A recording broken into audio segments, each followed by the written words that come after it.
begin our program with the blessings of God Almighty. May I have our team, the team from Little Kids Preschool, for a beautiful prayer, please.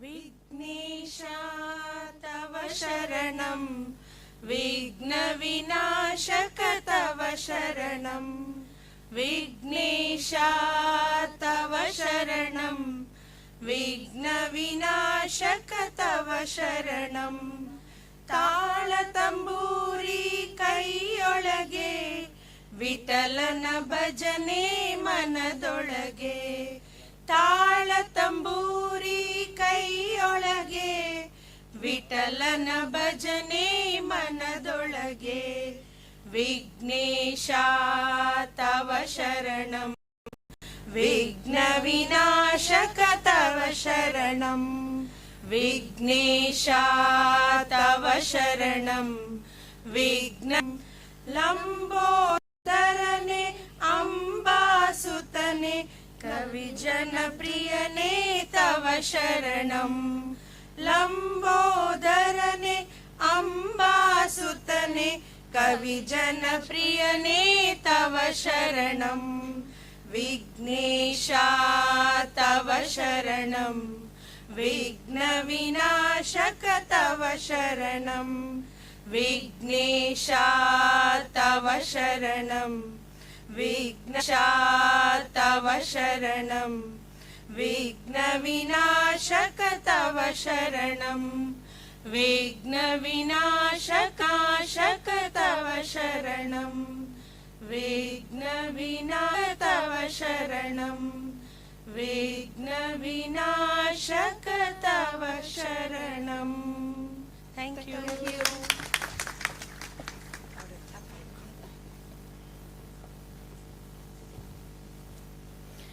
Thank you, Little Kids and team. Can we have a big round of applause for them, please? Thank you so much for gracing us with a beautiful prayer. It really touched our hearts. Thank you. It is my great pleasure to welcome you all to this special gathering. We are truly honored to have amongst us directors of NICCE, our esteemed guest speakers, respected principals from various schools, and dedicated preschool educators. Your presence today is a testament to your commitment to early childhood education and to shape the future of young leaders. We deeply value your time, your experience, and the knowledge you bring to this platform. On behalf of our organizing team, I extend a warm, heartfelt welcome. Thank you for joining us. We look forward to an inspiring and enriching event today. Now, proceeding further, I request all the dignitaries to come and take the seats on the dais, please. I request the volunteers to escort the guests onto the dais, please. I welcome the pillar of our organization, our director, our guiding star, Sampath Kumar sir. Please, come on stage, sir. Ma'am, please escort sir on stage.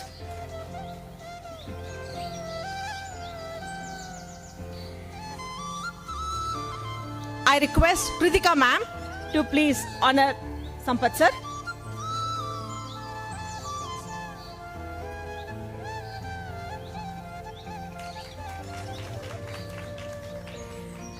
I call upon stage our young and energetic Executive Director, Kirti sir. I request Kritika ma'am to welcome sir on stage, please.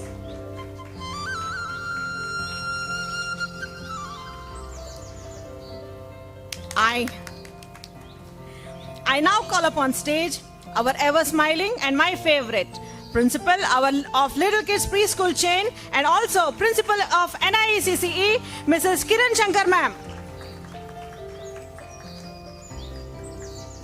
I request Mrs. Dhanlakshmi ma'am to welcome Kiran ma'am, please. Now, I call upon stage CA Varadaraju sir, CEO, Vasavi Vidya Samsthegala Vakkuta, a part of Karnataka Arya Vaishya Mahasabha. Please grace the stage, sir, please.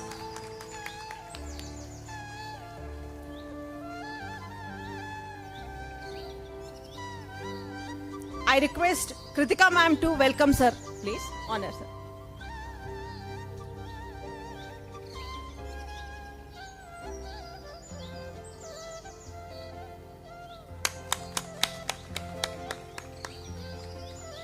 I take this opportunity to welcome on stage one of our speakers for this event, Dr. Sunita Khanapure ma'am, a prominent personality committed to excellence in education with over 25 years. I request Sampath sir to please welcome ma'am and honor.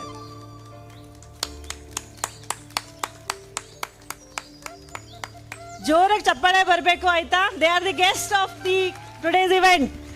Speakers.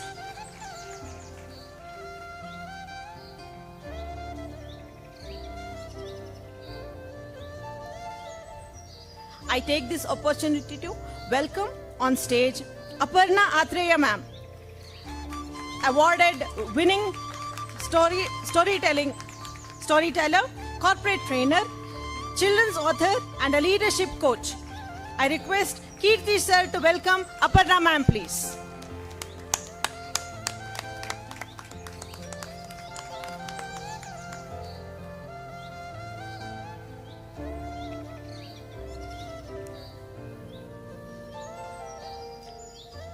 Knowledge is the foundation for success. It comes from education and experience. To move in the success path and to be on the right track in our life, we need light. I hope you have already guessed the next event. It is lighting the lamp. I request all the dignitaries on the dais to light the lamp and channelize the program successfully. I request all the dignitaries to please come and ignite the lamp.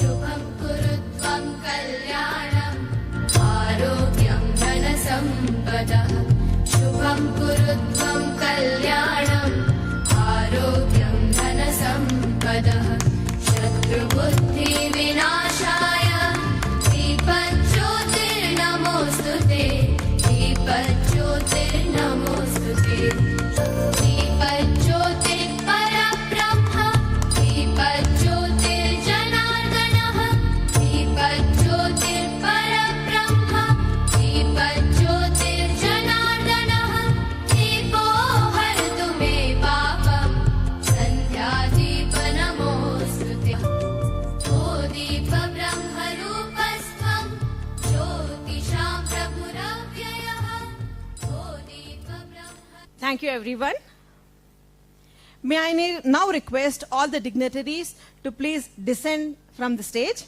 I request Sampath sir and Aparna ma'am to stay back on the stage, please.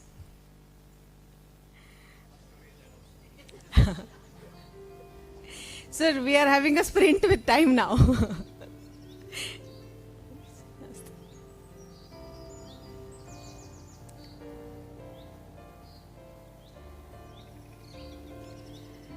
Thank you, dignitaries. Thank you. Kindly take the front seat, We have to gear up now for the next upcoming talk session from Aparna ma'am here. Let me just give a small intro about Aparna ma'am. Aparna ma'am is awarded winning storyteller, corporate trainer, children's author and leadership coach. After 16 years in software industry, she followed her passion for storytelling, drawing from the background in the armed forces community and her training in counseling and creative pedagogy. A TEDx speaker and a founder of storytelling organization, Aparna ma'am delivers leadership programs for multinational companies and master trainer for educators. She has been featured in Your Story, Radio 1, Deccan Herald, Times of India, and Bangalore Mirror. Her accords include the Canara Bank Women's Achievers Award 2016, the International Women's Award from Garden City University in 2018, and an invitation by Honorable Prime Minister of India in 2020 to speak on storytelling. Wow, ma'am, that is impressive. I request Sampath sir, please honor Aparna ma'am, please.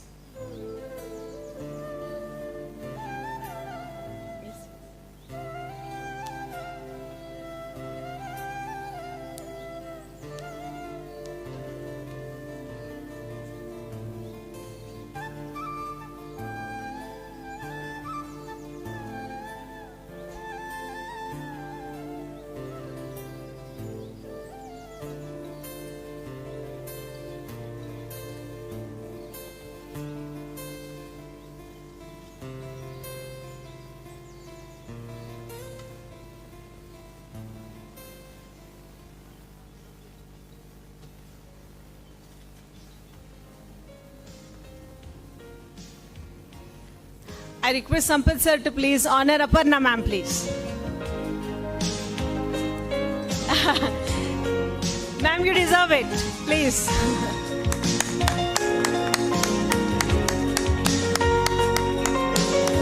Yes.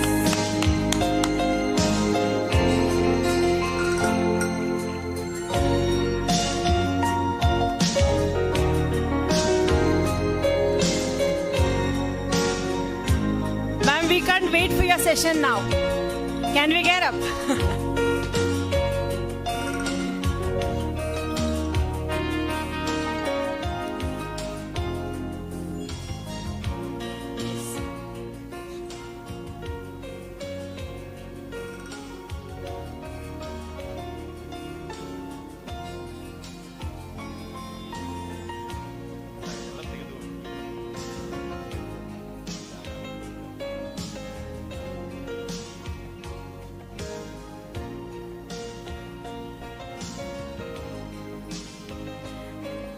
Till we start here, who likes storytelling? All of you? It's a must, no? For a preschool teacher, yes, we have to have full passion with storytelling. You know, why did we choose this storytelling session for you all? Any inputs, please? Storytelling is one of the integral part of our teaching, in preschool teaching, right? So none other than Aparna ma'am is here. Okay? So let us just give her a big round of applause and, you know, let's start this session.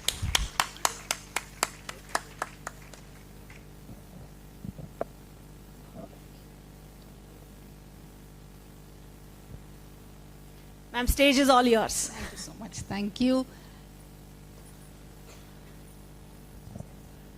Good morning, everybody. So very happy to be here, and I must say I can't see all the way behind. It's a little dark, but I know that the most enthusiastic people are sitting right here, and they're the ones who lead the school. So I know that all the schools here are doing a great job. I'm so very happy and proud to be here. I must say my association with Sampath sir goes back to about 15 years before, and all of us were younger. But sir looks incredibly the same. Kirtish sir was used to come for the summer camps. That's how long back I know him for. So it's really a pleasure to see the teachers that I had trained back then, were 25, 30 probably in a time. And when Kirtish sir called me up and he said, there's a small event, ma'am. I said, how small is the event? 25, 350 teachers. I said, what? So that's how far they've come, and I'm so very proud. So let's start off with one round of applause for Sampath sir, Kirtish sir, and just the incredible work that they're doing for the cause of education in our country. I'm so very happy and proud. Right, so like they introduced me, I'm a storyteller, and we're all here because of our love for stories. I saw everybody's hands up, so clearly you love stories, and I don't think there is any better way to start this session than with a story. Are you game? Game for a story? Yes? Yeah? All the way at the back? Okay for a story? Can you see me? Okay, fine. So, this part I will have to unfortunately do behind this because there is no stand and I need my hands. And I'm telling you this because you as teachers will need your hands too when you do storytelling. Okay, hands are an integral part of stories and also a magical prop for you when you do your stories. So can you see me here? Yeah? Okay. Yes? Podium? No need, that's okay. We'll just, only for the story. Okay? Alright, so everybody, can you show me your hands? Yeah? Okay. So I'm going to start off with an action story. Okay? And I'd like you to look, watch and see how this is done. Yeah? And this story is a folk tale. Okay? Who knows what a folk tale is? Janapate kate. Yaru gottu? Ellaru gotta? Ellaru gottilva? You all don't know? If your hand is up, doesn't mean your hand is not up means you don't know? Okay. So who can tell what a folk tale is for the rest who don't know? What is a folk tale? One line answer. Loudly. Village story, very good. It's so old that there were no cities back then. It is a village story simply because there were only villages back then. Okay, very good. What else? Very good. Okay, stories always, folk tales will have some message to give you and some important life lesson to give you. Yes, absolutely right. What else? Stories don't have, folk tales don't have authors. Why? Because they always came from word of mouth. Right? Grandmother told her grandchild, who told her grandchild, who told her grandchild. For generation after generation until today, and even today, here I am, very old compared to many of you, sharing a folk tale with you. So, this folk tale comes from South America. Okay? And the most important thing about South America, which is not there in any other continent, is their jungle, is their forest. Do you know what their forest is called? Yes, the Amazon jungle. Okay, this story is about something that we deal with as teachers every day, monkeys. It's about monkeys, okay? So, and it's got a very important lesson. And I'd like you to listen to it, but this kind of story is called Do As I Do, Say As I Say. Yeah? So it's look, repeat, imitate. And I'm going to tell you why after we finish the story. So once again, can I see your hands? Are they ready to, yeah, no books, no pens, no phones. Okay? Just put your bags away. I don't want to see them on your lap. I don't want to see the phones on your lap. I just want you to show me your hands like a child would. Yeah. Just like that. Okay. So do as I do, say as I say. The sun is shining. Really loud because the sun is very far. He needs to hear us say it. The sun is shining. Let's play. The monkeys are saying, let's play. Hand over hand over hand over hand over hand. What fun! Let's play chase. We caught you. We caught you. What fun! The sun goes down. Rain. Heavy rain.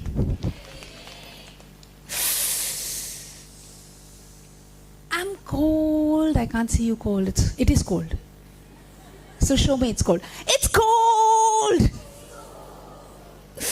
I'm wet! Let's build a house.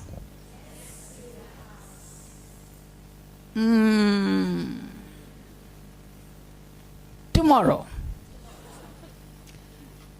Tomorrow, the sun is shining. Let's play. Hand over hand. What fun!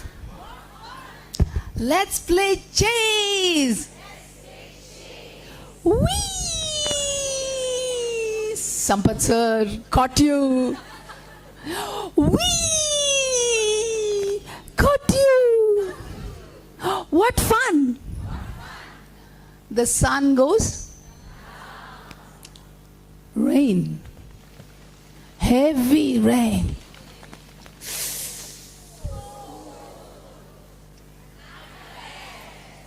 Let's build a house. Tomorrow. Really fast now, okay? The sun is. Let's.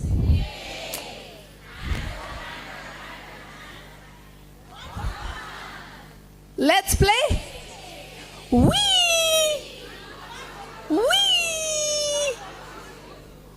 What fun! The sun goes.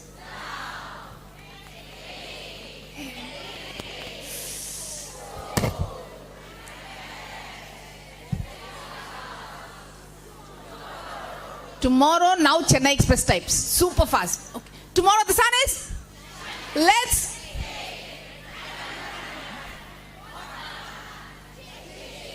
Whee!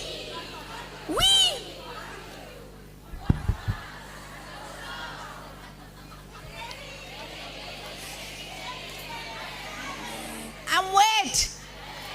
I'm cold.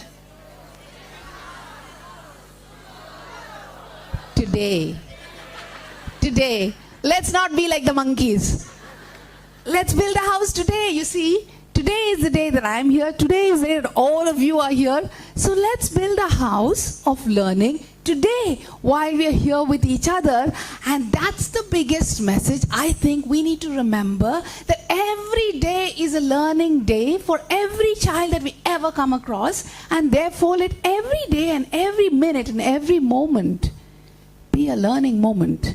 And for that, the best way you can connect with children is through stories. So thank you for listening. I hope you enjoyed that.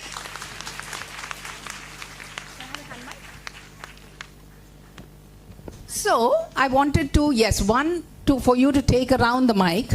Okay. Take around the mic to the teachers who want to answer. But importantly, what I want to ask at this time is, what is it that you saw about this story, and if you remember about stories, that makes stories so enjoyable in the classroom? Think about the classroom. Think about what is it that stories can do, and let's see you answer. There's no right or wrong answer. I would like an answer, though. Okay, there's action. What does it do? Okay, there is physical development, okay, through... Expressive. Okay, allows a child to express themselves. Very good. Expressive story plus the voice modulation. voice Somebody's using the mic. Who's using the mic? Yeah, stand up, please. I can't make out who's talking. Yeah. Ma'am, expressive story. Yeah. Plus the child could understand each and every word of that. Yes. So stories are magical simply because of their simplicity. You see, you don't have to have full sentences. In fact, how does a child speak? Auto come, I go, right? Bus, dog run, bus come. They only talk about nouns and verbs. When you say stories, you can actually just combine the two, and you don't have to have Shakespearean language, and you will still get through with a beautiful story. So yes, great answer. Thank you. Who else and what else? Imagination. So what happens? Oh, thank you. Imagination. What does it do to the imagination?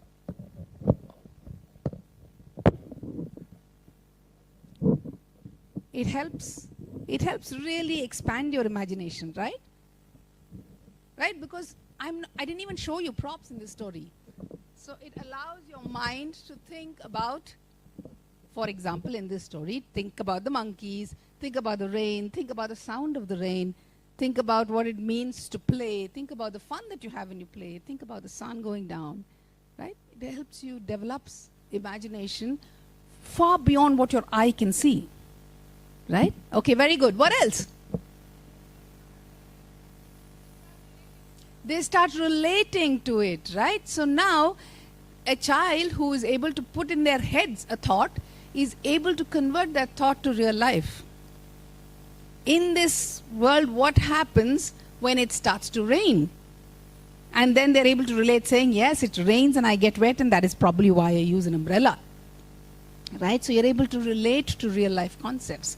Because stories come straight from the heart and come straight from the human ethos and the human philosophy, and have been here long before any science has, long before the Einsteins and the Newtons of the world came. Stories existed even before language existed. And that's why stories are so very human. They did not need to be invented. They grew organically with the humankind. Okay? Any other thoughts? It builds curiosity and imagination. Very good. Sorry? Action? Yes, yes. So it allows for physical development and expressing through gestures, through words, through emotions, right? So it allows you, because stories are so listenable, and because they're so engaging, what happens is that when you listen to a story, you are compelled. You're compelled to mimic. You're compelled to express like the teller is expressing. You're compelled to use the words the teller is using. I'm not saying this because I think so. I'm saying this because science has it. And if you are really interested and passionate about storytelling, read about all the research that has happened and all the things. It's called mirror neurons. It's called mirroring of neurons between the teller and the listener. And every time the teller tells, the listener's neurons mirror what is going on in the teller's mind. And because of the simplicity of the story, magic happens when two humans come together. And in a classroom, you have not just two, but you have 1:many. And that's the power of making human connections matter, not just between you and every child, but with every child and another. You see what I'm saying?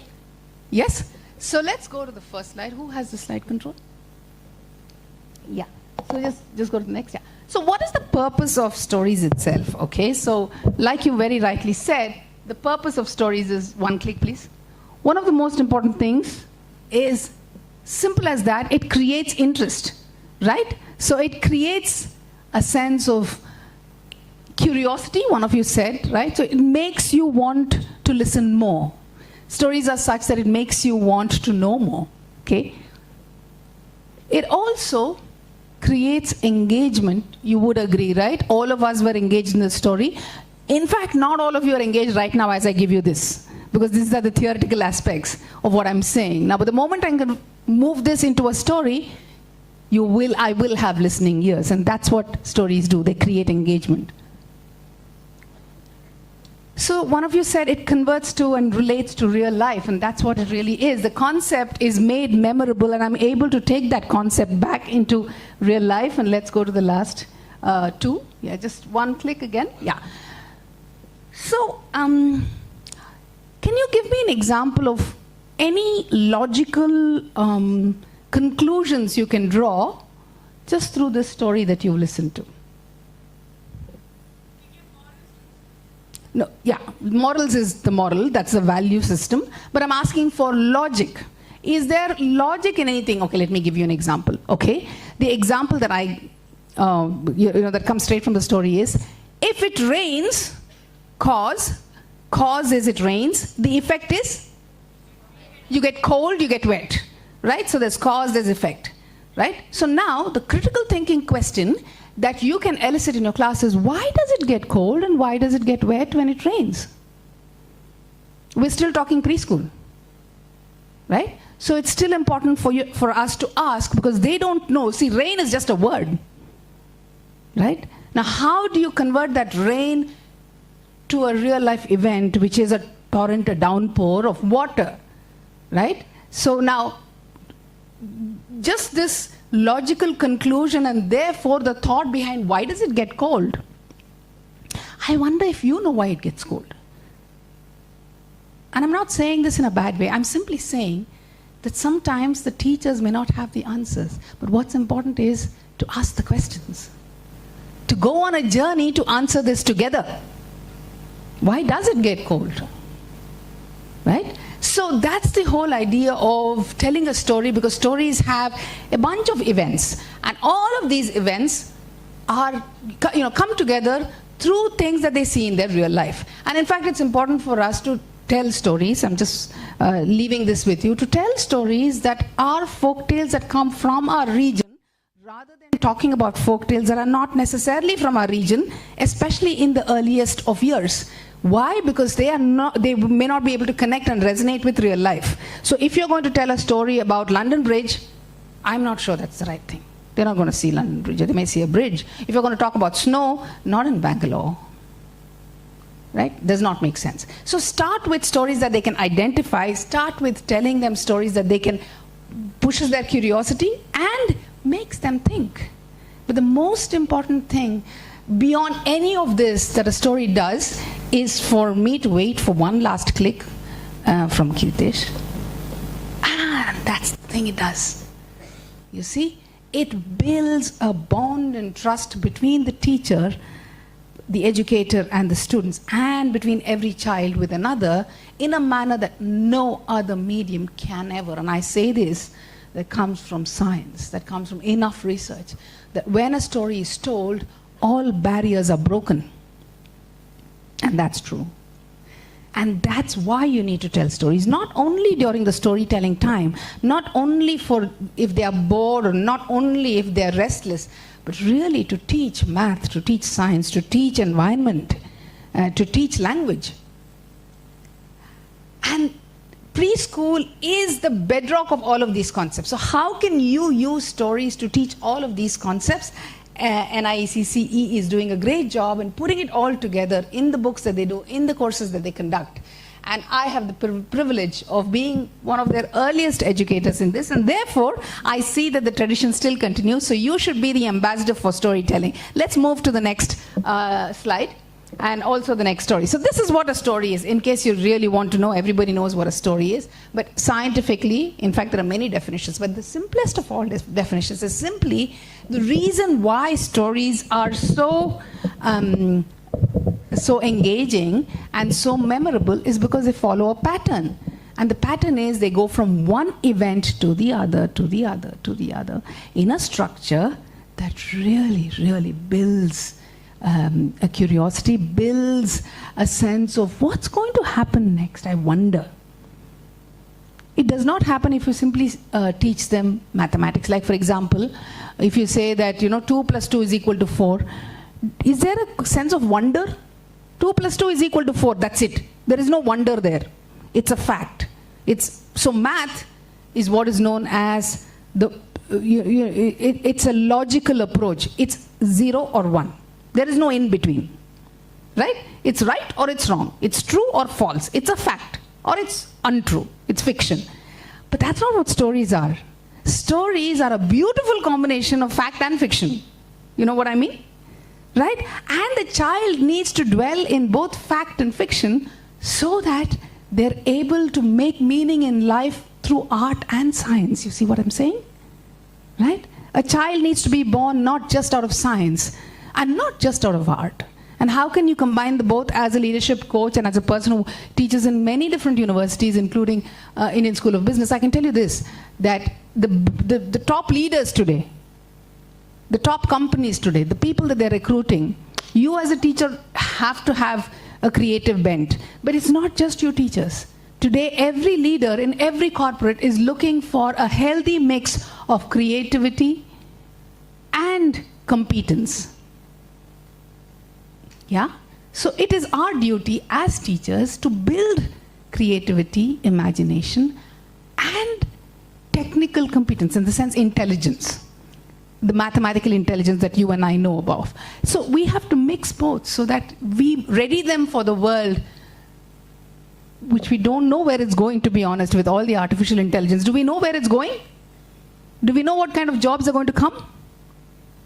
But what we do know is that we can build the skills that ready them for the science and scientific aspects that will emerge, and the artistic aspects that will emerge. So how can we mix both?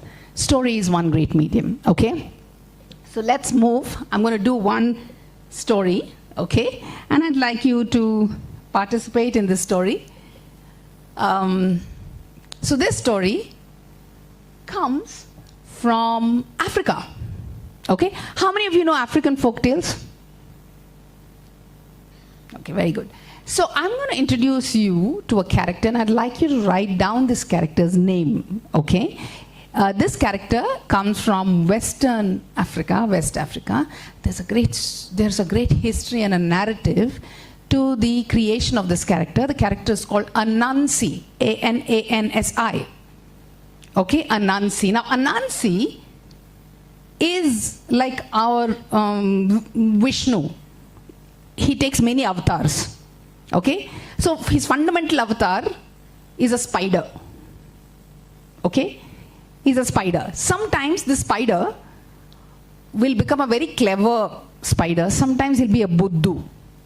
Okay, but always he's a spider that learns to survive no matter the odds. Okay, sometimes through cheating. So sometimes in some stories you will see that Anansi, at the end of the story, learns a lesson. And sometimes Anansi will be helpful to others and therefore get a great name. But always Anansi will try to survive under any circumstance. Why? Because Anansi was created by the slaves of Africa. And it helped them understand that we can also be clever, we can also be devious, we can also be shrewd. We don't have to always be subjugated. We don't have to always be enslaved. We have a mind of our own. We can do all kinds of things. So this was in response to that. Okay. So, so this is a story about Anansi. Okay. It's a very fun story. And it's a story that has many different elements. We'll talk about these elements after I finish the story. Okay. All right. So, the best way to go into an African folktale is through a song. Okay? So, a song or a chant. So, you chant with me. Okay? It's called a call response. I call, you respond. Okay? So, it's in this particular one is one of the most commonly used chants in Africa. Okay? It goes like this. It's a welcome chant. Okay? Che che kule. Che che kafisa, che che kule, che che kafisa, kafisa langa, kakashilanga, whoopsalanga, adunda day hey. Che che kule, che che kofisa, kofisa langa, kaka shilanga, whoopsalanga, adunda day. Once upon a time in Africa, there was most dreaded, most dangerous, most unpredictable, and most mean, and most magic-filled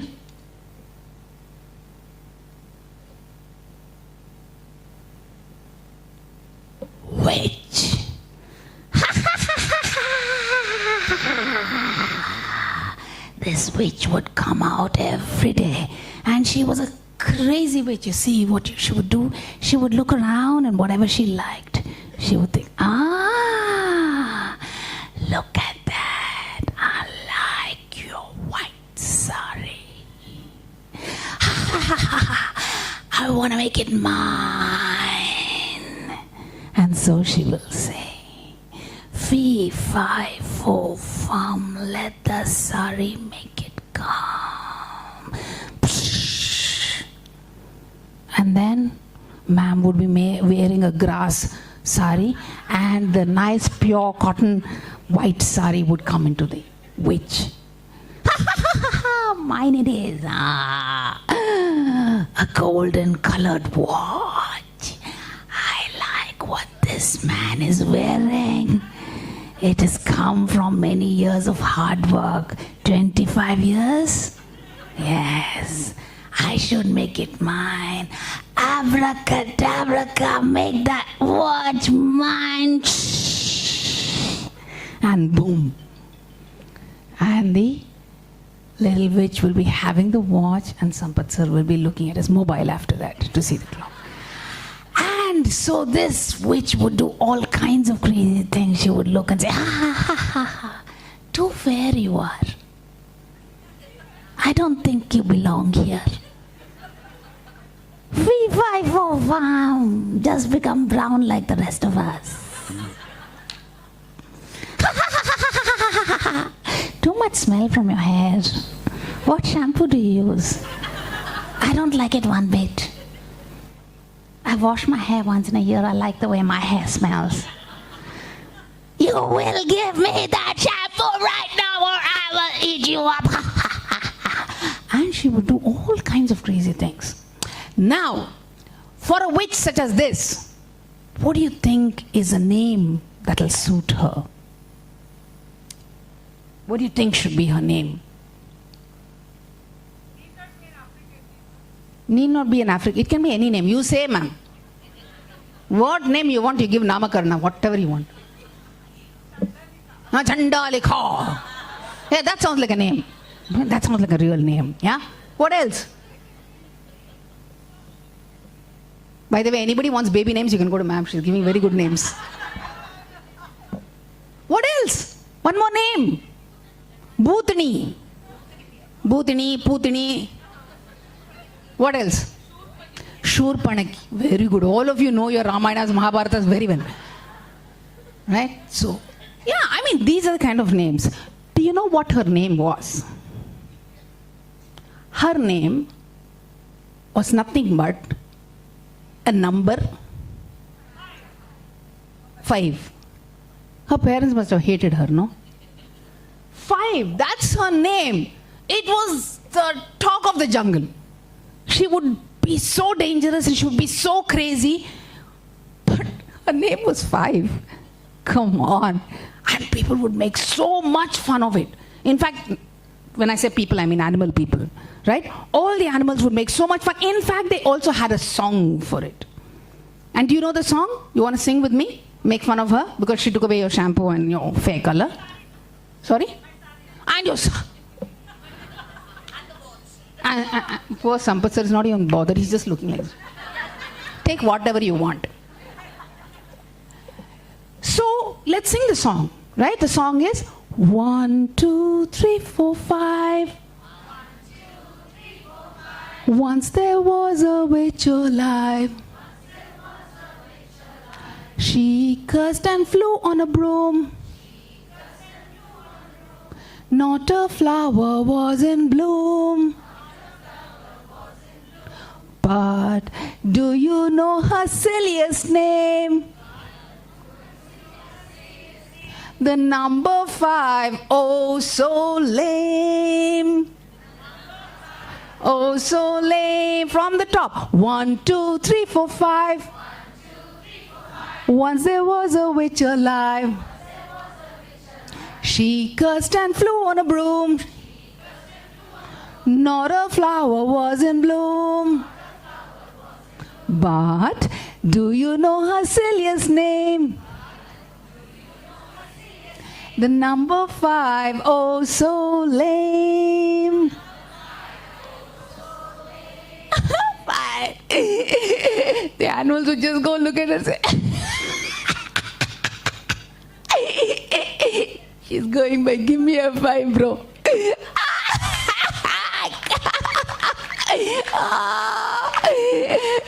If 2 of them come, what do you do? Give me a 10. Wait. For me, number 1 is coming. Number 2 is coming. Yeah, number 5 is coming. And they would laugh. And every time she would go by, they would just make so much fun of her, in spite of all the curses that she used to give. And one day she lost it. She said, you animals, I tell you. You videographer man. You console, sir. What you're staring at me? You also said 5? Said 5? Helidra? Oh. I hate all of you. And I hate you so much, I will lay a curse upon you. And then she took a great big pot. And she put it on a great big fire. And then she put unthinkable things inside. What do you think she put? What? She put animals. What teachers you are? First thing you're saying, putting animals. What environmental science are you teaching? Carrots. Okay, we'll start with carrots. But because she's a witch, she will only put rotten carrots. Rotten carrots. 1, 2, 3. What else?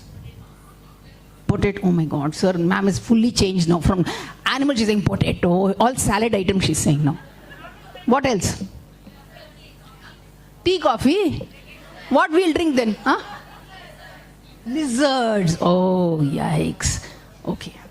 So lizards, cockroaches. Yeah, she put 2 plump lizards and 1 crawling cockroach. Poisonous herbs. Oh, I see. All the poisonous herbs, and as she put them, green colored flame. Then she saw around, said, good shoes are here, but let me pick up a rotten shoe from somewhere. Then she picked up a rotten shoe. And she saw it and said, ugh, smelly socks. Dropped it in. And then she looked around. I know what I'll do. I'm gonna take. All of you can close your eyes. Yeah. I hope the cameraman doesn't catch this, but. And she puts it in. Yeah. And then, for good measure's sake, she said, you know where it's going, right? I don't want to be caught on camera. And it goes in. And soon it's bubbling and bubbling. Looking like paisa, smelling like not. Right? Bubbling and all kinds of smoke is coming out. And then finally the bubbles become so much that everything becomes just green and blinding. Until finally she says, she picks up her wand and she says, it's getting ready. And finally she says, whoosh, Shumantrakali, Bhadrakali, Chumantrakali, Chum! And bloom. One small little shiny marble of a, like mercury, one little piece came onto her hand. That was all that was left of the shoe and the lizard and the cockroach and everything else. She picked it up. And she brought it here. And she said,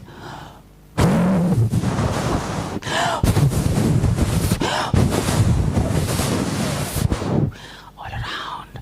She looked all around Africa. And as she looked all around Africa, she blew these great green flames all around. And she said, I curse upon this day, I curse that anybody who ever says the word, my name again, the word 5 again, you will freeze and become a statue. And you will become a statue until the next story that Aparna Atreya ma'am will tell many years later.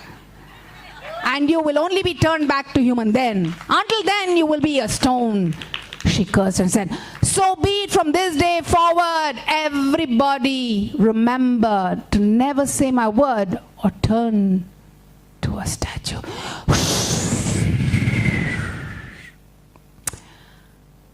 And everybody heard them, for there was smoke everywhere. Even the young ones and the old ones were coughing, and you're just like that. Yeah. Ma'am, sari is gone, now her lungs are giving way. I hope she can do the MC the rest of the day. So, everybody heard and everybody struggled, and everybody on that day knew that the curse will come true. And so, from that day, in the jungle school, numbers were stopped. They never taught. Books were not printed with any numbers. There was no shop which sold anything that could be counted. And so everything was a very different world from that day forward. And everybody, of course, stopped singing the great song that they had made up. You see, because if they said the song, there was a danger for it, yeah? And so, from that day forward, the jungle became a different place. Now, I must say that while she enjoyed the pleasure of having a very different world where her name was never ever said, on the other side of Africa lived a little spider whose name was Anansi. Now, Anansi never got afraid. Anansi saw the green smoke, turned a little green, but it didn't matter, because he knew how to make every challenge into an opportunity. And so he looked on that day around and said, "You guys are so silly. You guys don't know what to do when a challenge is thrown at you. Watch me." So he went quickly on how many legs? On 8 legs. He went to the river bank. And he picked up, with all his 8 legs, he picked up some nice river sand in the bank, and he started to make little, you know what a mud hill is, right? Yeah? So what's a mud hill? Can you show me your hands? Yeah? Can you bring your hands together? Together? Yeah? And not simply together. You're making mud hills. Yeah. How should your hand be when you make a mud hill? Not like this. Little like this, no? It has to be, how is it conical, no? How is your mud hill? Yeah? Conical, no? Oh, ma'am is full shaping, you know. Sculpting it. Okay, yeah? So let's make mud hills. And fee, fi, fo, fum. Let the mud hill come. Let the first mud hill come. Fee, fi, fo, fum. Let the next mud hill come. Fee, fi, say it. Fee, fi, fo, fum. Let the next mud hill come. Fee, fi, fo, fum. Let the next mud hill come. Fee, fi, fo, fum. Let the next mud hill come. It built a few, and it sat there, and it waited, and waited. Didn't have to wait too long. I said waited twice. By then, there was one little animal which came. Who came?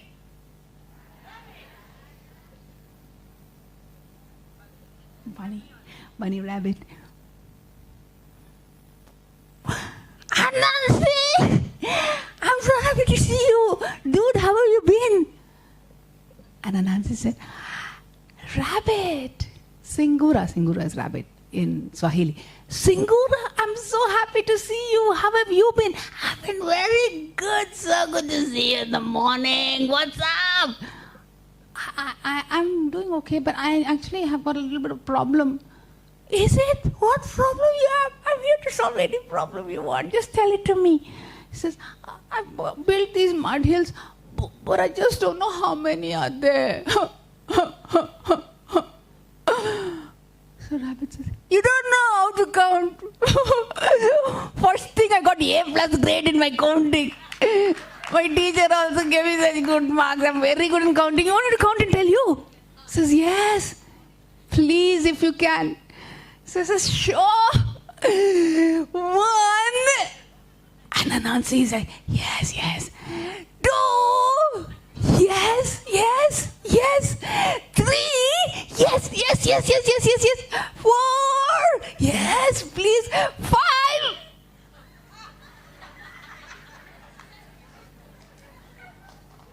And Anansi is like,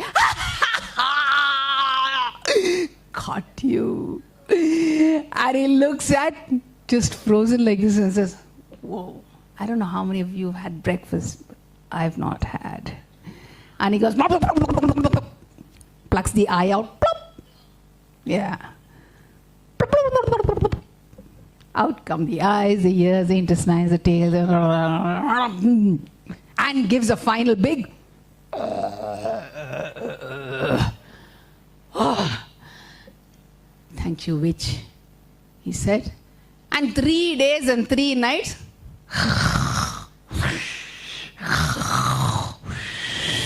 After 3 days and 3 nights,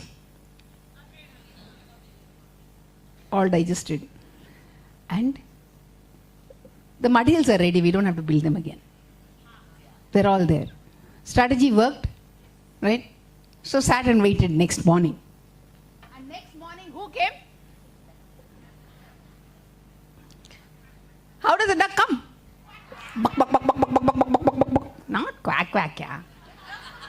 Which duck says quack, quack? Your duck don't read your books, you know that, right? Buck, buck, buck, buck, buck, buck, buck, buck. Anansi! Hi! I says, hi, little one. I'm so happy to meet you. I'm so happy you've come after such a long time. I'm so happy you've put on some weight. Good, good. Keep eating well. But anyway, you don't have to go through any more trouble. I just have a little bit of trouble, Mr. Duck. He says, yes, yes, yes, I love to help. Tell me. He says, all you have to do is, can you count these mud hills for me? I've been trying to count them for so long. I'm not able to. You know, I don't have to count. You want to know the number? I'm so good at it. My teacher gave me star. I just have to see. I know the number. Mental counting.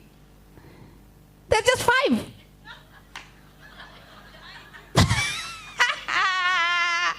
Thank you very much, Mr. Duck. Oh my God. You prevented the heart attack that I was having every time waiting for you to reach the 5. I'm so happy. Gone. 2 days and 2 nights because she was much smaller. 2 days, 2 nights, all good. After that, hungry again. Strategy worked. Go again. Yeah. Sat and waited. And didn't have to wait very long. In came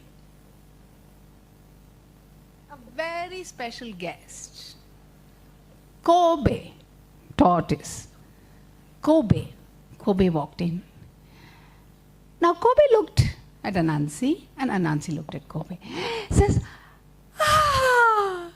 tortoise sir, so happy to see you. Ooh, look at that. So much muscle. That shell of yours, oh, it hides so much. I can't stop looking at you. Not in such a bad way, but really like an animal way, yeah? And he looked, and he was so happy. And he said, come closer, come closer.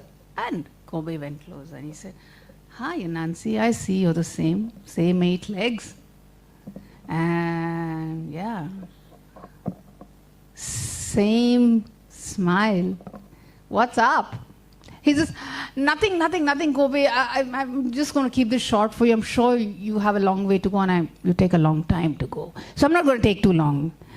You just have to tell me how many mud hills are here. I'm really, really tired. I'm trying so hard to count. I'm just not able to count. And Kobe looks at him and says, I see. You want to count? He says, yeah, please, please. I've been trying so hard. Sure. Thank you. please, please, please, let me not stop you. He says, yeah, sure. 1. He says, yes.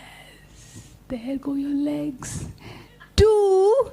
Yes, yes, yes. Yes, yes. 3. Yes, yes, yes, yes, yes, yes, yes. Thank you, keep going. 4. Yes, yes, yes, yes, yes, yes.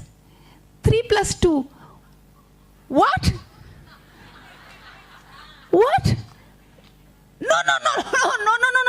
Count properly, Mr. Kobe. This is not right. I don't think that's the counting. Can you count again? Shall we count again? Yeah. All right, I'll do it again. 1. Yes, yes. 2. Yes, yes, yes. 3, 4. Yes, yes, yes, yes. You're getting there. 4 plus 1. What? No. Please. You have to count properly. Please.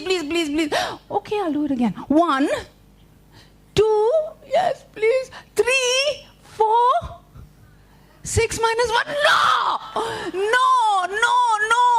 Please do it for me. I'm trying so hard. 1, 2, 3, 4, 4 plus 1. No, can't you just say 5?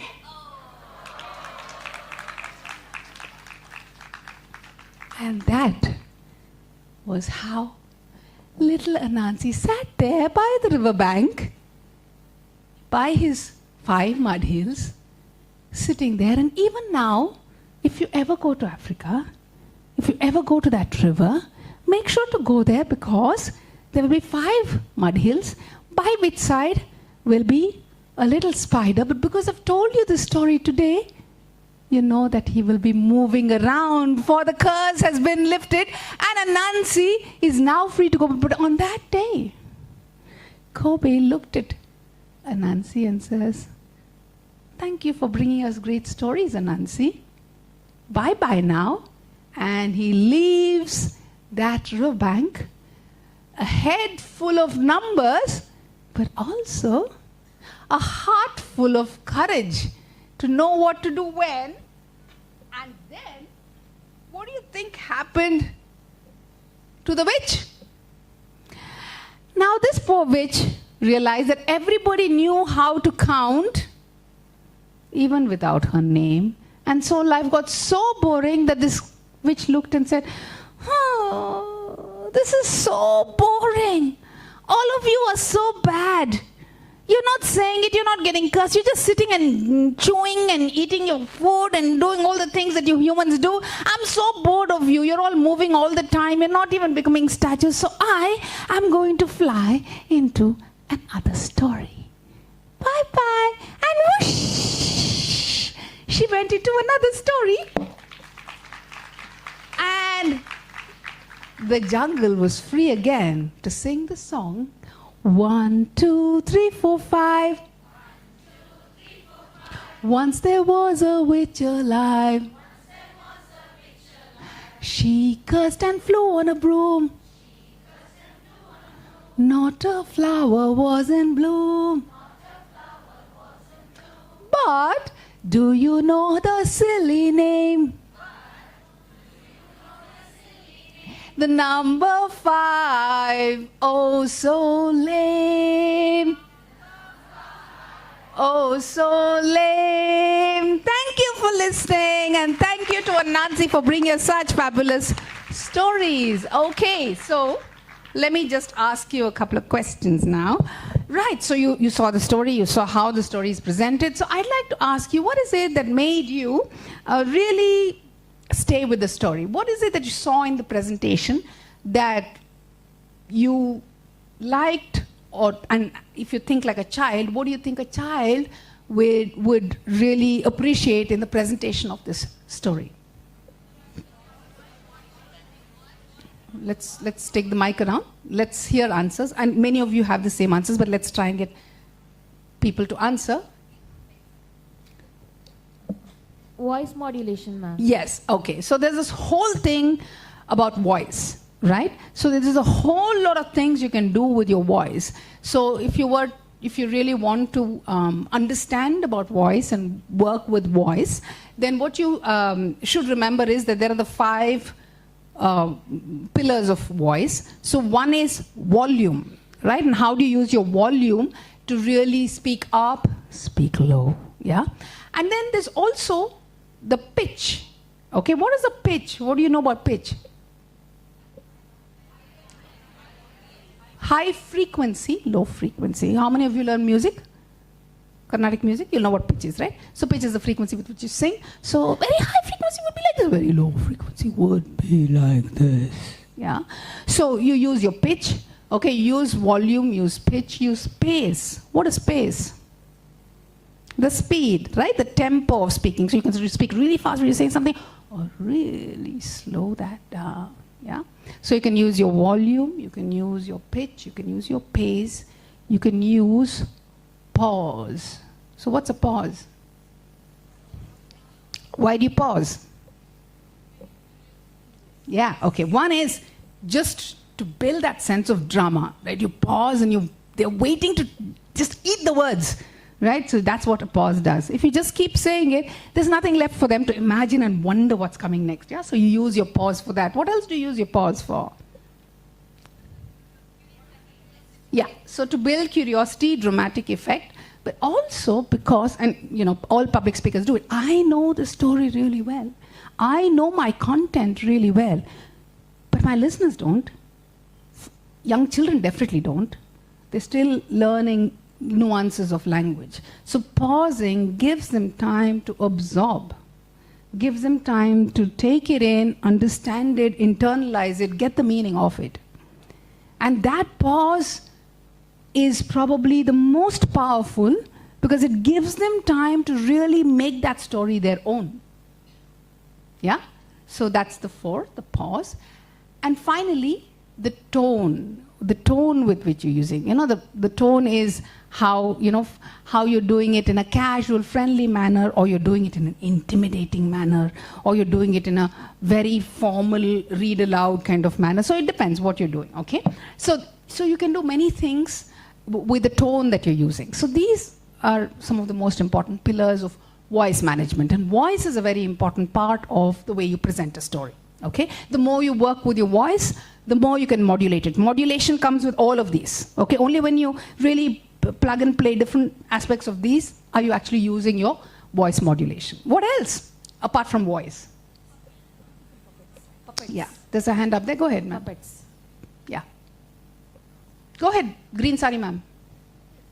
Beautiful, colorful puppets. Beautiful, colorful puppets, right? So puppets are, you know, in this presentation I decided to use it. I did not use in the earlier presentation. In the earlier presentation we had props, but what was the props? Our own body, yeah. So body as a prop, yeah? So body can be a prop. You can actually use, and like you very rightly said, the difference between body as a prop and props like this is you have color filled, and really you can make it as lifelike as you want. So ideally you want to make the animal, pick up animals that they can see and they can relate to, and also try and make the animal as close to real as is possible, yeah? So, you know, a spider with 8 legs should have 8 legs. Buying a spider that has 6 legs is not right. Yeah, so make sure you keep it as near real as is possible. I must put a disclaimer here. I don't know how many of you are from Montessori. Anybody from Montessori schools? Okay, so in Montessori, I don't know what your practice is, but very often they do not like talking animals as part of the curriculum. So if in case that's, you know, you don't want to have talking animals, because what Montessori believes in is that you want to also keep it within the realm of reality where you don't see animals speak, yeah? So what you can do is you can either adapt the story into saying that she was thinking. So these are thoughts in their head. Or you adapt the story and change the story to humans. The same exact plot will fit very well with human, a boy, a girl, a wicked grandmother, not a witch, a wicked grandmother, yeah?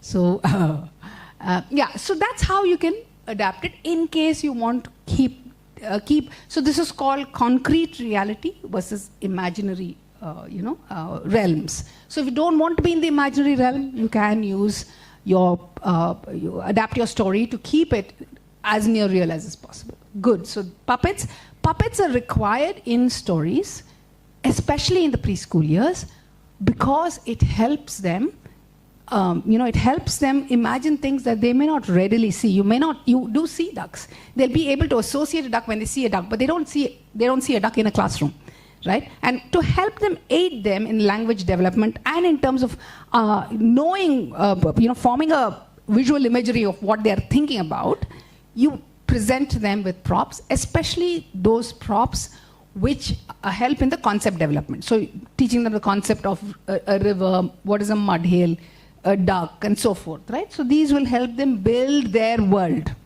right? So very good. Thank you, ma'am. I think there was somebody behind.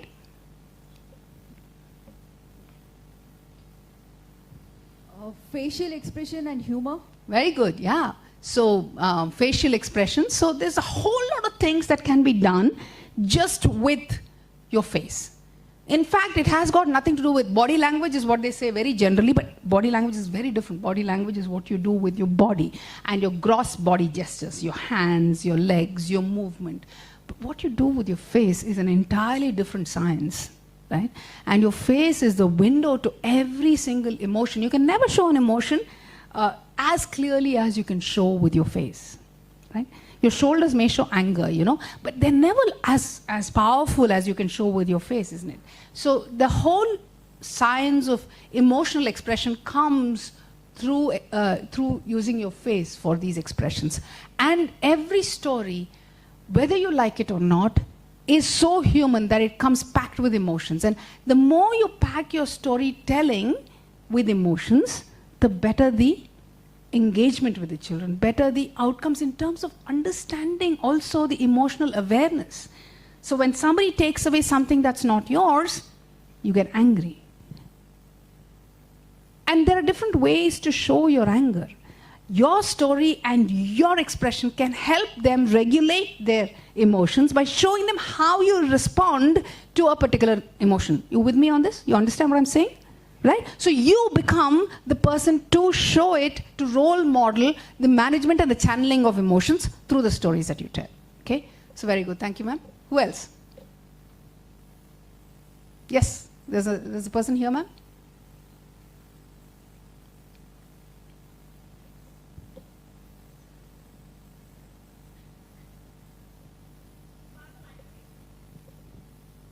Yes. They also can know how intelligent the tortoise is. Yes, of course. And finally, there is the whole, the message that comes through the story, right? So, Unknowingly, the tortoise made the spider statue. Not unknowingly, very knowingly. Well, because it doesn't know about the witch, right? Sorry, yeah. Even if it knew about the myth. So, the point of the story is, so what do you think, thank you, ma'am. So what do you think are the messages in this story? If you were to use the story to leave a message with the children, what are the different messages you can leave with? And I don't necessarily mean moral messages alone. I just mean what can you use the story to teach? Let's talk about that. Numbers. So this story, and I made you repeat the song 3-4 times. If you were to tell this story with children, you can make them repeat it innumerable times and they will not be bored. You see what I'm saying? You may get bored, but they won't. Right? So the more times they repeat, the more times it's not blind repeat after I say 1, 2, 3, 4, 5, 6, 7, 8, and 10. This is a more engaging way for them to willingly repeat after you, right? Because it's something that's interesting. So you can teach the number concept here. Yeah. What else? Yes, sir.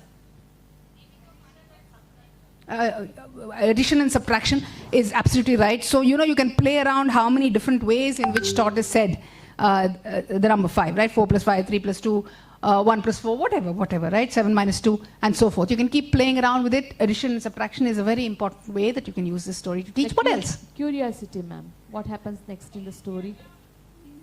Here. Yeah. Curiosity will build up in the children. Yeah.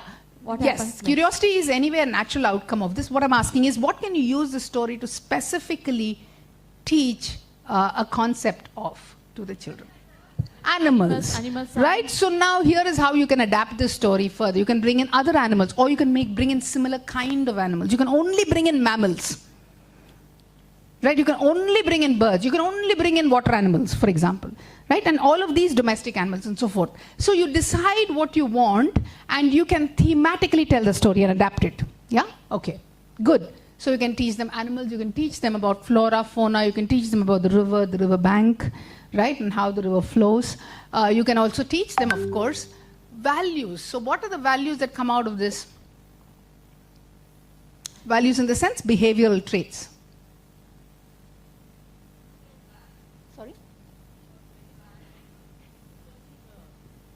She wanted to curse. Yeah. So that values, they'll come to know what is good and what is bad. Yeah, okay. So definitely you can use the story for helping the children to know what not to do. Right? What not to do in the sense, the world should not have made fun of a person's name. Name shaming is the first step to body shaming, is the first step to bullying, is the first step to... And then also that even though somebody makes fun of you, there is a way for you to handle it. Right? It's not to curse them, it's not to retaliate, it's not to be mean and rude in return. It is probably to talk it out. So she should have talked it out, for example, right? So you can use the story to ask the right questions. The story may not be the characters may not be the role models, but they can be used as characters to help you know what not to be, which is an equally important lesson, yeah? Yes, ma'am? Okay, yes. Yeah, don't trust anybody. And maybe even things like every problem has a solution. All you need to do is think. Right? Take a moment to think, because the difference between the way tortoise reacted versus the other animals was that everybody else was in such a hurry to respond, but Kobe took his time. So you deliberate, you think, you slow down, you reflect, and you can solve any problem. Things like that, right? So at many different layers, you can present the learnings from this story. And in the presentation, we talked about various things. So let's just look at it. Any other hands up? Any other thoughts? Yes, ma'am. There's a person. Sorry? Which part of the story are you referring to, ma'am? Oh, yeah. So innovation, right? You can think of new ways to solve a problem. So that's a great way for us to talk of inventive problem-solving methods. Okay, very good, ma'am. Yes, absolutely. So simple as that, this story can be used to increase the vocabulary of children, to increase how you talk with in a rhythmic fashion. You see, there's a rhythm to the songs. None of you mentioned songs, but there is a song, yeah? You mentioned that 1, 2, 3, 4, 5 was there. But the songs and the rhythm to the songs. Rhythm is a very important part. Rhythm and meter is a very important part of learning how to speak. Knowing when to stop your sentence, right? So the way you speak cannot be, I'm just going on rambling, but I need to know, this is what I want to say, this is where I stop. Okay? So teaching them grammar, vocabulary, rhythm, and so forth are very, very important. Okay, so let's move to the next slide. Yeah, next. So, if you were to look at it, what are, in the presentation of a story, there are multiple dimensions that are there, okay? Multiple ways, layers through which you think of how to present a story. So, if you look at it, there are 3 different ways, which is how I look at stories. So there is the intrinsic way, which is first know what strengths you have. Each of us is a storyteller, right? And I believe that each of us is capable of great storytelling in our own authentic, natural way, right? So finding out what is intrinsic to you is very, very important. What are your strengths? Is voice your strength? Is gestures your strength? Is just quiet, meaningful reflection your strength? And that's fine as well. Okay? So knowing your intrinsic dimensions in terms of what is it that I have as a storyteller, identifying them, becoming aware of them. The second is what, in my presentation, what are the imaginative elements, which is external, not intrinsic to me, external to me. What do I bring into, which are imaginative into the story? This is where you need to use your creativity. Okay? All you need to do is think, and the more you think, the more creative you become. Okay? So what are the imaginative elements? And then the third is, there is the imaginative elements, but not necessarily the interactive elements. So what are the interactive elements that I bring with this story with the audience, so that the listener and the teller are constantly in touch with each other? Okay? So if you can just give me another 3 clicks. So if you were to look at it, The intrinsic is what is your natural voice? What is your natural way to express? And what is your body language? And how will you use these to convey in your story? Okay? And the second is what are the imaginative elements? We saw music in the story, yes? We saw props. Okay? You can have question answers as well as part of the stories. You can have a question answer. I ask a question, you ask you answer that question. Of course, today, in our very digitally available world, you can use digital interventions. If you have smart boards, you use smart boards. You can use your tabs. You can use different forms of digital interventions for the story. Okay, now the last is about how can you have interactive elements. So that's why question answers are here. So question answers are how you can ask a question in between a story, before a story, after a story. Okay. The opinions are, do you think what the witch did was right? Yeah, that's the answer. But you want to ask that question. Okay? You want to ask that question during the course of the story. Okay? So, audience's opinions, your listeners' opinions become very important learning tools for them. Okay? And of course, you can also use what I said as call response. You remember we had an opening song, so you have a call response. Those are all interactive elements. You can also have interactive action. I can walk around the class and say, like I did, right? I took away her sari, took away his watch, and so you can use different interactive elements. So you need to plan your story and not just jump into your story. That is why here I am sitting in this room and introducing you, because storytelling is not just a spontaneous art. It comes out as a spontaneous art, but it is a very carefully curated, designed, crafted art. And you have to spend that time, especially as early educators, simply because the biggest learning happens in this stage. You know that 80% of the brain develops in these first 6 years, out of which you're spending 80% of the time with them meaningfully. Right? The rest of the time, mom and dad is pampering them, feeding them, and so forth. They're responsible for everything else. But their fundamental thinking process and learning process comes from you. And therefore, you do the best that you can to bring in things that they love. And they love stories. Okay? Any questions here? Make sense? Yeah? Okay, so let's move. So I will just, present to you this final bit. Now, how are the different ways in which you can tell a story? Okay? So, especially in the early years, it is important for you to try and mix and match different methods for different stories. Also, reading the story yourself and finding out which is the best way, which is the best form I use is a very important thing. Okay? So, an action story is what we saw this morning. Yeah? Do you know any other action stories? 5 little monkeys. Right? So, and by the way, it is called a nursery rhyme, but it is a story. It is a story because it's a sequence of events that happen one after the other to a different monkey. Right? So, you all already know certain action stories. Okay? But what is important is how do you use that action story to elicit learning from the children. Okay? How many of you use read alouds from the books? Do you read? Yeah. How do you read, ma'am? What is your method to read? You have a method to read, ma'am, or are you just reading? The ones who are reading, ma'am, your hand is up, right? What is your method to read?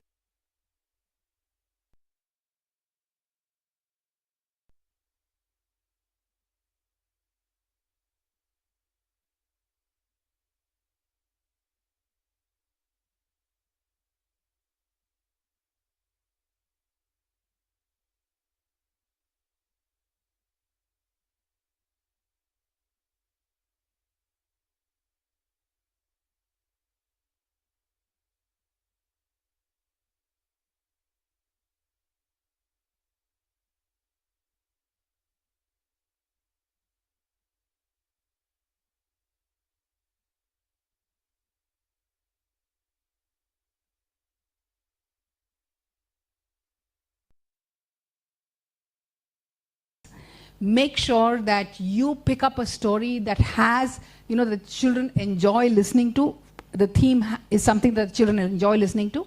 And then you plan your story so that you can intersperse the reading with interactive elements. You may decide to stop at a page to ask questions, stop at a point to sing a song, stop at a point to pull out maybe a prop. Okay? Now, when you read, you don't read like this. Some book? Yeah. Yeah. So you don't, if this is the book, okay, you don't read the book like this. Okay? When you're doing a read aloud, I'm assuming that this is the book. Okay? You hold the book like this. Okay? And you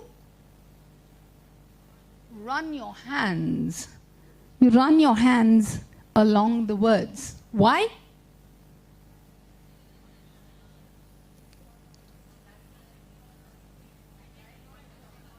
Yes. This is their first interaction with print media. Okay? And the more you run your hands underneath, they're not going to read it. It's not for them to read. They have not yet learned to read. But what it will do is help them identify patterns. Help them identify how a sentence works. You see, you and I know, take it for granted that there are spaces, and if there's a space, there's a word before the space, there's a word after the space. It's not common knowledge. They have to learn it. And if you don't show it to them, they will learn it. But they will learn it much later than they could in your hands. So running your hands underneath these words will help them that a sentence stops when there is a full stop. And that's how much you read. Then they see that there are spaces between these letters. And if there is a space, the letters, before the space is one word, the letters after the space is another word. Right? And they also learn what you and I know as sight words. You know what a sight word is, right? Some common words, they don't read it. They just know when THE is there, that it is the. In fact, you can't teach the. Phonetically, it just doesn't work. Right? The is an exception word. So how do you learn the? You simply learn the by reading it as a sight word. And you use it all the time. So you use read alouds so that you hold the book, use your fingers to go through the words, stop, use the pictures to interact, use a prop if you want, sing a song if you want, and make this a deeply experiential experience and not just listen to what I'm reading. Invite your listeners into your reading so that it becomes a story come alive, but this just becomes a tool. And the story is in the air. The magic is in the air. Still with me? Yeah? So that's how you use a story, okay? A read aloud. So you know what a prop-based story is. I showed you what a prop-based story is as well. Participation is also, what I have done today is I have done a mixture of a lot of these things so that you have an integrated, which is a hybrid model. Okay? So now you may want to just have a participative story where you can either invite the children onto the front of the class for a role play, right? A group drama, or you can invite them as part of your narration itself, right? So that is how you can do a participation story. And then finally, and often, you will use a mix and match of some of these methods. Okay? So do you have a question? Are these clear? Do you have any questions? Okay. So, now, so what is it? So, let me ask you a question. Do you think that with this, with whatever you've listened, you can be a great storyteller? Yes? Yes? Yeah. So you don't even need to tell me yes, because I have faith that you will. Just as I have, so will you. And it's just a matter of going, one, willingness to be on this journey. Willingness to learn, willingness to try things that you may not be comfortable at, and yet trying it. And if you were to just ask me to put it down as what are the top skills that I believe is necessary to be a great storyteller. If I can have you move the slide, please. Just move the slide, we'll come back to this finally. Yeah. Just 4 things is what I believe is really important to take you from a good storyteller to a great storyteller. And the difference is really about how can you yourself start with committing to this journey that I want to be a great storyteller. Okay, committing to this journey means that you practice it, you work with stories, make it your own, and you really spend time understanding the stories and not just recording stories, as some of you may have today, and just repeating it. That will not be authentic, that will not be real. It's about how you find your own stories to tell. You internalize your own stories. And that's when true magic happens. Okay? So, really committing to this journey, critically thinking about how is it that my children, who you know best, will learn the best from this. What are the various aspects that I can help them learn through the story? That needs critical thinking. It needs definitely a level of creativity, which I find is really, really hard. I've spoken to thousands of teachers, and I know that you have it, but you do not tap it. You're just happy taking something that's already presented to you and just becoming a postman of it, which is really not what you should be doing, one, for yourself, and two, is the message that you're leaving to the children, saying that we are all just couriers of information. I give you something, you grow up, you give it to somebody else. Right? So use your creativity, tap into it, all of us are, and learn to really enrich your stories. And finally, unless you connect with your children, unless you really connect with who your children are, what are their needs, you cannot be a great storyteller, because every story needs a different, has a different need based on the audience. You have a 3-year-old audience, their needs will be very different from a 4-year-old audience. You know that, right? So you have a English-speaking audience, very different from a very culturally rooted audience. You have an economically, socio-economically backward child, very different in their exposure. And therefore, how you bring their stories to them is really very different. Right? So connect with your children to understand where is it that they are coming from and what is it that will really make a difference for them. Okay? So, so that's what I had. But finally, I'm just going to leave you with what are the ways in which you can use stories in the classroom. So one is really, you all said we can use this story for numbers. Numbers is a curricular concept, right? So you can definitely use it to introduce a concept. You can use it for critical thinking. For example, why is it, if you were to look at the tortoise story, why is it that all the animals stopped saying the number? Right? Or why is it that tortoise did not say the number even though he was asking him to count? Right? Critically think about what would have happened had he said. What would have happened if he had become a statue? Why were everybody fearing becoming a statue? What happens? Right? Really talking about questions that you don't normally answer, that you don't normally expect even a child to know, are the questions which will actually help them grow. Yeah? So critically thinking is a great way for you to use stories in. Connecting concepts to real life, whether it is rain or a river or soft wet mud which you can make a mud hill in. You can't make a mud hill with rangoli powder, for example, right? Can you make a big one? No, you can't. But you can make it with mud. You can make it with soil. Why? Right? So these are real world concepts that you can. Emotional awareness. So knowing why the witch got angry and telling them what not to do and what they can do when they get angry is how you can use stories to channel their emotion, regulate their emotional responses, and also about what was wrong with everybody making fun of the witch's name. After all, it was a funny name. So can they make fun of it? Why? And fine-tuning their behaviors accordingly, right? So any questions here? And by the way, these are not, these are some ideas. There are many different ways in which you can use stories. And maybe on another day when we have more time with each other, I will share with you all the other ways and types in which you can tell stories. Okay? So I'm going to just end, if you don't have any questions, with one little story that I just read yesterday, and I'm really inspired by that story. And I want to leave that story with you. And I believe that story is something that each of you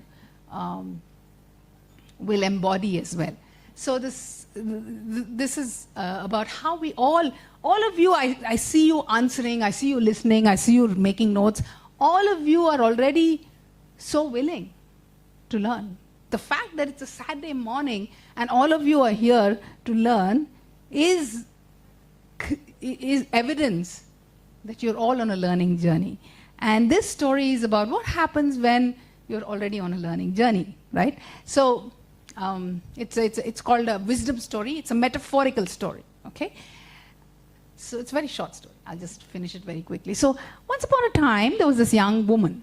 A young woman who was unlike the others. The others wanted to just, make money and, go have a good time in this world. But she was a woman who wanted to climb upon the top of the tallest mountain. It was not that everybody else wanted to do it. In fact, there was not a single woman who she knew ever wanted to reach right to the top of that mountain. But every day, she would look at that mountain. Every day, she will will herself to climb upon it. And then one day, she found the courage and she said, I'm ready. I'm ready to go on top of that mountain, because her heart was filled and she knew that this was what her life was meant to be, to reach the top of that mountain. And so she set out on a journey from the bottom of that great big mountain. She began to climb. She climbed and she climbed and she climbed. A day went by and then a night and then another day and then a night. And then it began to storm. There was great winds that was blowing and there were great stones that were getting swirled. And then the worst happened. It began to rain. It began to rain torrentially, so bad that you couldn't see an inch ahead of you. And yet she walked on until came a time when she could see nothing ahead of her. And then she looked as carefully, and there she spotted a small little light somewhere midway to the top of that mountain. And there she finds her way, drenched totally. She goes into that place. And there she sees that it is a small little inn in which sits a man. And he looks at her, very shocked, for he has never seen a woman. And he looks at her and says, "Lady, what are you doing here?" And she says, "Sir, I have come to climb the top of this mountain." And he looks at her and says, "It's best you go back. This is too hard to climb. And you see the rain, you see the storm, you're not going to get anywhere, lady. I think it's best you go back." And she looks at him and says, "Sir, my heart is right up there. It's reached the top of that mountain a long time ago. My mind reached there even before I began this journey. It's only my body that needs to reach there. I think I'll find my way. Give me a hot cup of coffee and I'll be on my way, sir," she says. And on that day, as he gives her the cup of coffee, he says, "I think you're ready, lady. And now I know what it means to scale any mountain. You have sent your heart and your mind a long time before. You have come here. And I know now that you will. And you have taught me how to tell others to climb this mountain." And that's the story that I want to leave you with. Your heart and your mind is right up there on the mountain. And you have chosen a path that not everybody else chooses. It's not easy to teach young children. It's not easy because one is, it's not the job that pays mightily. It's not the job that gives us a fat balance. It's not the job that gives us a great deal of time. It's not a glamorous job, but it's a job that you've chosen to change the lives of those around you. It's the job that you've chosen that builds futures and future leaders for this country. And it's the job that will make them remember you long after they've forgotten your face, probably forgotten your name, but they will never forget what you made them feel. They will never forget the stories that you told them. And I leave you with great luck and my very best wishes, because you reached right to the top and all you need to do is continue that journey. Thank you for your time. Thank you for listening. I thoroughly enjoyed being here. Thank you so much. Thank you. Aparna ma'am, what a session was that, wasn't it? I still have goosebumps listening to the last story of yours, ma'am. Thank you. It is really encouraging. Thank you. Thank you, ma'am. Thank you so much. We are fortunate enough to have you here, ma'am. Thank you. Can we have a big round of applause again, please?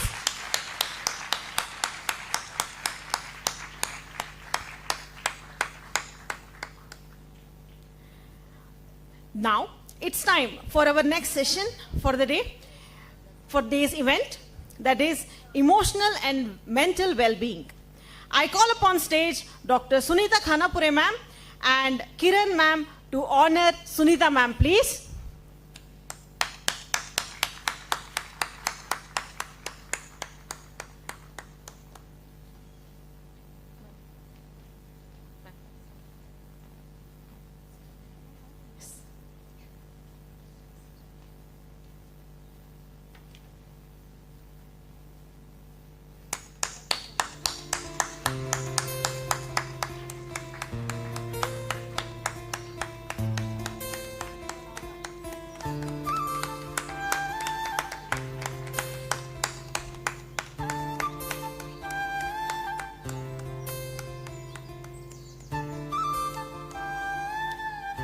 Let me just give a small intro about Sunita ma'am.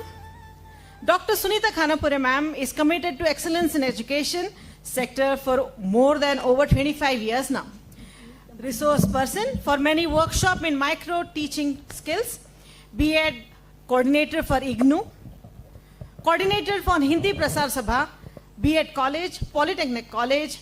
Ma'am has been awarded with doctorate in Human Rights Commission, Delhi, in July 2024.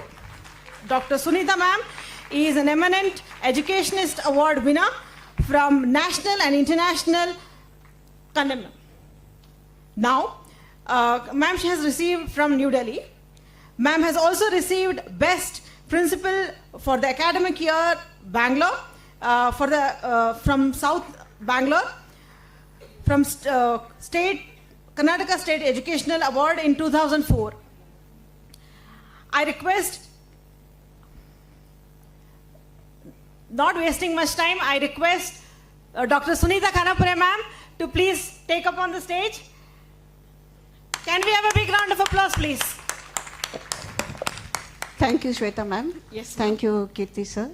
It's an honor to be here. And thank you, Aparna ma'am, for bringing the story to the classroom. Even I would like to start with a small story as well.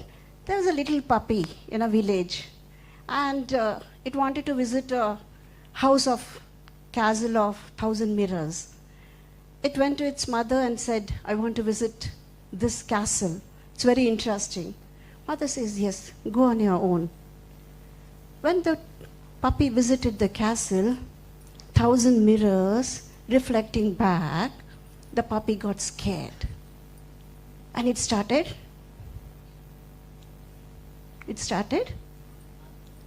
barking. Then it got angry, it got scared, and it ran away and came back and started crying and said, Mother, there are thousands of puppies there staring at me, growling at me.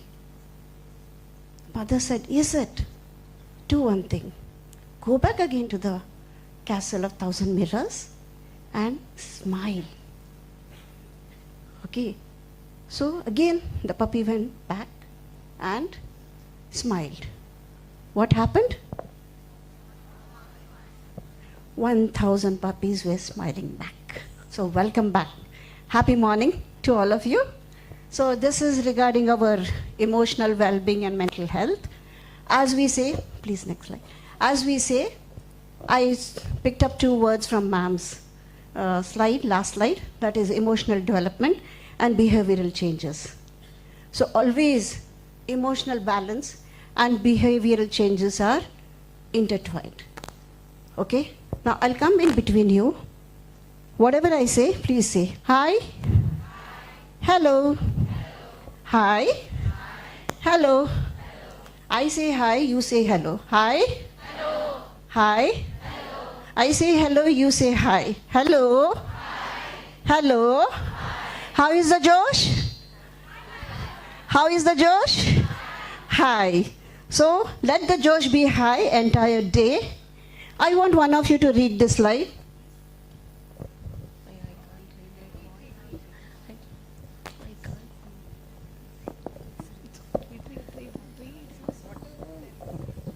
I think you have to try and fail because failure gets you closer to what you're good at. Thank you. They were passing the mic. You read, you read, you read. That's okay. So that is what happens when somebody says, read, right? So there is an imbalance in your mind. You get scared, you get fear, right? I think you have to try and fail, because failure gets you closer to what you are good at. We all are good at many things, but we are not aware. Correct? Please, next slide.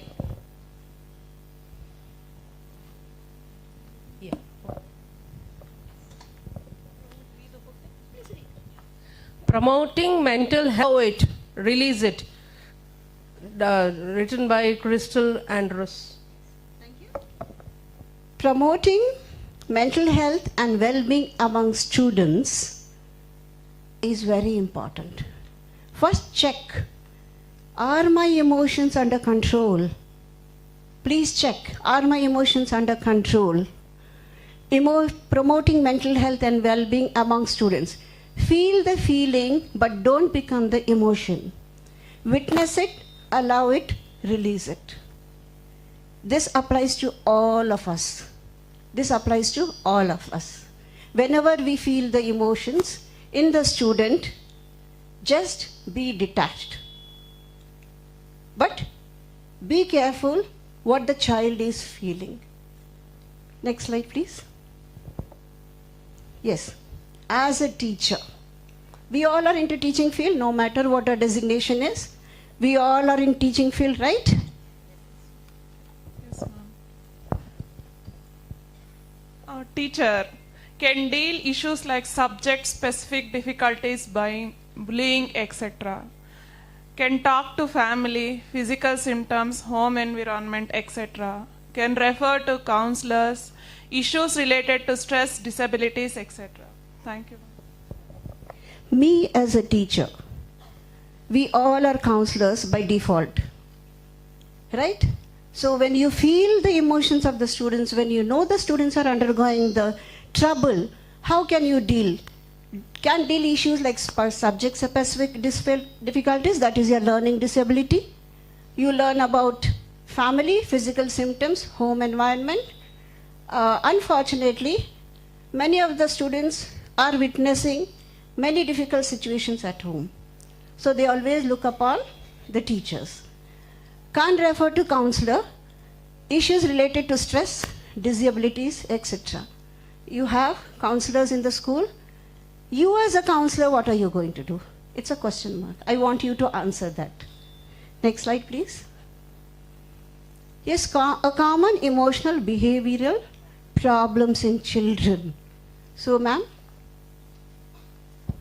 Significant changes in interest and hobbies, change in social relationship, academic performance, physical symptoms, frequent absence or tardiness, substance use, self-harm behaviors. How do we identify the emotional problems in students? What are the symptoms? So it is significant changes in interest and hobbies. The child once wants to paint, another time the child wants to color, or wants to sing and dance. So these are the symptoms. Then again there is a change in the social relationship. What do you mean by social relationship? Making friends with others and playing with them. Very good. Making friends, choosing friends, rejecting friends. How is the academic performance of the preschoolers? Right? We cannot actually judge. At a time they are really good, at a time they are not performing. How do we judge? Is a question mark.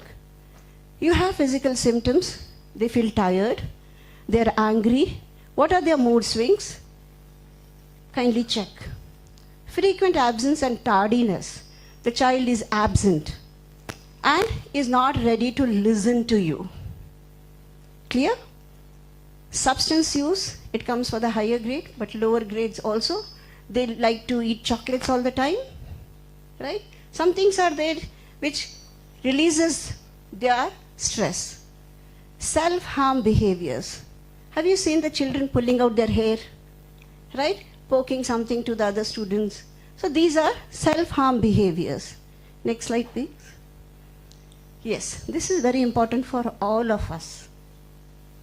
Strategies and support system. What am I supposed to do with my students as a teacher? First of all, you have to observe them. Screening in the sense, observe them. After observation, yes, preschooling is all about observation and recording, right? Monitor the changes, behavioral pattern. Monitor the changes. Take help. Talk to your colleagues. Please immediately don't jump onto the parents. And parents are more panicky people. Right? So, you seek help of your authorities, of your colleagues who may help you, give you suggestion, but always report to your authorities. There you might find some solutions. Then, active listening. Listen to the child when the child is pulling your sari or dupatta. Right? Listen. Pause a moment. Listen. Promote self-expression. Face is the facial expression which shows sympathy, empathy. Mindfulness and relaxation technique. Very important. Calm down the children with your voice. Right? They will listen with the music. Understanding emotions. Are we able to understand our own emotions? What do we do when we are happy? What do we do when we are angry? Peer support. Here, sometimes the children will be talking when they are walking to the washroom. Preschoolers, have you heard? Have you listened to them? What will be the topic of their talk? Oh, my mama did this. Oh, my papa did this. Right? So they find support in themselves. There you need not intervene, just observe again. You have stress management, access to the resources. Parent involvement comes last. If it is of a serious kind, report immediately. Okay? Collaboration.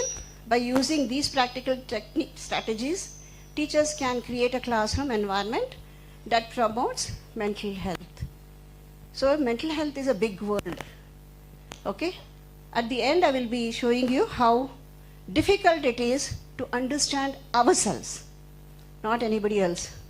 Let's understand ourselves first. Right? Next slide, please. Okay. Now we have a video to show to you. I want you to observe the video. Can we play the video, please?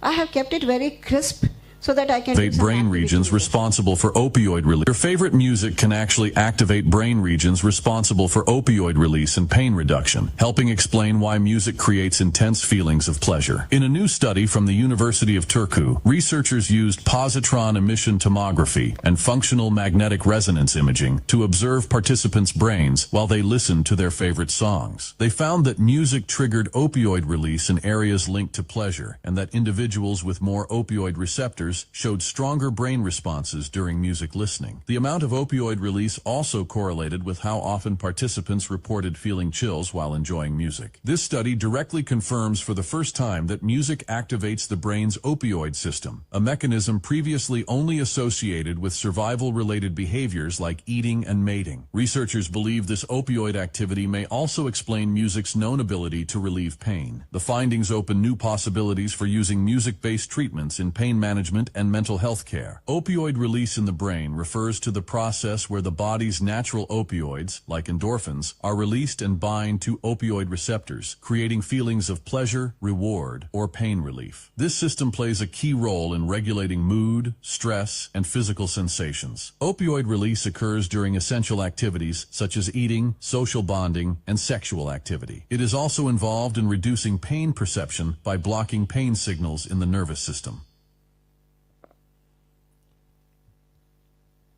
This is very important for all of us to understand. Emotions are felt in the heart, but it happens in the mind. Do you all agree? We all feel through our heart, but emotions are already disturbing our mind. How do we take charge of our mind?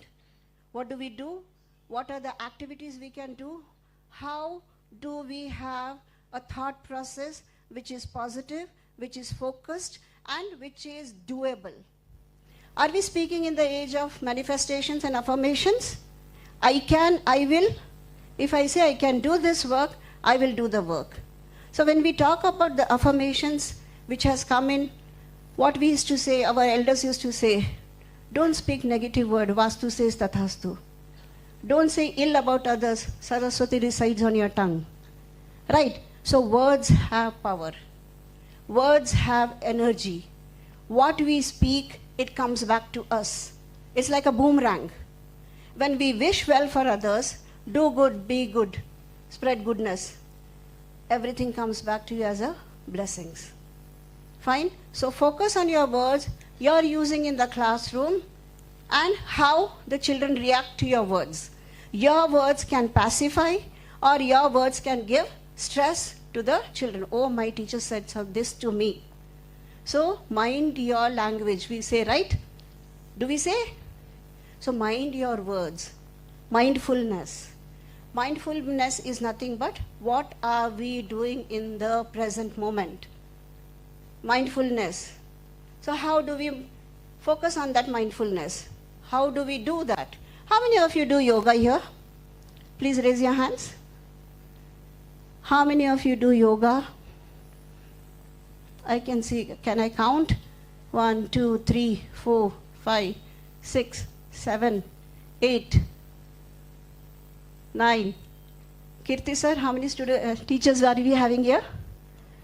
410 teachers doing yoga. Oh, I can count 3, 4 more. You are understanding? First mantra for your emotional well-being is physical fitness. Physical fitness. Am I fit physically? Am I disease-free? Do I have diseases? How many of you have sugar? How many of you have blood pressure? Why this pressure comes? Because you're not putting in your physical health into a category where it is very important. Okay, so first is physical fitness for your mental health well-being. Second comes your emotional balance. Next is emotional balance. What do you understand by emotional balance? Anybody please? Emotional balance. If you answer this question, you'll get the key point for your session. What do you understand by emotional balance? Having control on ourselves. Okay. Then controlling both professional and personal life. I'm talking about your emotions. What do you understand by emotional balance? Am I having a kind of behavior which irritates others? Or am I having a behavior which brings pleasantness in my environment? Is my emotion affected to the person or to the situation? Whenever I see this ma'am, I get very angry. I don't know why. I'm giving you an example. Okay. Whenever I see another person, my BP shoots up. Why? Because our emotions are connected with the person, not with the situation. Situation will come and go. Person will remain the same. Right? So you need to change your perception. You need to change your perception of the people. Oh, she's like that way only. How much ever I tell, she will not improve. You have to have a emotion where you do not judge the people. No judgment. Emotions are situational. So how do I keep my emotions under control? Smile. Smile. First thing you can do is smile. Smile a while you smile, another smiles. When another smiles, you smile back, and the smile continues. Yes? Keep a smile always on your face. The reason being, yes, you can clap, please. I will be very happy. Yes? So what makes me happy? What makes other happy? See, if I am happy internally, if I am physically fit internally, no matter what, I'm going to perform. I'm not feeling well, but I'll take medicine, do the work. Work will not suffer. Oh, I'm feeling tired. I'm feeling unhealthy. Are you inviting tiredness? Are you inviting unhealthiness? Words have power. Thoughts have power. What you think, it manifests. Right? So, they say, no? Make it, fake it till you make it. So keep smiling. Maybe it's a fake smile. Fake it till you make it. All right? So that is your how to control your emotions. Fine? Keep positive thoughts in your mind. Always. Fine? Coming to your next, how to maintain a mental equilibrium. Many things are there, but I'm keeping it short, paucity of time. Third point, what you can do is always get up early in the morning. Okay? Find space and time for yourself. Me time. Me, mine, myself. It's not being selfish. Taking self-care is not selfish. Right? Don't sit for meditation, you put cooker on the gas.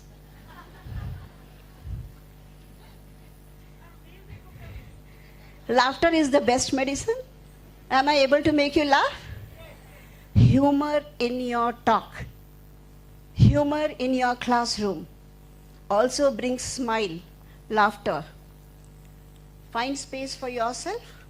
Meditate. Why meditate slide, Kirti sir? Why meditate slide is there? I sent you. So why meditate? It soothes your mind. Okay?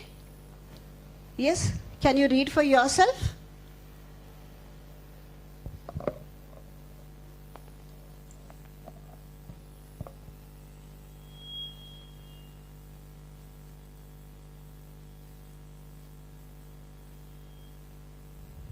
Meditation is a very big word. You can start with me time. How to meditate? Strategy. Find a quiet place, comfortable place, sit down or lie down, close your eyes, take few deep breaths, focus your attention on breath, a mantra or a physical sensation in your body. When mind wanders, gently bring it back to the chosen focus. Start the session for 5 to 10 minutes and gradually increase as you become more comfortable with the practice. Tips for meditation. How do we start?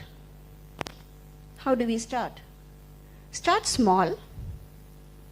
Begin with short sessions and gradually increase the duration. Be consistent. Aim to meditate at the same time every day. 5 o'clock in the morning, I meditate. Every day, 5 o'clock, I meditate. Fix the time. Don't worry about your mind wandering. It's normal for your mind to wander. Gently bring it back to the chosen focus. Use a guided meditation. Listen to guided meditation through help. You get started or to explore different types of meditation. Make it a habit. Incorporate meditation into your daily routine, just like brushing your teeth or taking a shower. Be patient. Meditation is a practice that takes time to develop. Be patient with yourself. All begins with self. If I am happy, my surrounding is happy. If I am miserable, I will see everyone is miserable. I'll make it a point that everyone will become miserable. It happens. It's No, I'm feeling sad, I'm feeling angry. How can others smile? It's a mindset. So if I am happy, if I am healthy, I can do miracles with myself first. That energy gets transformed. Right? It's all the game of energy. What we collect many energies in our lives, right? We get affected by many people, right? So their energy affects our energy. How to cleanse that energy? It has all got its own process. Your energy should not be affected. For that, you should keep on chanting whatever mantra you feel comfortable. Nothing to do with religion or nothing to do with anything else. It's just a step for your spiritual journey. I moved on to the spiritual journey. That's why I said, why meditation? Can we scroll?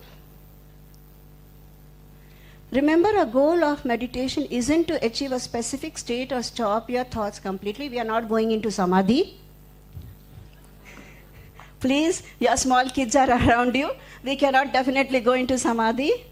But awareness, okay? Specific state or stop your thoughts completely. It's about cultivating awareness, acceptance, compassion for the present moment. I live in now. Past is a history. Future is a mystery. Correct. Why dwell in past? Why dwell in future? It has not arrived. It has got its own problem. Today is the day. Now is the time. Now, where are you? I am here.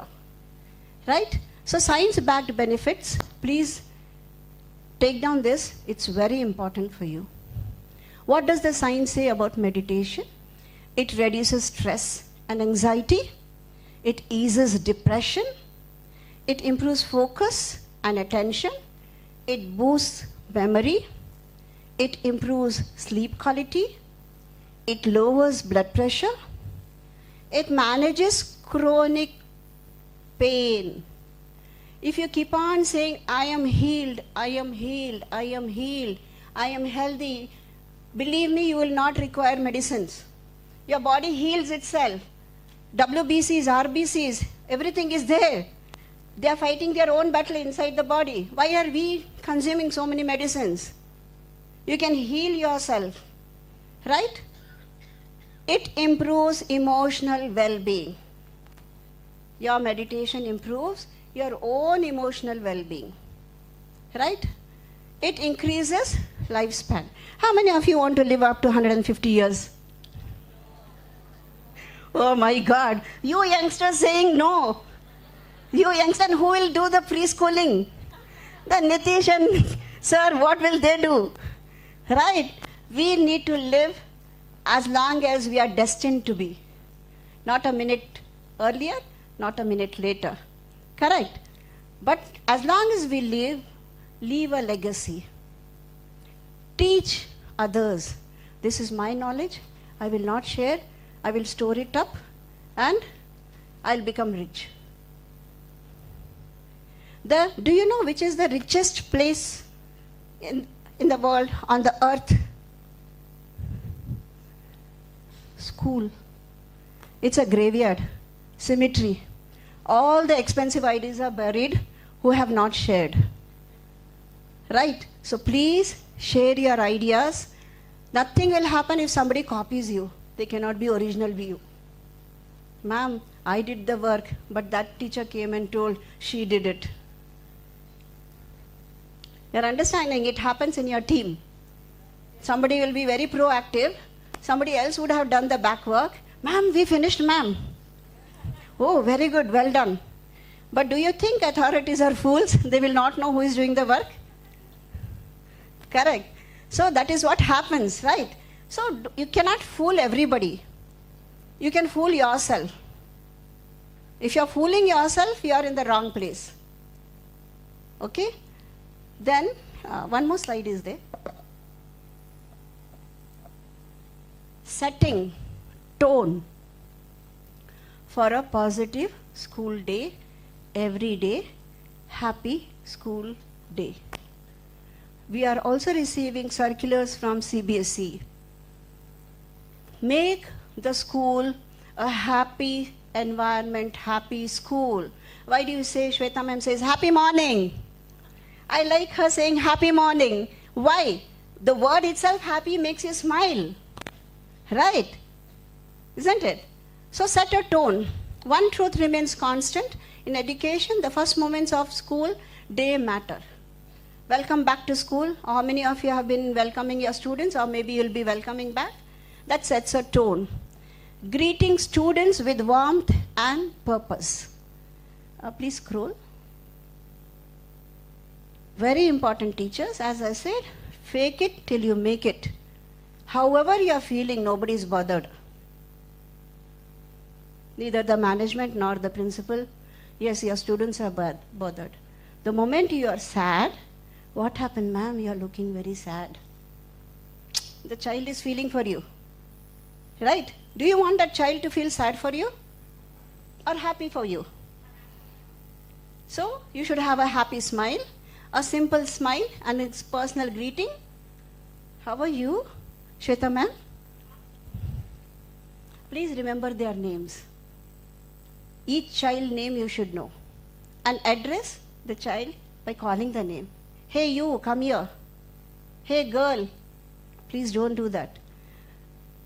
This personal connection at the beginning of the day can boost the engagement up to 20%. Whether it's a handshake or a high five or a warm good morning,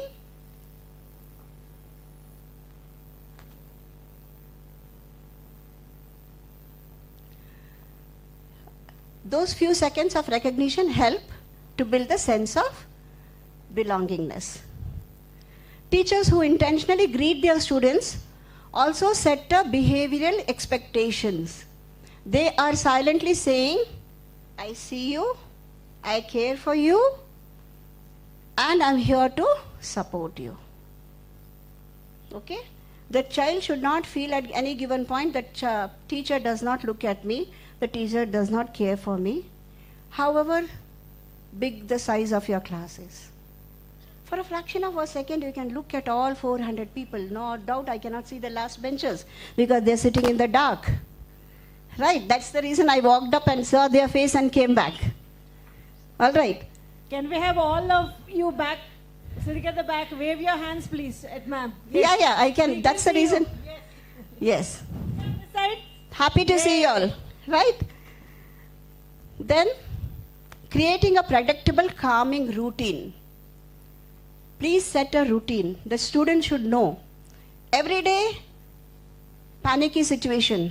Please don't create that situation. Young learners thrive on predictability. Having a clear morning routine not only reduces anxiety, but also sets a tone of stability and order. Plan your day. Plan your week. Children will know how you are going to move. They should know your next move. Then, modeling enthusiasm and emotional regulation. I'm coming to class like this. Good morning, children. How will the children feel? Ma'am, what happened to you? Are you okay? Right? So modeling enthusiasm and emotional regulation. Your enthusiasm, your zeal, your energy will be in yourself. So that energy should be transferred. The moment you go and say, hi, I did not get the response. You understood what happens? Your energy should get transformed automatically. Correct? Students are highly attuned to emotional energy of their teacher. If you start the day flustered, I come to the class and start picking up the things and all, children are already saying, oh, today the day is gone. Ma'am doesn't know where is the lesson plan. Ma'am doesn't know where is the teaching plan. Ma'am doesn't know where are the flashcards. Ma'am does not know anything.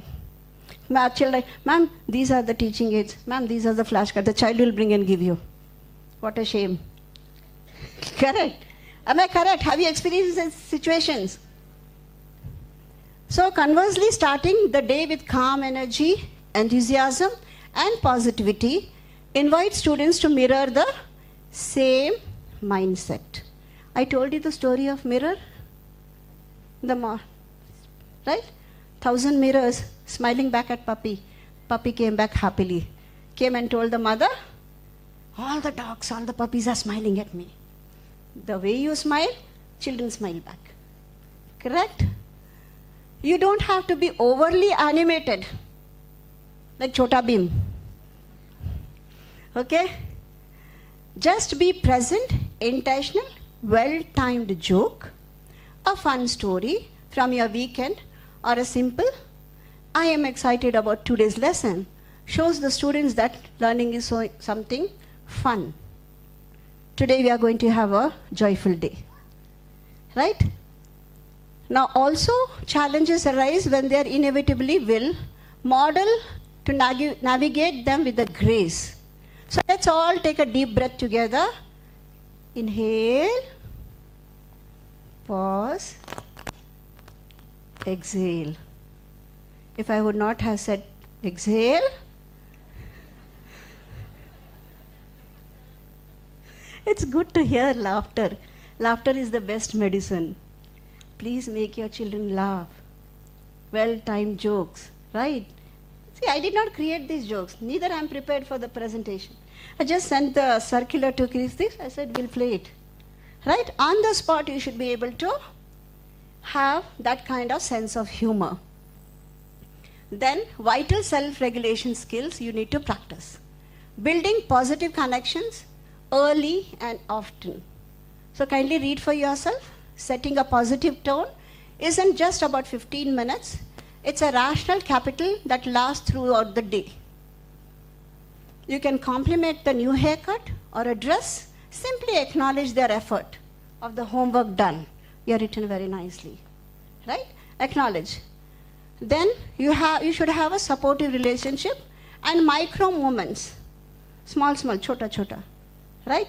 You can create that happiness. That song is there, no? Itti si khushi.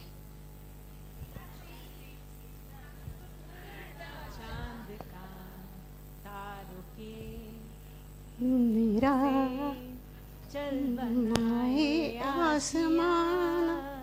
Itti si khushi. That's what we require, right? Small happiness. Correct? If you can sing, sing. If you can dance, dance. We need not be a great choreographer to have simple dance steps, right?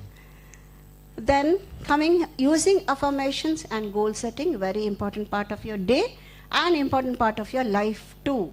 It's for your personal takeaway also. It affects your family members if you're happy, right? Your mood changes, brings hypertension at home also, and hypertension to the principals also. Okay, so use affirmations, goal setting. I am capable, I am kind, I can handle challenges. This is positive concept. Okay, and also have a personal goals for yourself. I have done my NTT. Okay. I have done my BA. Okay. What else can I do? Today was a wonderful session by Aparna ma'am. Please give a huge round of applause for Aparna ma'am. Very wonderful session. Why can't all we undergo a training of story narration? Correct. As I said, 1, 2, 3, 1, 10 people, 10 to 20, 20 to 100. Why can't we all be a story narrator?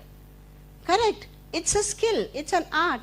If you know how to do it, you are the winner. You need not please anybody. You only have to please yourself. I have done my day's duty very well. That is what is required. Correct? Ending a day as you began. Please remember this is very important. Fine? Remember that the end of the day is just as important as the beginning. Reflecting on the day's successes, recognizing individual and group achievements, expressing gratitude can leave students feeling accomplished, uplifted. This positive ending reinforces the tone that you set in the morning and help the students to leave school with sense of closure to come back tomorrow happily again.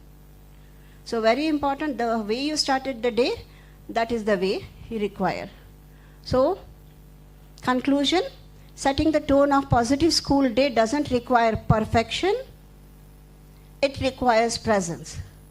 By showing up with intention, warmth, and consistency, teachers can create classroom environment where students feel safe to explore, empowered to participate, excited to learn. Your classroom can be their anchor in a world that often feels unpredictable. It all starts how you begin each day. It's just a tapasya what you all are doing. It's not just a joke that you are by fault or default you have come to this profession. It's a tapasya where you have taken up these challenges and you need to develop yourself. Am I getting to you? What is our purpose in life? Japanese have. Kaizen is identify your progress. Identify your purpose in life. Eat, sleep. Right? Each child under your care is your purpose of life. Making life out of life is your purpose of life. Can we have another slide, please? Affirmations. Affirmations.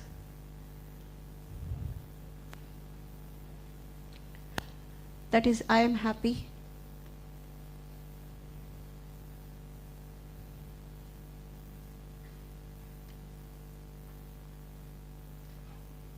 I am happy.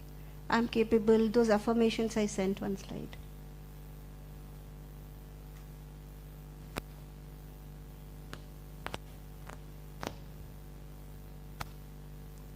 Okay, meanwhile we can play the music for meditation then? Yes. I want you to experience this. Affirmations will come later. All of you sit comfortably with your backbone straight. Till now you always slouching like this way. Right? Keep your palms on your knees open so that you receive the energy from the energy universe. We'll play the music. Close your eyes. Smile on your face. Relax your body. Close your eyes. Please don't open one eye and see whether others have closed the eyes. Mind yourself. Close your eyes. Close your eyes. Close your eyes. I'll keep on saying till everyone closes the eyes. Enjoy the feel of the music.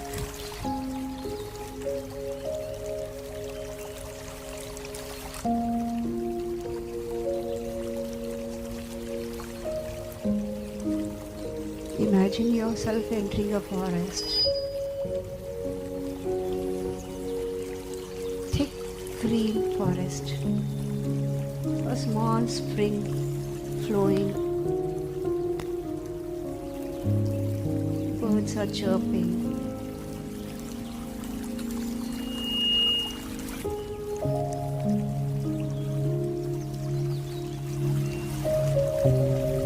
You're walking through a thick jungle. Very far you can see a hut with a light. You're walking in the jungle.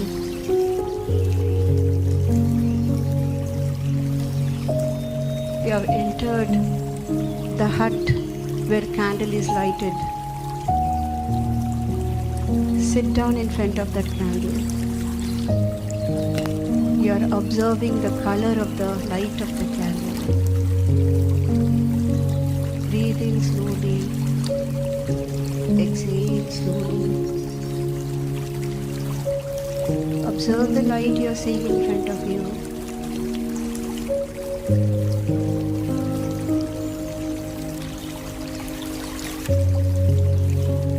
Slowly get up. Walk back through the jungle. Again you can hear the sounds of the water. Birds chirping. Green trees. Feel the breeze on your face. Cool breeze. Your body is relaxed. You're happy, smiling. Look at the blue sky. Feel the change in the breathing pattern. Your breathing is more relaxed.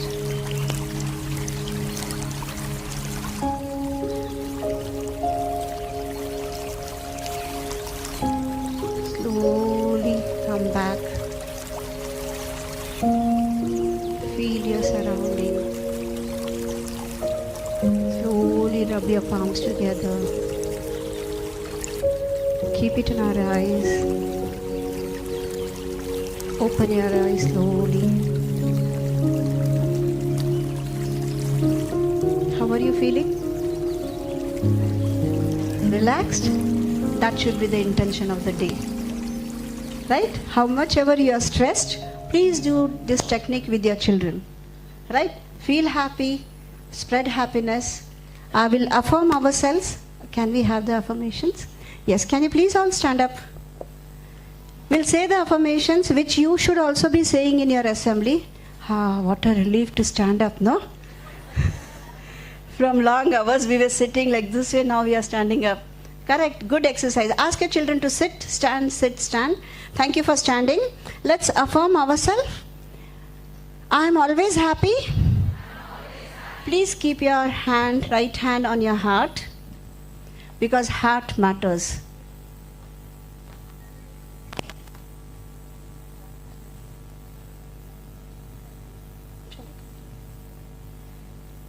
Keep your hand on your heart. I am always happy. I am calm and stable in every situation. My memory and concentration are excellent. I eat healthy food. My body is healthy and disease free. I use gadgets only for studying. I respect everyone. I respect nature. I am grateful to my parents. I thank my teachers. Thank you, God. I thank universe for abundance of health, happiness, and prosperity in my life. Thank you, audience. Please be seated.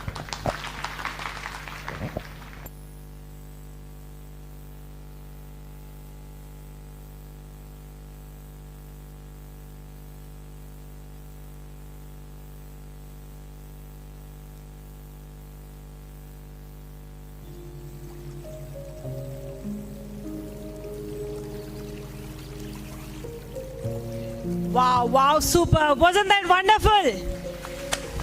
May I have a big round of applause for Sunita ma'am, please? We could so much relate to whatever she said now, just now, right? I will definitely take a positive note from here this session, and I hope so that you also will carry that to your school as well as your homes, and have this, mental well-being and emotional balance. Yes or no? Thank you, thank you.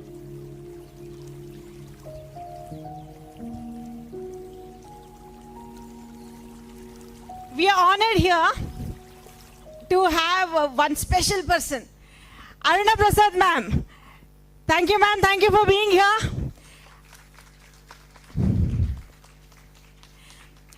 Let me just introduce Aruna ma'am to you. Aruna ma'am is one of our, mentors.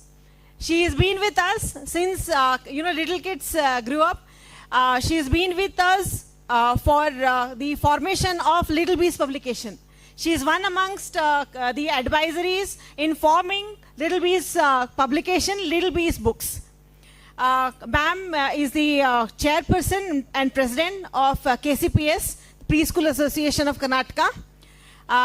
Ma'am is a doctorate in early child care education, and we are fortunate enough to have ma'am here. Thanks a lot, ma'am. We are blessed. Thank you.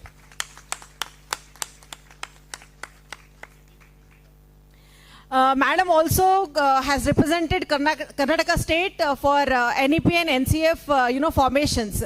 She has represented Karnataka State. We are really honored to have you here, ma'am. Thank you. Thank you so much. The next session for the day, can we have Kirti sir? And session will be on NICC and Little Bees books. Yes, sir, please. Thank you so much.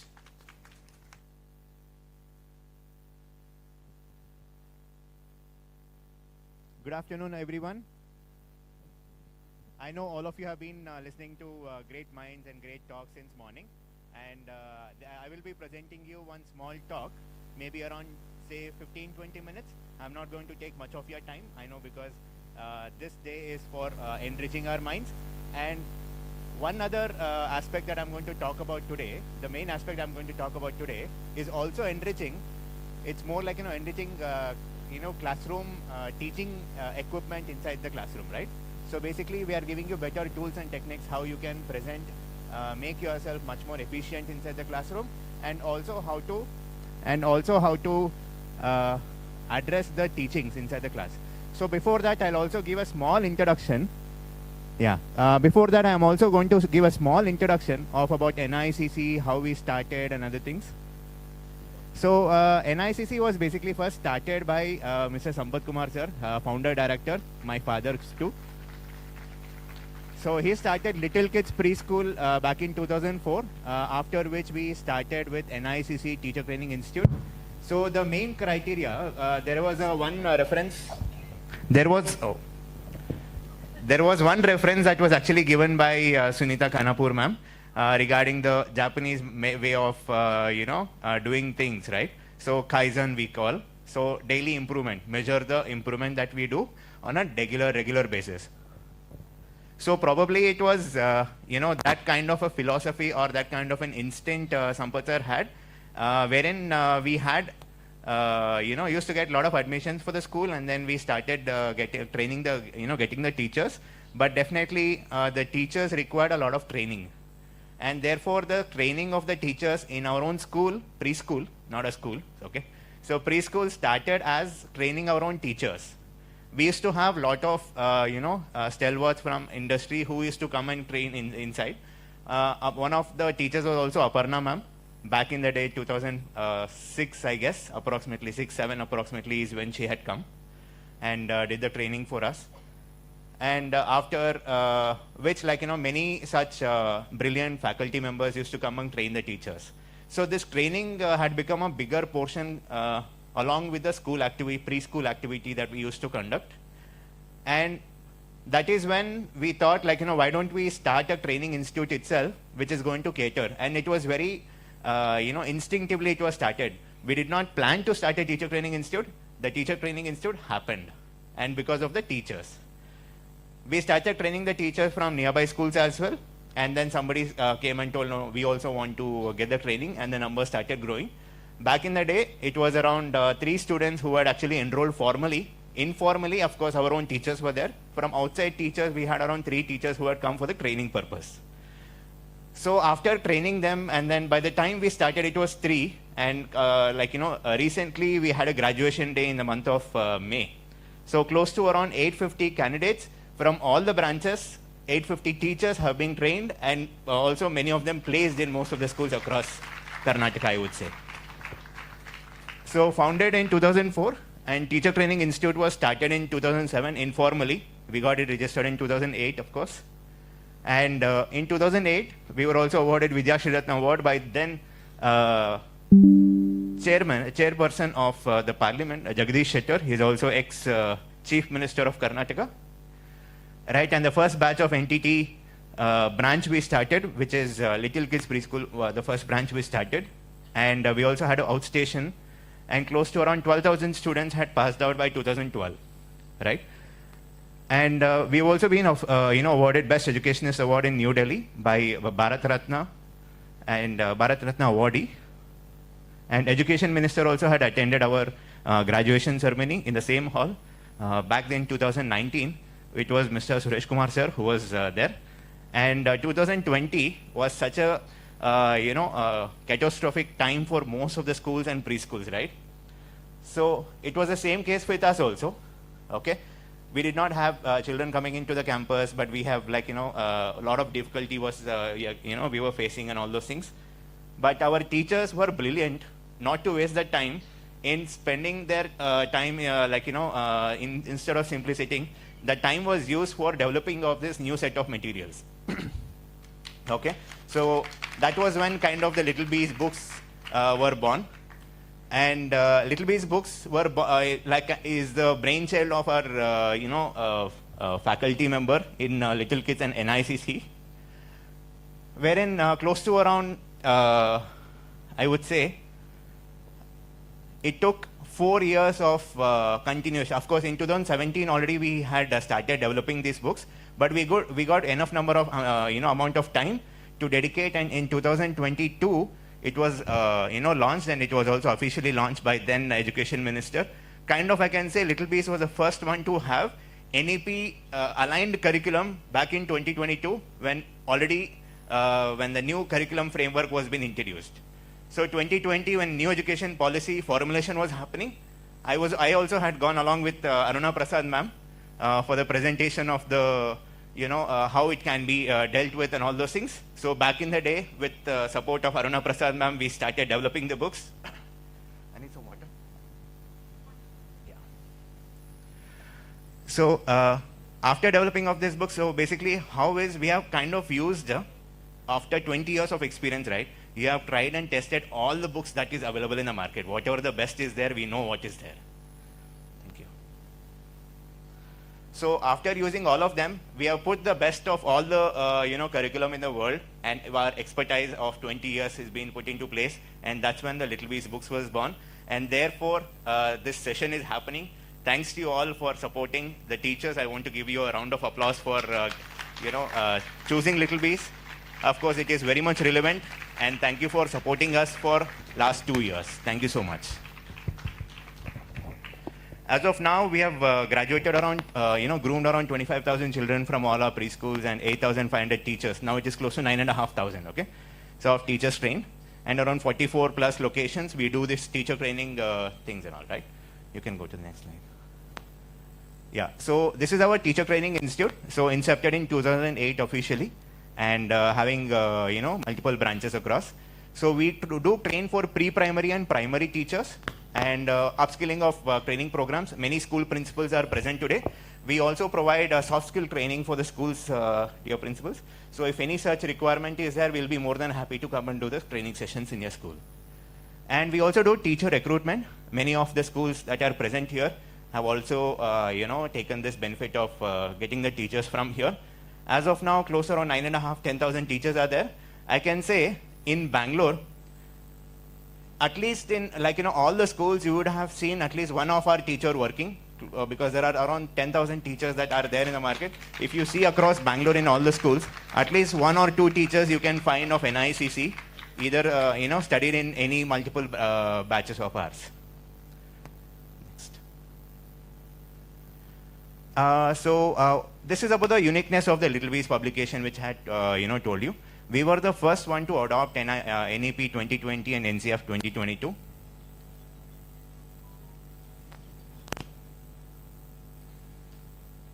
And books are starting from playgroup onwards. So playgroup, nursery, LKG and UKG, 4 levels are there. So I can say we are one of the very few publishers who are actually having the whole curriculum done for the playgroup section as well. Because from nursery onwards, there is a government recognition for nursery class, that is 3 years and above. 3 years is the minimum age for admission, right? So according to NEP. So playgroup books is something that we are very unique, and we are very few publishers who have been doing it. And language introduction in the preschool is being done very professionally. You don't have to buy some random books that is going to have letters and with some mistakes also.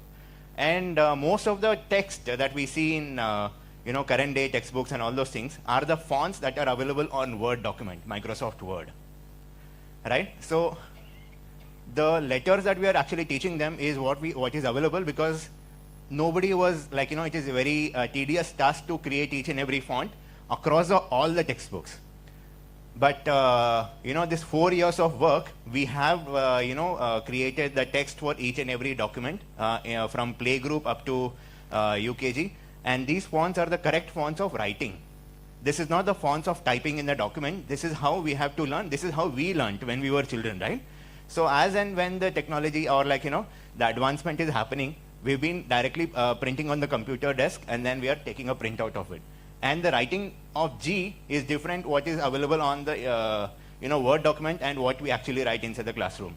For example, number 1, that is also very different. And why these books are very, very important, I'll just tell you. How many days are there in a year?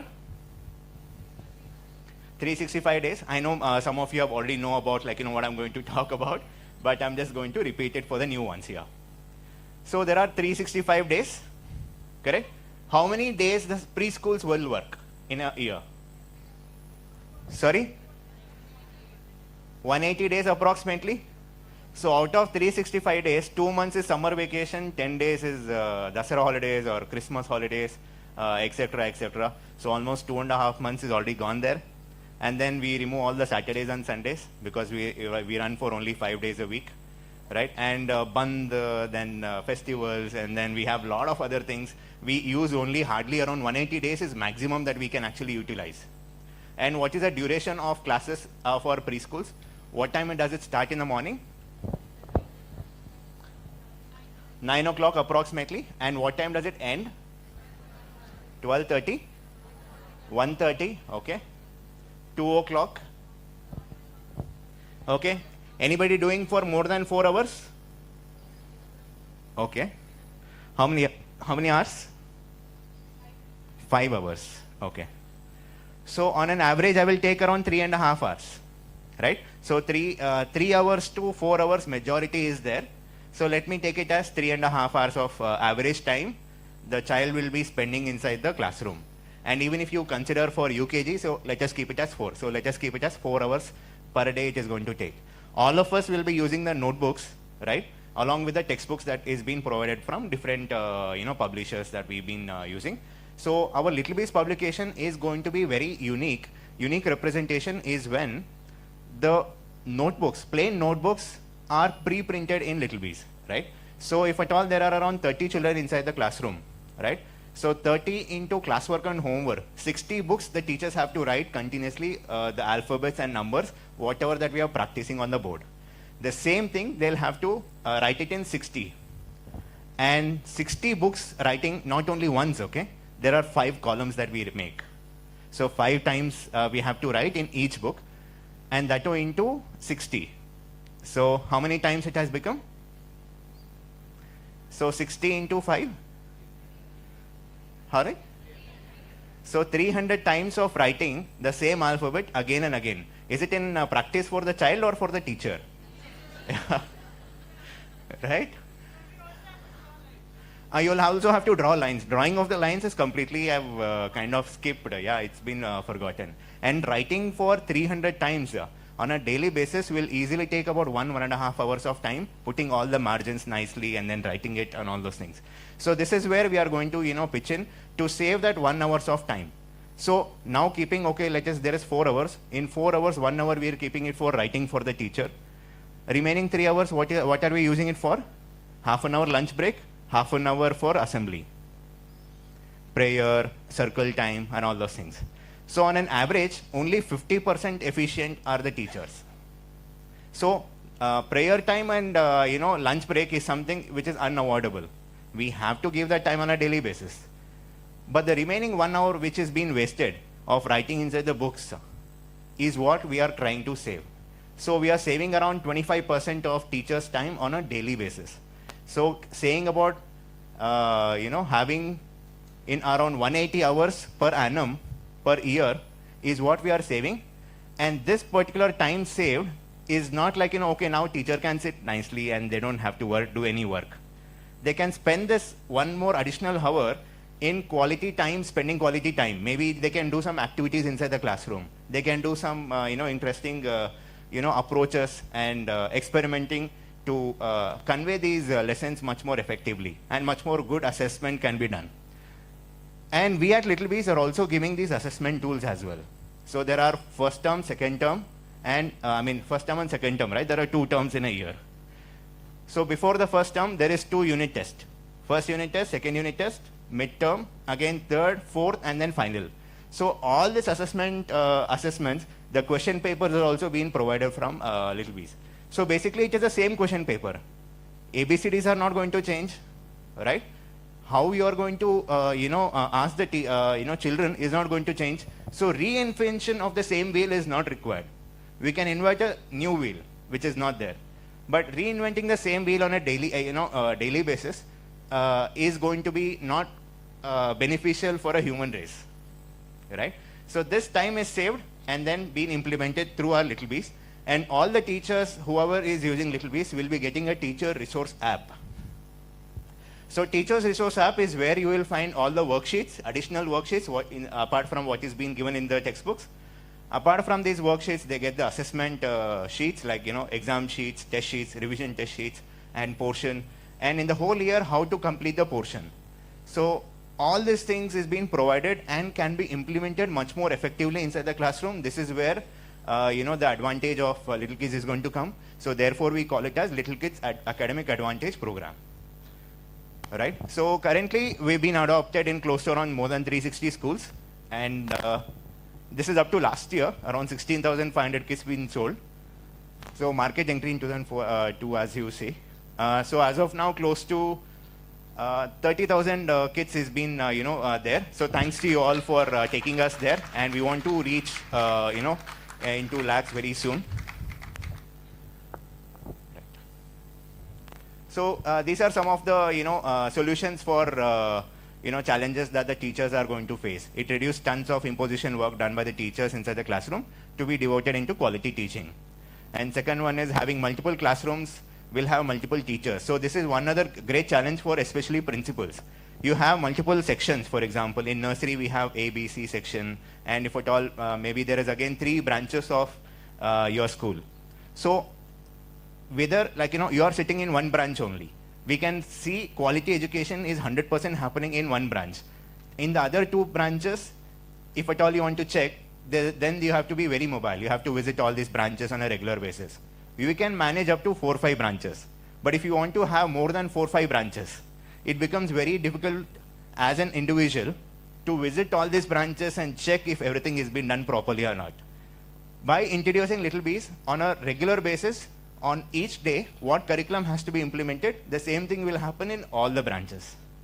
So this consistency of implementing of education will happen across all the branches. And even if you take any new teachers, it becomes very easy to teach them how to use these Little Bees, because every month the training will happen. It's not like, first time, beginning of the year, we do the training, and rest of the year, we simply sit, right? If at all we have any new teacher in July, August, then we don't have training because the training is already completed. But with Little Bees, you have this training on a monthly basis. Every month you keep getting the training, so your teachers are very well updated about it. And the teacher attrition rate has also been high in preschools because of many reasons, right? And Little Bees helps with the new teacher with a smooth transition. So these are some of the kits, pre-nursery kit and nursery kit. We have kept it in the stall outside. You can look at it during the lunch break or after your training session. So LKG kit and UKG kit, where we have also included the language books also into this. And these are some of the add-ons. So this is the academic advantage program that I was telling you about. So academic training, where we have annual curriculum plan is given, lesson plan, teacher training, day-wise planning. So basically, we are very strong in the teacher training. We want to help all the other teachers to be on par, because preschool education is so very important that the teacher will decide the future of a child. In fact, all of us will have our own experiences as a preschool children or a school children. We do not like one particular subject just because we do not like that particular faculty or teacher. How many of you hate social studies here? Not very interested. Yeah. How many of you do not like mathematics? Right? I can see some hands. right? How about science? Who do not really like science? Okay, I can see some hands. So the only reason why, and how many do not like computer science? Computers, right? As a child, not now. Now all of us know how to operate phones and then computers and everything. But as children, I hated my computer teacher. And then whenever the class is there, I do not want to focus intentionally. I did not know it will hurt me in the future. I did not know. Yeah. I did not learn computers because I hated that faculty. And then, of course, I came into management later. It was destined, right? So the person who is actually, implementing the education is going to, decide the career path of a child. And one other experience is I was actually writing a classwork, and it was in the beginning of the academic year. I borrowed for an eraser from the next student. The teacher came and hit me. Okay, and then I started maintaining the classwork very dirtily from there on. I wanted to keep it neat, and then I asked for eraser to make it nice. But the teacher came and hit me, so I will not maintain her notes properly. It did not think like it is going to hurt me in the future, right? So these are some of the it is my own experience. All of you will be having your own experiences as to maybe I go back to my 5th standard or 6th standard. What I would do is much more differently than what we might have done now, correct? Or maybe I should go just before marriage. After marriage, maybe a different thing we have to do. So we always have this kind of thing, right? So therefore, having the best faculty or teacher for inside a classroom is the utmost responsibility of the management, of course. And also it is the responsibility of each and every one of us sitting inside to give the best. So the pain points of imposition work and repetitive task is what we are removing so that you can be a better person inside the classroom and also a better teacher, right? So we also give this student academic tracker wherein you can track the child's progress over a period of the whole academic year. And during PTM meetings, so parents teachers meeting is there, you have some data on which you can actually show these tracker sheets and explain to the parents where your child is progressing and how much data will be there. And assessment management, of course, and we do conduct these seminars and workshops, and any further future workshops are there, we'll be informing it to you. Your managements will inform to respective teachers.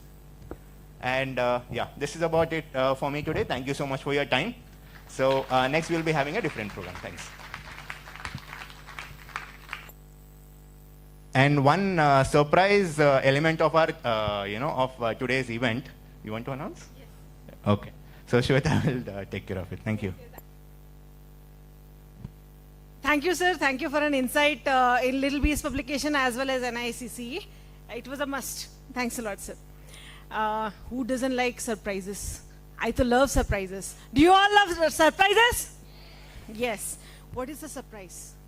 Any guesses? Any guesses? You know what? Sir just now explained about the courses and all, which NICC, National Institute of Early Child Care and Education, offers. Whenever we visit schools, many teachers we see, they haven't done the course only.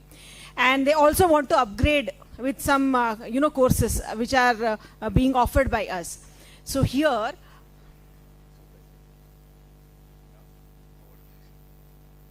sir is asking me to announce the surprise later. Do you all have patience now? No, na? I also don't have. But let us wait, okay? Something important is there which we will have to continue with now. So the next thing, keep on guessing the surprise, okay? Chalo, let us keep this, surprise hot only. Hot cake. Yeah. So next, moving on. Today, we take a moment to honor and celebrate the remarkable contribution of our esteemed principals who have dedicated over 20 years to the noble field of education.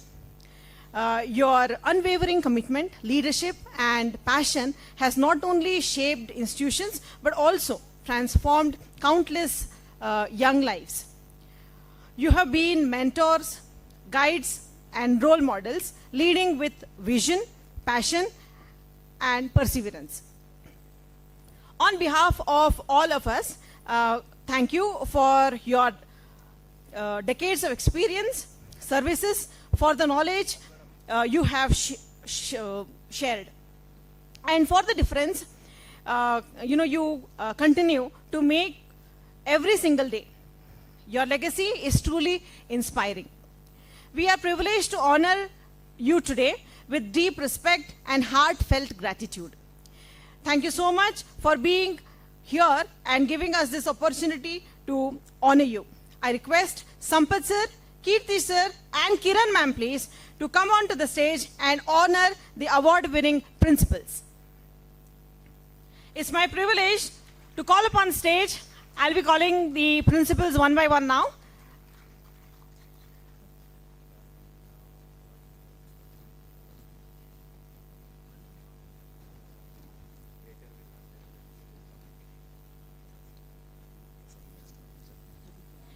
May I also call upon Aruna Prasad ma'am to honor the awardee principals, please. Which are with madam's rich experience of over 60 years in education, especially early childcare education. Ma'am is also holding a doctorate in early childcare education. We are really blessed to have madam here.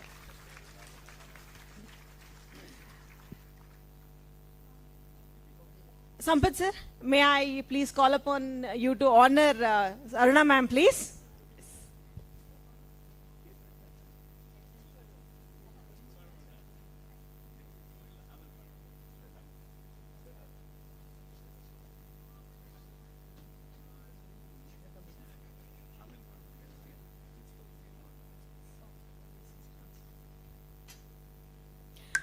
Don't do.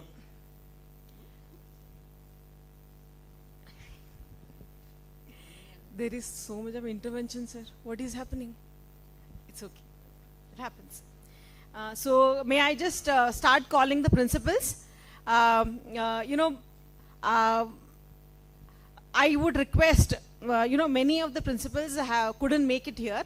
So when I call upon the principals, whosoever is present with us, kindly come up on the stage. Later, whosoever hasn't come, we will be felicitating them, on behalf of them. Their coordinators can take the award, but we will be visiting your schools and felicitating you as well. Okay, so can I just start calling the principals' names, please? Now here, the first and foremost, we are privileged to call upon stage Shri Rajkumaraya sir, who is presently serving as the principal of Apollo National Public School, Legere, Bangalore. May I have sir here? Do we have him here?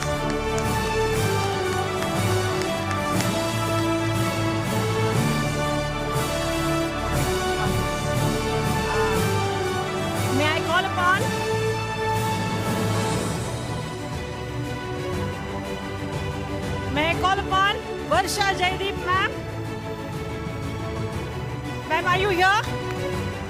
Ma'am is presently serving as the principal of Dayanand Sagar International School.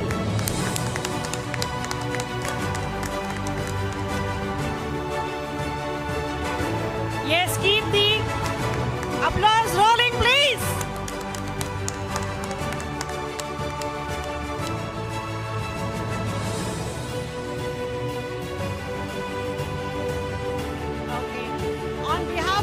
Varsha Jaideep ma'am, we have Mrs. Usha Raghavendra ma'am here. Yes, thank you ma'am.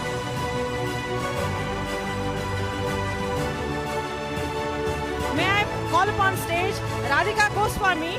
Madam is presently serving as the principal of Police Public School, Koramangala, Bangalore.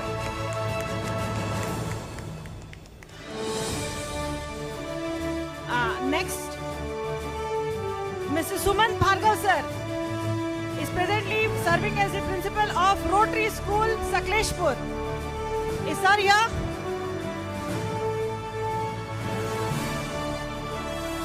May I, on behalf of sir, is anybody representing sir from Rotary School, Sakleshpur, please? now call upon stage Sumana H.S. Ma'am. Ma'am is presently serving as the principal of Blossom School. Ma'am, may I have the area, please? Kumar Swami layout. Yes, ma'am. Thank you. Please come.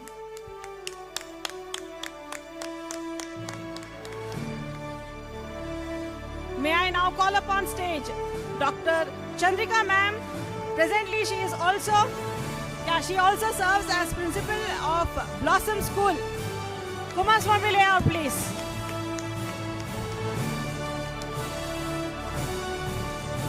Mrs.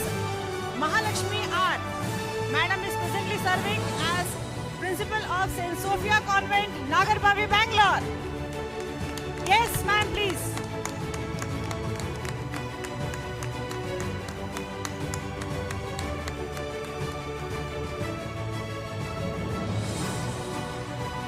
Thank you, ma'am. Thank you for being here.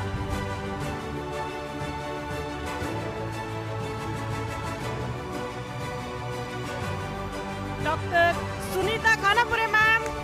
Please, may I have you on stage, please? Madam is presently working as principal of Christ International School, Bangalore. We have heard her and we are blessed to have you here, ma'am. Thank you. May I have on the stage Mrs. Lakshmi Kala ma'am, presently working as a principal of Mount Scenaria School, Bangalore. Thank you, ma'am.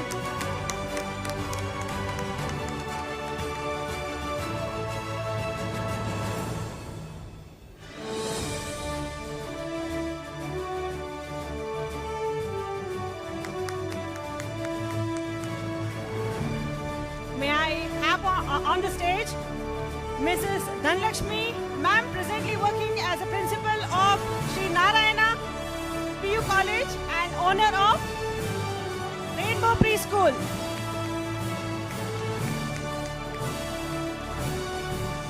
May I please call upon stage Sujata Satish, ma'am, presently working as principal of Leo Kids.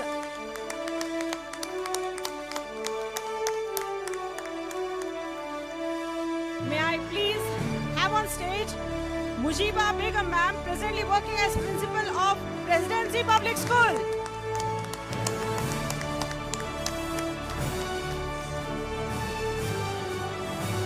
May I please call upon stage Nayas Pasha, sir, presently working as principal of Wisdom Public School. Thank you, sir, thank you for being here. May we have on stage now Srimati Saubhagya Lakshmi, ma'am, presently working as principal of Indian High School, Bangalore.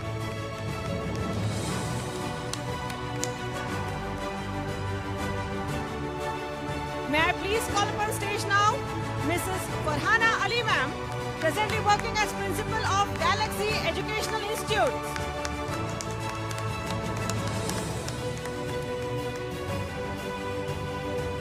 May I please have upon stage Mrs. Rekha S, presently working as principal of Cuckoo's Nest Preschool.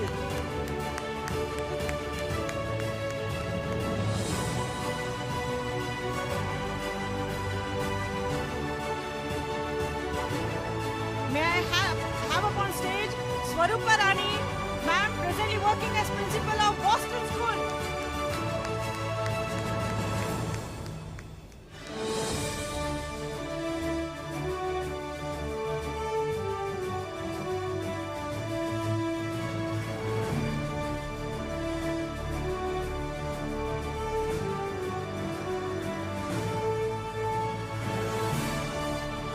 May I now have upon stage Asha P, ma'am, presently working as principal of Wisdom High School.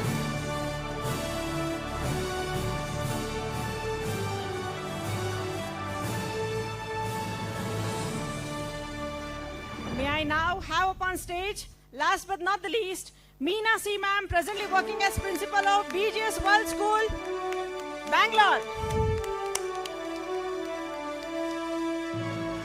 May I please call upon stage Leela Bose, ma'am, principal of BGS Chikbalapur. Ma'am, may we have you on stage, please?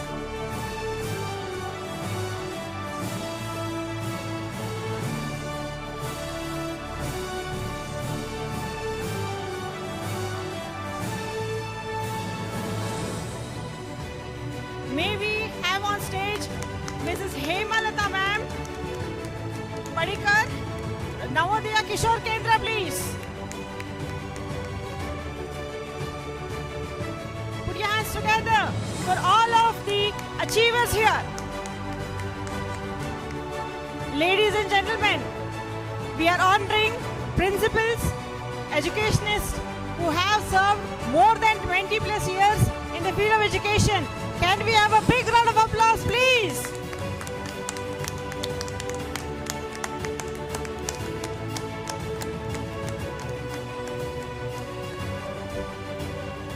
May I ask now Sampath sir, Kirti sir and Kiran ma'am and Aruna Prasad ma'am, please, to do the honors.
keep on rolling the thunder here.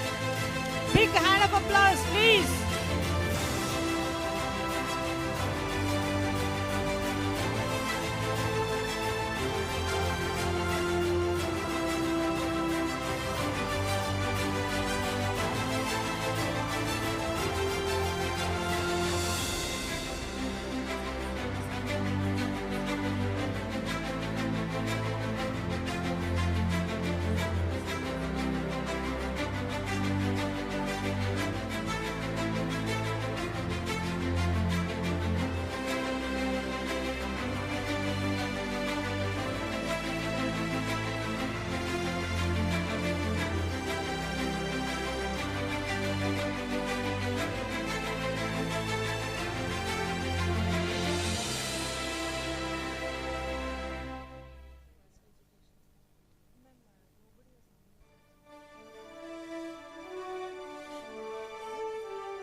Keep the applause rolling, please.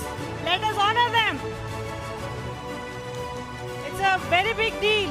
20 long years as principals, 20 long years into education field.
Representative from Boston School, somebody to represent Boston School here.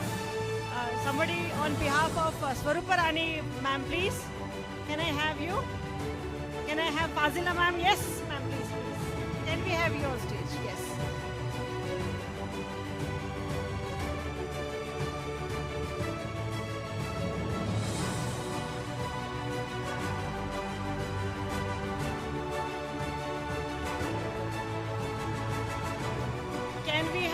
Applause rolling, please. Don't have to request you so much, right? Even we also will be, you people also will be achieving this milestone someday. What if people are not clapping for you? Just say, imagine that situation.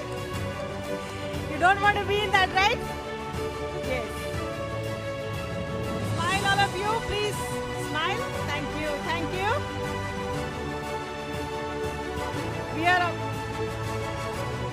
We are all blessed to be, honored by Aruna Prasad ma'am here.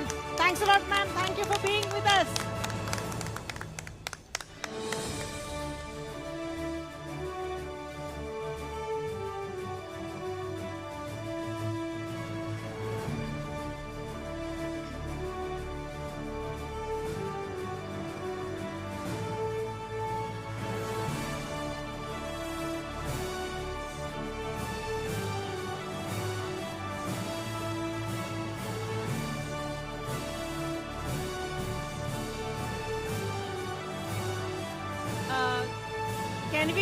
have the schools,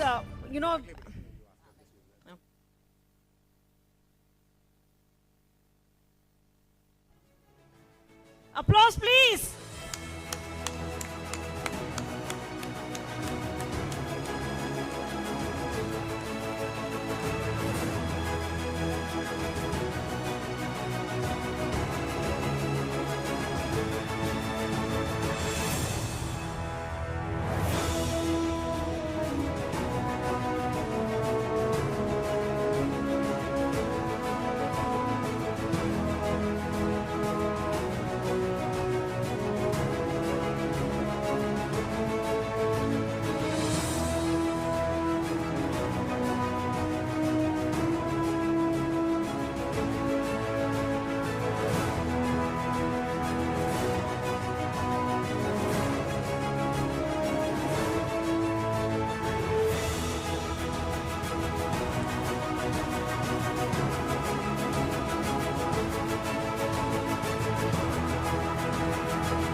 On stage, can I have your presence here?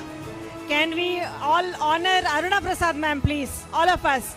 The most senior of all of us here. I'm sure about that. The wisdom she has, we are really blessed to have her here today.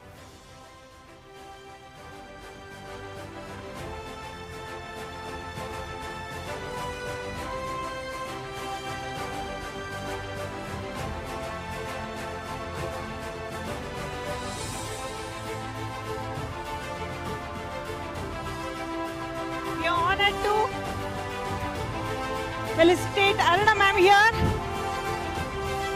We are truly blessed, ma'am, to have you here. Thanks a lot for being here and blessing us. Thank you so much, ma'am.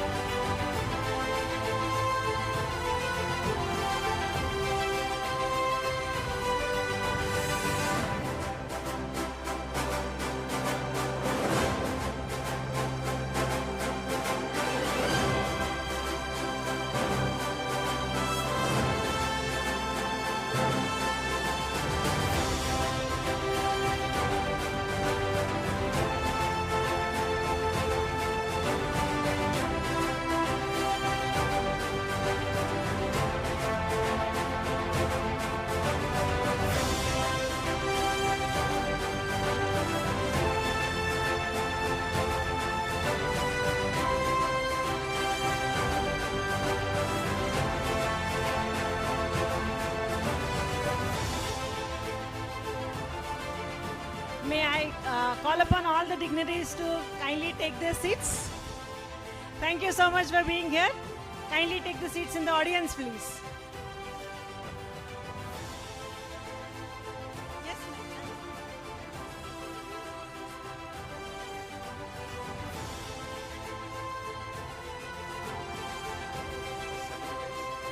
are you all hungry? For some more sessions, or you're really hungry?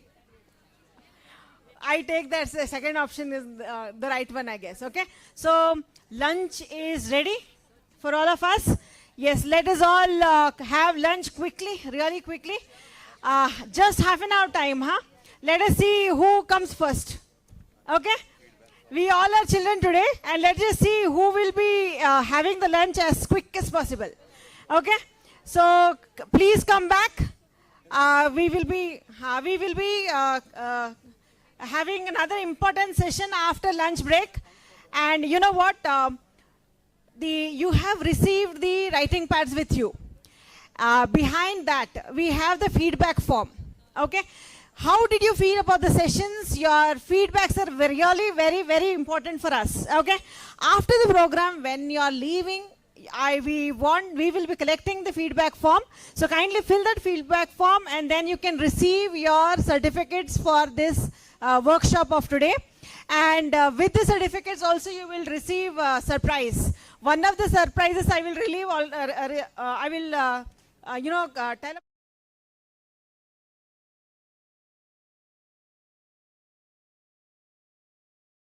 that is handwriting sessions. All the Little Bees, users, all the Little Bees customers know about it.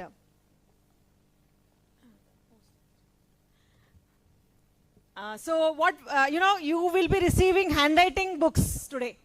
Okay, so you can have free sessions of handwritings online. Does it sound good? Are you all happy for that? Yes. Another surprise I'm going to tell just after the lunch break. So finish your lunch fast and come back soon. Okay? Yes.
shout out for little bees now.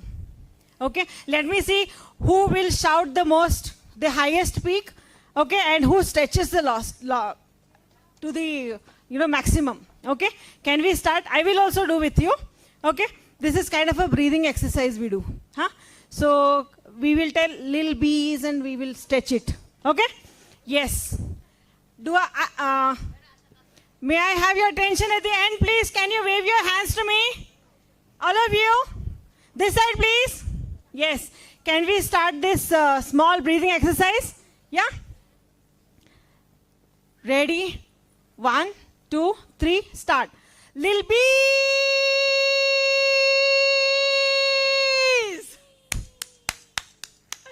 Yes. Now big clap, please, clap. I want this energy, yes. This new energy. We already have got a big energy packet. Next session is up. Yeah. So first and foremost, the best is always kept at the last, we say. Okay. So we have very important person to be honored here. We have this the energy what I get. You all have been appreciating me, right, for the energy and all. Now I carry this energy from my team, the leader of my team here, Kiran ma'am. Can we have her on stage, please? She's having more than 35 plus years of experience into early childcare education only. She has dedicated her 20 plus years. This is her 21st year in Little Kids preschool chain. She has served with us as a preschool teacher. Now her journey is continuing as a principal of Little Kids preschool chain. Yes, and also the principal of NICC. Can we have a big round of applause for Kiran ma'am, please? 35 years of experience, she doesn't look like, right? Yeah. Yeah. So, Kiran ma'am, it's really been an honor and, very good journey. So, however old the organization is, she is of same age only. So, we are 21 years old. Ma'am is also 21 years of experience with us. So, she is there from the beginning. Don't ask her age So, now. Yeah. Oh, I have revealed. Okay, so it is definitely a very special privilege for all of us to be honoring her on this particular event. And thank you so much for, for all these years and many more years to come. It's been an honor be working with you all these years. Thank you, ma'am. May I please call upon Kirti sir and Sampath sir to honor Kiran ma'am here. Kritika ma'am, please. Kirti sir.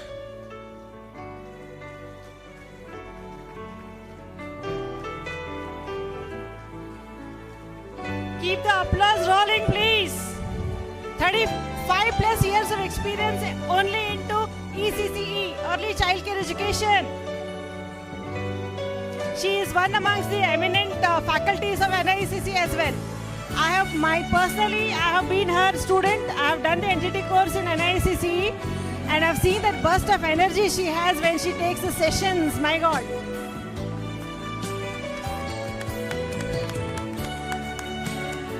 I'm not even 10% of her energy.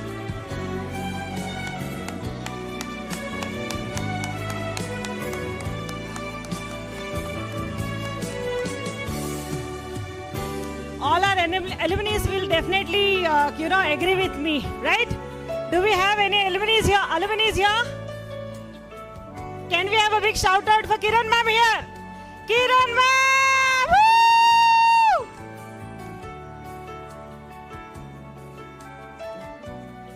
Yes. So is everybody here? Okay, we still have audience to come, but we will not stop, okay?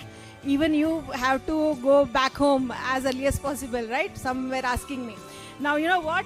I just told you I will reveal the surprise, the second surprise. Okay, let me just first remind you the first surprise.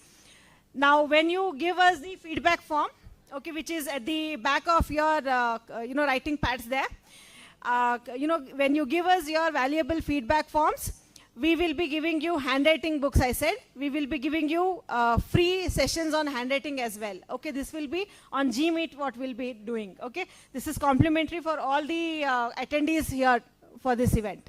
Okay, the second surprise is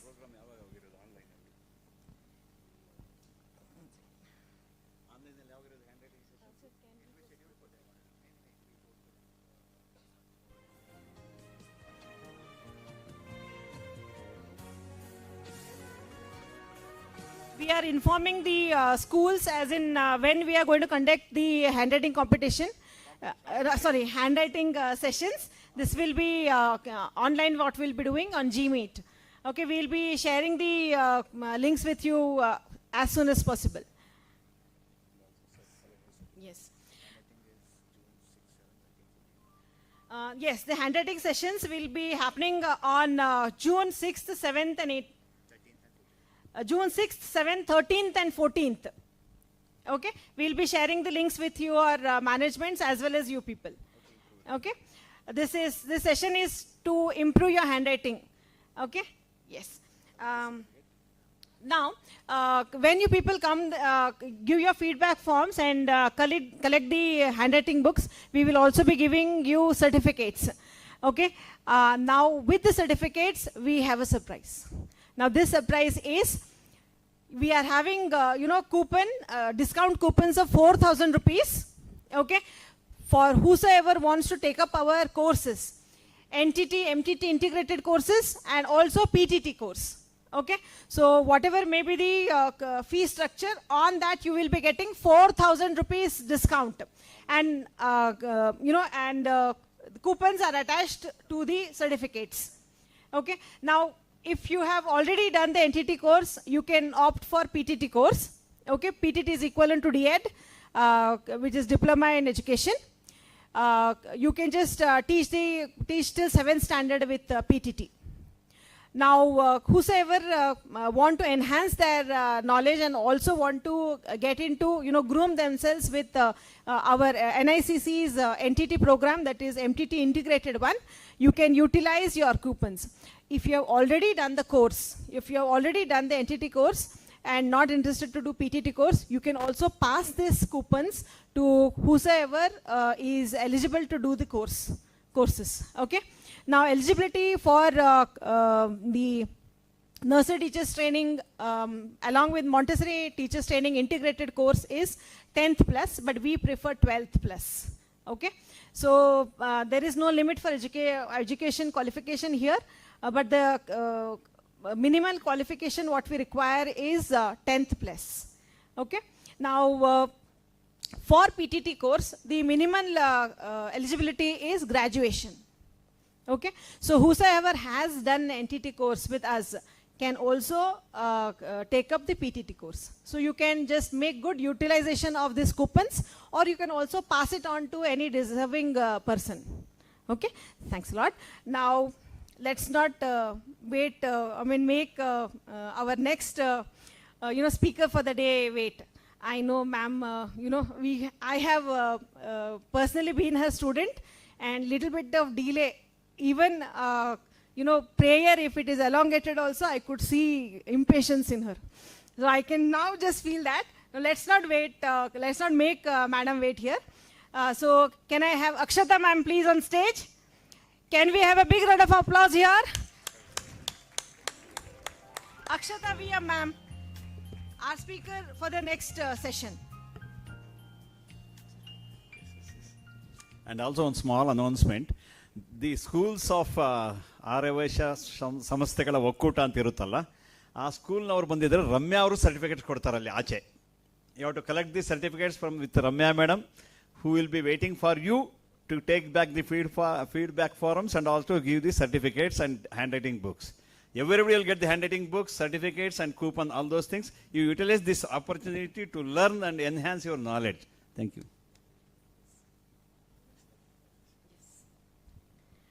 May I have, a small introduction, a small intro about Akshata VM ma'am now. Mrs. Akshata VM, ma'am is an experienced ECCE, that is Early Child Care Education practitioner and trainer with over 10 years in early child care education. She holds a BE, MSc in Engineering Research, a diploma in nursery education, and a PG diploma in specific learning disabilities. Certified CBSE resource person, accredited storyteller, and mentor, skill learning coach. She has trained educators across leading institutions. Formerly a lecturer at Dr. Ambedkar Institute of Technology, she currently serves as a faculty of Marigold International School, Bangalore, and as a trainer at National Institute of Early Childcare Education. Her work includes teaching, teachers training, special education, storytelling, and parental engagement. May I just call upon Sampath sir and Kirti sir to please honor Akshata ma'am, please.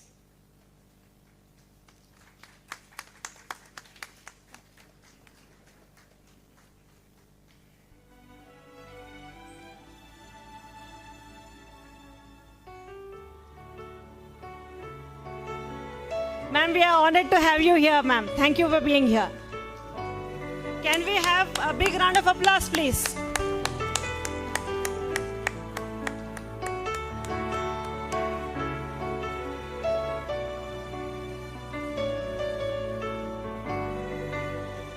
Ma'am, the stage is all yours. Akshata ma'am, stage is all yours. Check. Thank you for the introduction. A very good morning to one and all present here. Did you all have your lunch? Yes? Come on, both the hands up. Both the hands up and tell yes. Yes. Now you all are ready to apply all the meditation things that you learned in the morning. Yes? And are you ready to nap? No, that's what I wanted to ask. Okay. Now this session is going to be all about understanding foundational stage. Now, as they mentioned, if you are able to, do these courses, you're going to be teaching up to grade 7, right? So you will have to know what is the meaning of foundational literacy, what is the meaning of foundational numeracy, why are they stressing so much on NEP? Anybody who can tell me what is NEP? Very nice. National Education Policy 2020. What is it all about? What is it all about? Can we have any one mic which can be passed there if anybody wishes to answer? Skill-based education, very good. That is why they have Nipun Bharat. Good. Anything else? Can anybody add to it? Yes? You'll have to raise your hands. Kindly get up. Get up from your seat. Now, as a teacher, you need to be a little audible. Come on, shout. Huh. Yes, to set educational standards, to build in skills. All India One Education. All India One Education. We follow the same pattern throughout the country. Very nice. Then Practical learnings will be there. practical learning. Very good. Anything else? Good. All are correct answers. Anybody who wants to add?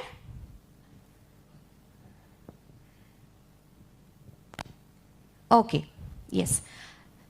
Okay, there is one person raising their hand here. Ma'am, you can tell. I can hear you. Come, tell. Very good. Holistic and flexible learning. This is the word which I was looking for. Holistic development. Now here we are going to understand what is the meaning of this word holistic development. It sounds very fancy.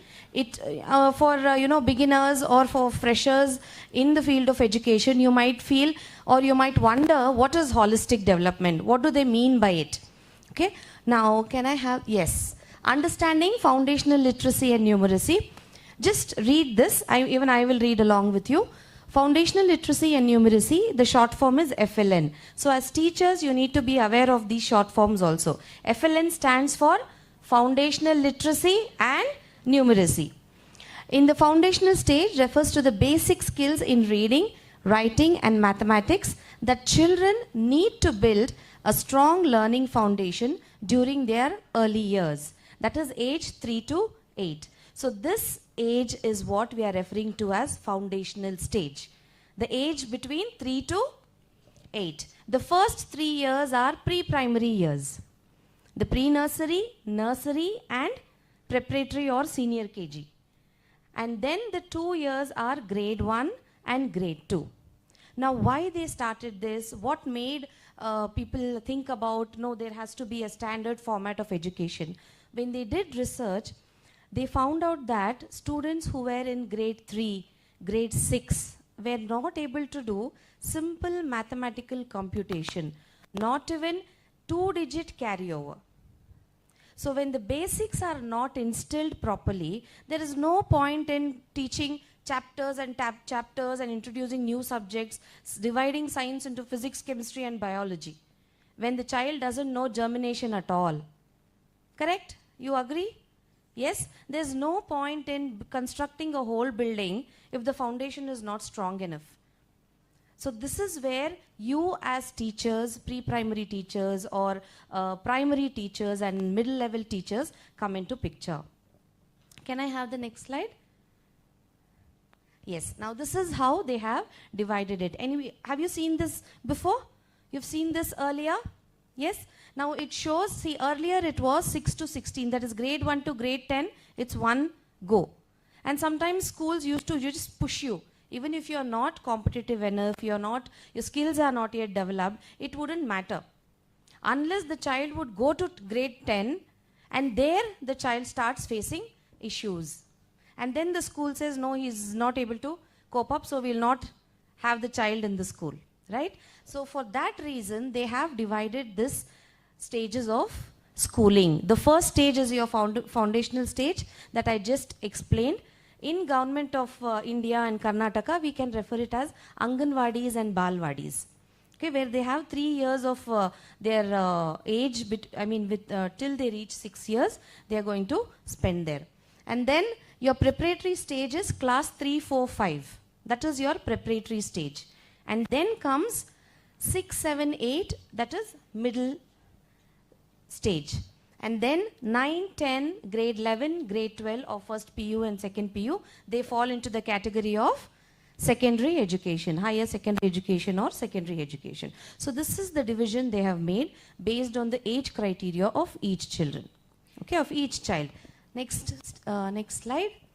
Yes. Now what do they recommend? What do they recommend as NEP?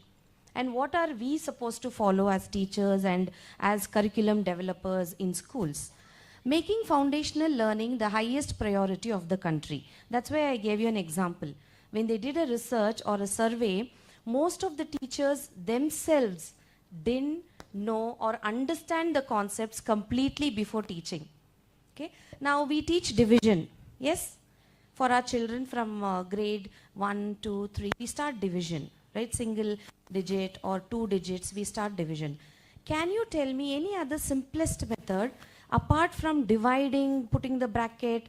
Can we teach the same method in a more simpler way?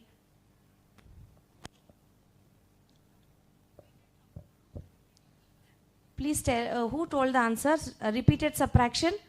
Very nice. Clap for her, please. Very nice. Very nice. Okay, see, these techniques we apply for children who find it difficult to learn division as a concept. So they know subtraction, they know addition.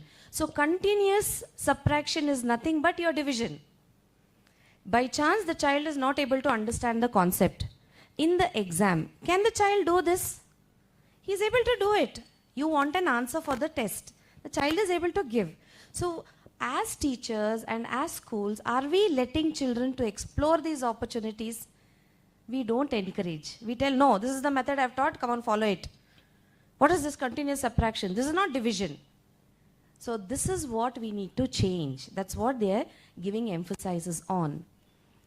Launching a national mission on foundational literacy and numeracy. So it has to be nationwide progress and nationwide application, and that's why every school your curriculum is being enhanced. All the books are, even our little bees, it's NEP aligned. All these factors influence. That is what triggered the change, and that is what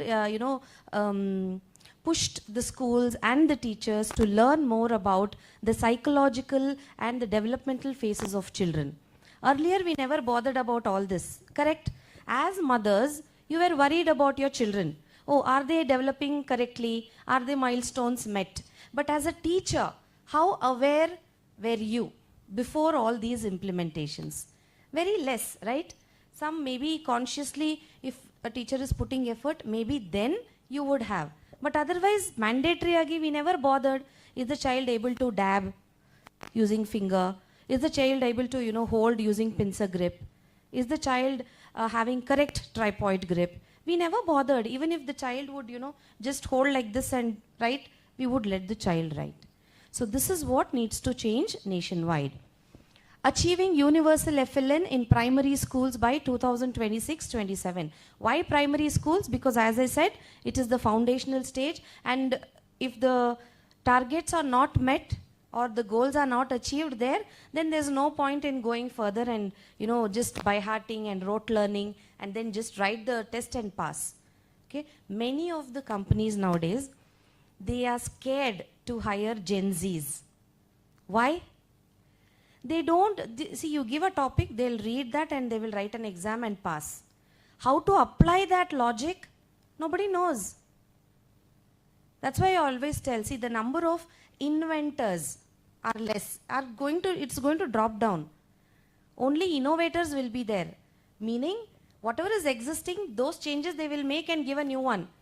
But completely new one, they're not able to do nowadays. Okay, so this is what we need to change, and the goal is still 2026 and 27. Next slide. Yeah, now here comes the main thing. What are the focus areas? Helping children read with comprehension. Now, before going into this topic, how many of you use songs and rhymes in your classrooms? I use. How many of you? Very good, all use, okay, majority of them uses. How many of you know the song Baba Black Sheep? Everybody knows? Yes, come on. Put your mobile phones down. Stand up. Just there, stand up. Okay, and we are all going to sing together with action. Okay, with action we are going to sing, okay? Free, hands free, mobile, ella kelagade ippidi. Okay, and don't be conscious, you are going to full action. Okay, 1, 2, 3, start.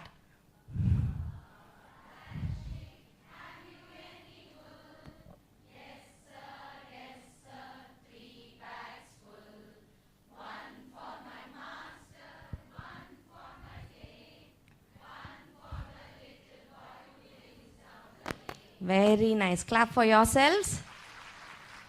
Thank you. Now you can sit. Sit down. Very good. Okay, nice. It was very melodious. Okay, and everybody did correct actions. Now I am going to ask you a question.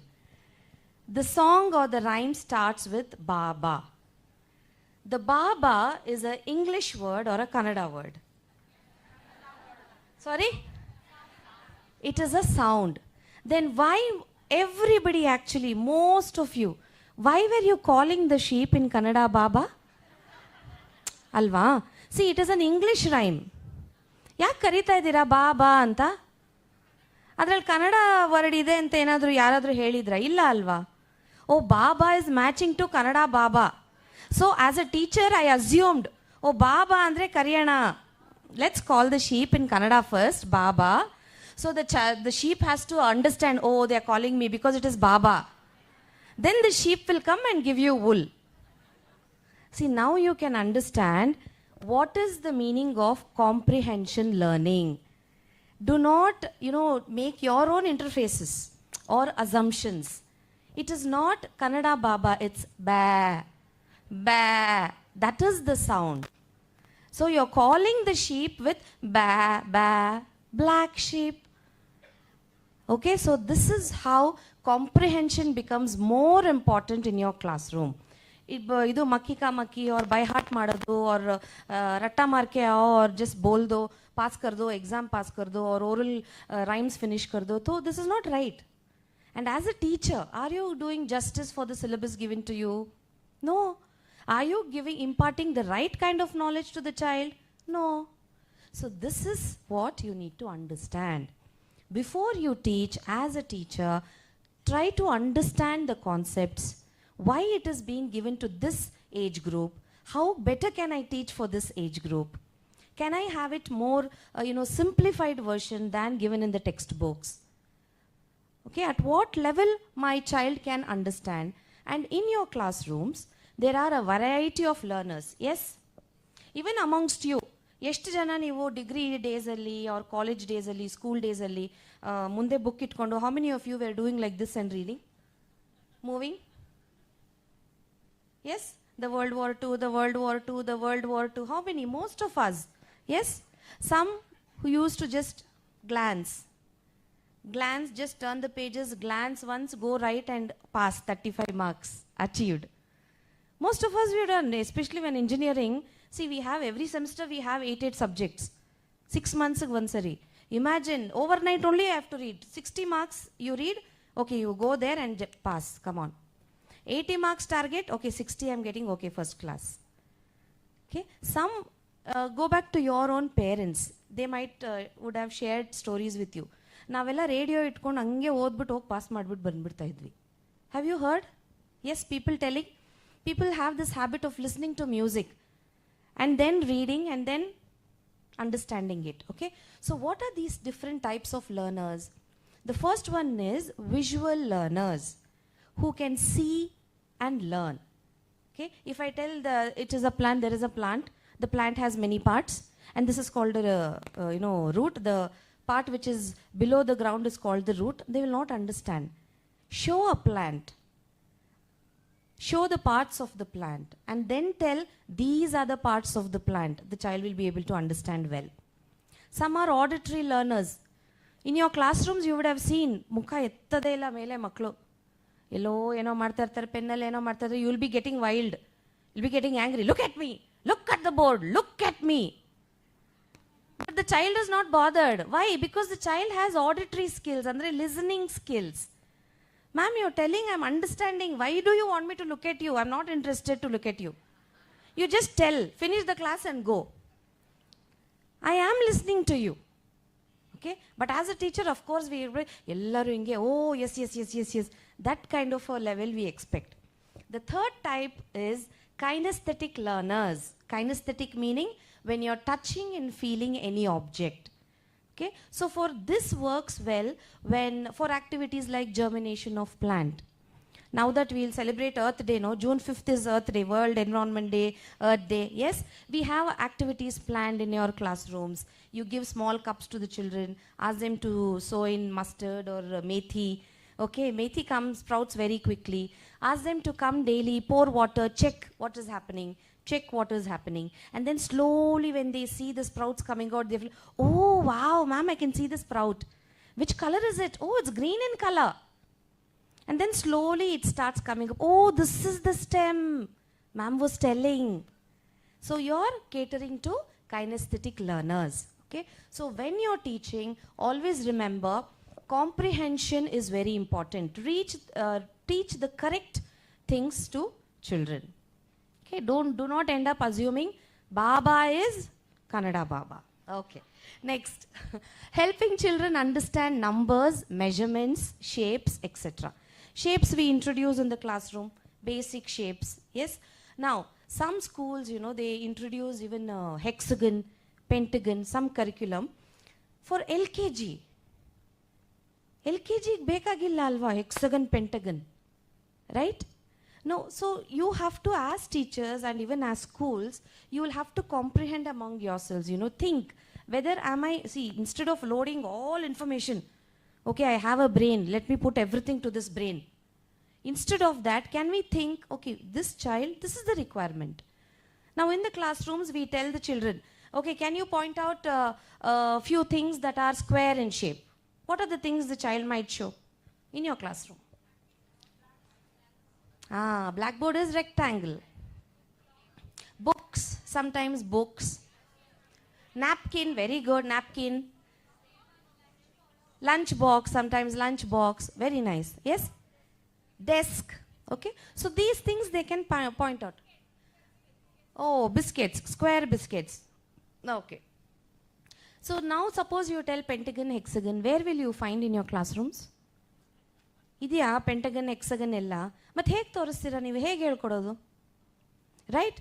So when you're introducing shapes, you see the age group of the children and then introduce shapes. Coming to measurements, how do we teach measurements in classroom?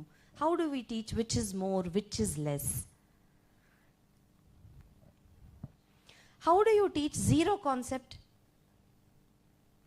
Zero concept ಹೇಳ್ಕೊಡ್ಬೇಕಲ್ವಾ? Yes ma'am. Nothing in the bottle. Zero means nothing. Zero means nothing. Now, will I stop there? Now, how can I improve the skill of the child of understanding numbers? I will ask the child, okay, I have 0. Can I take 1 from it? No, I cannot take. Oh, because I have 0. Okay, so the child will understand I cannot minus anything with 0. Okay, so this is how you need to teach. You cannot just tell there is a rule. Any number minus 0 is that number. Anta navu helkodakkagalla alva. It is not a rule. You have to prove it and show in the classroom. Children nowadays are very smart. Some very smart they are. They are able to understand this logical concept behind some rules. So as a teacher, you should know the rule. How many of you knew, oh, this is the rule and this is the thing, that's why we are using it, right? So you as a teacher should evolve. That is what I am trying to say. So measurements and measurements, which is more, which is less. Use a tape. Ask them to, what is this measurement? We tell Ardha Adi. How many of our children know Ardha Adi? Ask them to use their little fingers to measure the table. Can we do that? With 2 hands, it will also develop. It will also develop fine motor skills.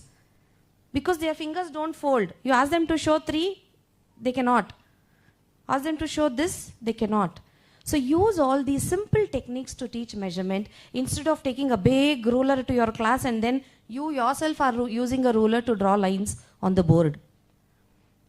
Right? So use these simple things. Then comes your understanding numbers. Okay? Now when we were practicing tables, you remember how we used to by heart it? 2 1s are 2, 2 2s are 4.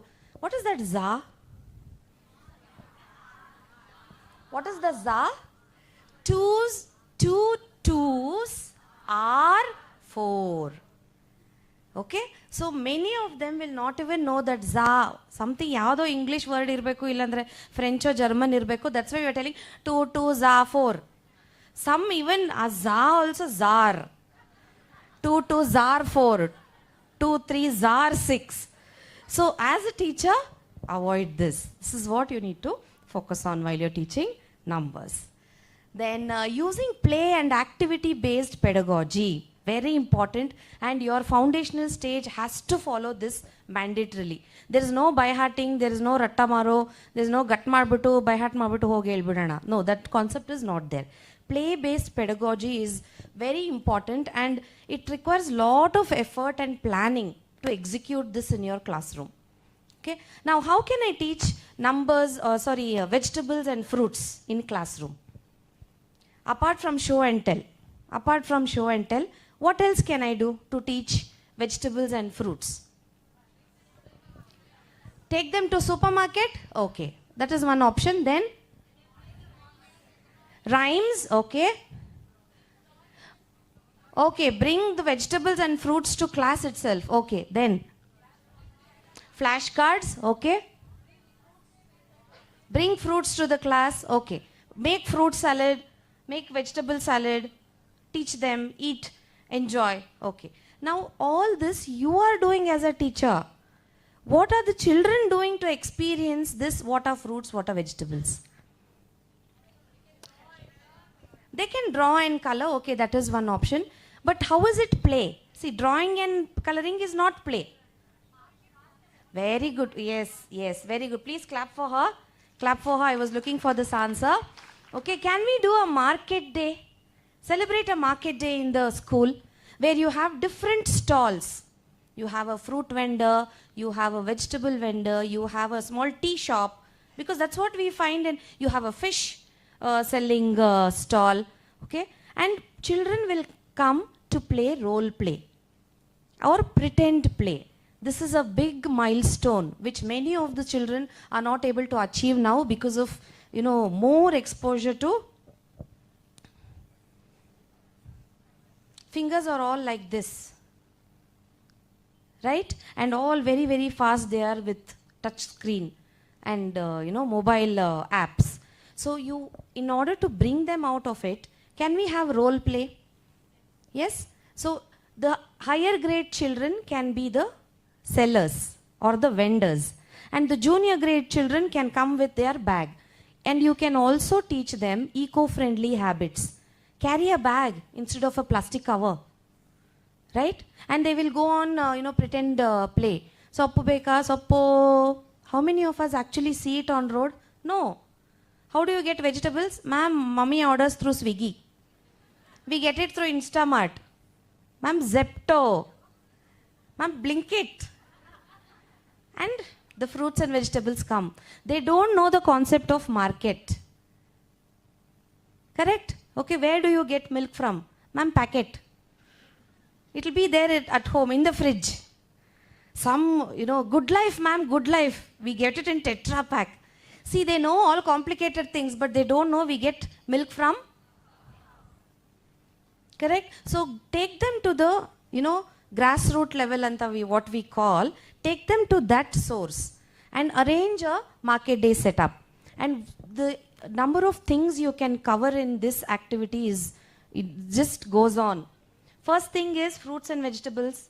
They learn to name the fruits and vegetables, segregate, sorting, identification of shapes, colors, how many fruits have one seed, how many come with few seed, how many have many seeds.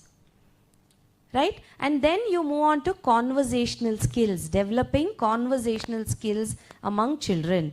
How many of us actually take some time in the morning, wish our children after prayer and talk with them? Just talk with them. Very nice. If you're doing, good job. If you're not doing, now is the time to start with it. Okay? Then in PTM we end up, no, he has to develop his communication skills. What am I doing?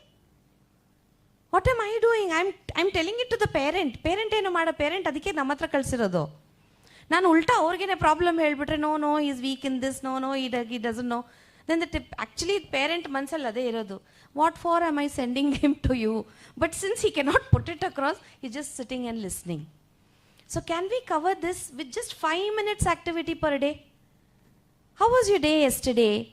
If it is a Monday. How was your day yesterday? Ma'am, I went to mall. Ma'am, I go picture. Oh, which movie did you go? See, I didn't correct the child. No, it is not picture, it is movie. I made correction and then put it across to the child. Oh, which movie did you go? Oh, wow. Was it good? Did you enjoy? What did you see? So the child will start narrating. This is how we develop conversational skills. So they develop conversation skills when they go and ask, oh, how much is tomato? How much is potato? And then measurements. Can you give me 1 kg of potato? So potatoes are measured in kilos, kg. Can you give me 1 liter of milk? So liquid is measured in liters. So this differentiation, ಎಷ್ಟು ಈಸಿಯಾಗಿ you can attain. Instead of classal kutkondo, okay, you have milk. How will you sell it? Tell me. Ma'am, 1 kg. What 1 kg? Yesterday I taught you. Go home and revise once again. That's not what we have to do. Okay? So for you also it is going to be smooth ride as a teacher. You don't have to be stressed. Oh God, how do I teach this concept? Okay, so I always suggest teachers work in collaboration. Instead of isolation, okay, I am going to be an independent teacher. I am going to concentrate only on my class. Collaborate among yourselves, your team. Take all the positives from each other and then develop a concept. Okay, and that's how you can achieve activity-based learning. Okay, then teaching in children's home language. Okay, how many of you are non-Kannada speaking here? Raise your hand. It's okay. Raise your hand. Non-Kannada speaking, Kannadane baralla. ತುಂಬ ಕಷ್ಟಪಡ್ತಾ ಇದ್ದೀವಿ ಕನ್ನಡ ಮಾತಾಡೋಕ್ಕೆ. Okay, very few. Okay, just put down. Okay, hands down. How many of you can speak any other South Indian languages apart from your mother tongue? At least 2-3 South Indian languages. Good? Okay, very nice. Put your hands down. Okay. How many of you can speak English?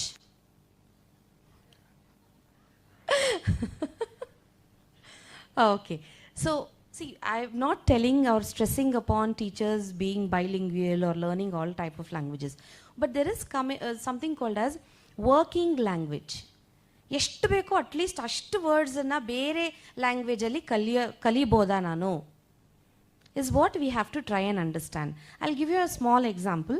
This was way back when I had just quit my job in my college.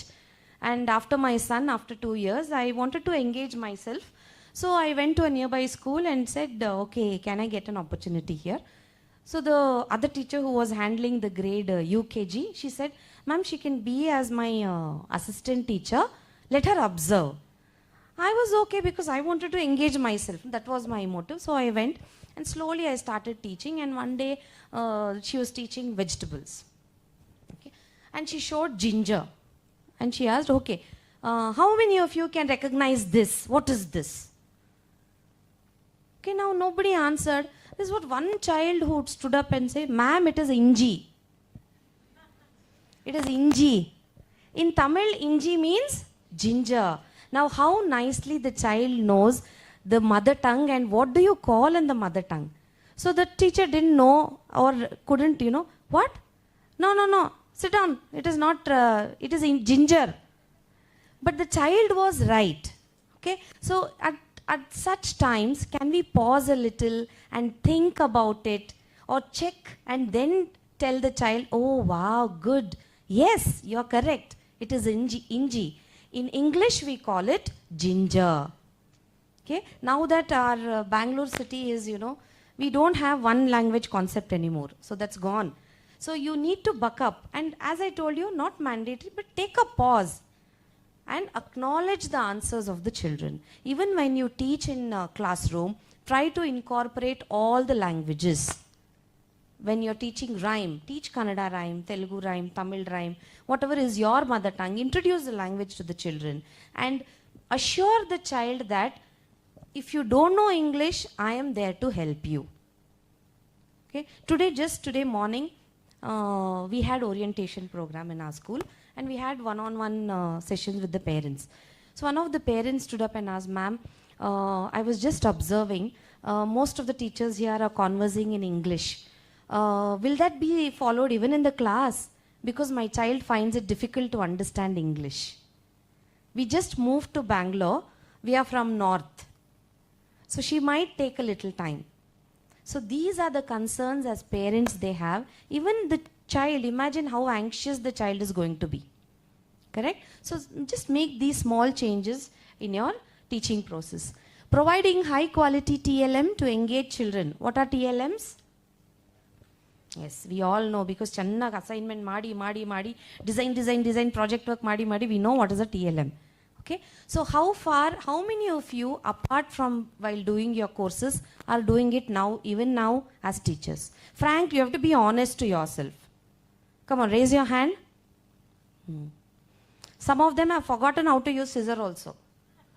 Ma'am, chart paper, scissor, ಅಯ್ಯೋ ಇಲ್ಲಪ್ಪ ನನ್ನ ಕೈಲ ಆಗಲ್ಲ craft art and craft ಅದು ಬಿಟ್ಟು ಬೇರೆ ಏನಾದರೂ ಹೇಳಿ ನಾನು ಮಾಡಿಬಿಡ್ತೀನಿ ಮಾಡಿಬಿಟ್ಟು I will just wind up I will go home. So be creative in using TLMs, teaching learning material. Okay, only when, as I told you, kinesthetic experience is very important to build the knowledge, content and to instill good, understanding of the concepts in children. Then tracking children's learning level consistently. How do we track their learning level? How can we track their learning level? Any idea? By asking questions. Then, sorry? Assessment. Abba, that word, I was waiting for assessment word. Assessment. That is a major goal of a teacher. Assessment ಮಾಡ್ಬಿಡ್ಬೇಕು, question paper ready ಆಗಿಬಿಡ್ತಾ, print ತೊಗೊಂಡ್ಬಿಟ್ವಾ, Come on, assessment is ready. Come on, Avi, just do the correction, publish the marks, and that's it. And we get ready for PTM. Okay. See, there is ongoing assessment. You have to learn that assessment is not restricted only for 3 months once, 4 months once. On a day-to-day basis, you need to assess your child. Keep observing what development is happening in the child. Okay, when the child came, the child did not know how to speak English. But now after 2 months, is the child able to understand English? Yes? Ramya, come here, sit down next to me. Oh, she understood. She came and she sat down next to me. Wow, that's an assessment and that's a progress. Next 2 months. Ramya, did you have breakfast? Yes, ma'am, I had breakfast. Oh, she now knows to comprehend the questions and answer. Wow, that's an achievement. A to Z sariyag bardilla. Letter formation channagilla. Sutti again we write. So that is not what we call assessment. So constructive assessment is when the teacher assists the children on a day-to-day basis and observes the developmental criteria of the child. Next, tracking, okay, that is done. Conducting that has to be meaningful. Conducting meaningful assessments with quizzes, games, etc. Oral assessments we all do in the classroom, yes? Till which grade do we do oral assessments? Till grade 1, 3. Till grade 3. We can have oral assessments till grade 3. Okay. Now what do you mean by oral assessments? I ask you a question. You answer me orally. That word is highlighted, orally. Okay. But instead of that, can I put a hopscotch? Hopscotch andre eno? Kuntebile hakputto, I write the numbers random, 1 to 10. Not in systematic way. 1, 2, 3, 4, 5, 6, 7, 8. Hagalla. Just 1 illi, 2 allello, 3 illi, 4 illi. Hattatra. I will just put this. And I will ask children to just hop on it and go. You have to hop correctly from 1 to 10. The child will start hopping. Okay, 1. Again, next, look for 2. 2. Again, look for 3. 3. Now, based on this, can I assess, oh, the child knows sequencing. 1 to 10, the child knows. Madboda adanna. Instead of giving the flashcards, come on, arrange. The teacher will sit in one side on the table. Okay, next child, come. Now take the cards. Arrange. 1 to 10. See, 6 will come after 5. Madhya dialogue bere, namuk sit bere. Yo, inna ಎಷ್ಟು ಜನ ಇದ್ದಾರೆ oral ಮುಗಿಸ್ಬೇಕು ನಾನು. Next I have to get ready for writing also. So ಈ ಸಿಟ್ಟು mix ಆಗಿ ಅದೆಲ್ಲ ಒಂಥರ ಮೆಸ್ಡ್ ಅಪ್ ಅಸೆಸ್ಮೆಂಟ್ ಅದು, not systematic assessment. So as a teacher, be creative in assessing your children. Okay, now when we ask quick questions also, which is the national bird of India? Answer really. Peacock.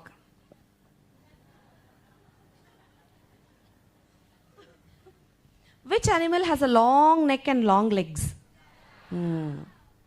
Instead of asking that, can I ask, okay, can you give like a quiz? Okay, it is an insect. It makes the sound bzzz. Yeah, who am I?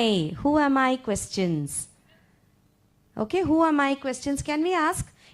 From which insect do we get honey? Standard question mark. From which insect we get honey? ನಾವು ಚಿಕ್ಕದ್ರಿಂದನೂ ಅದೇ question ಇನ್ನ continue ಮಾಡ್ತಾ ಇದೆ.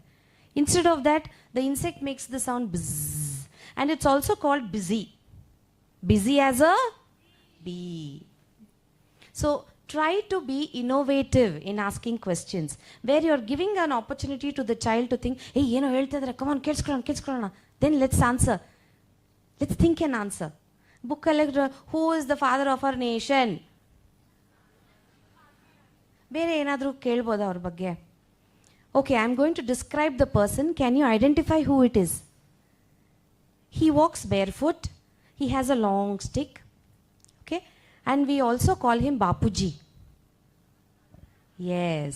So, ಈ ಥರ creative ಆಗಿ ನೀವು you have to buck up as teachers to make your classrooms interesting.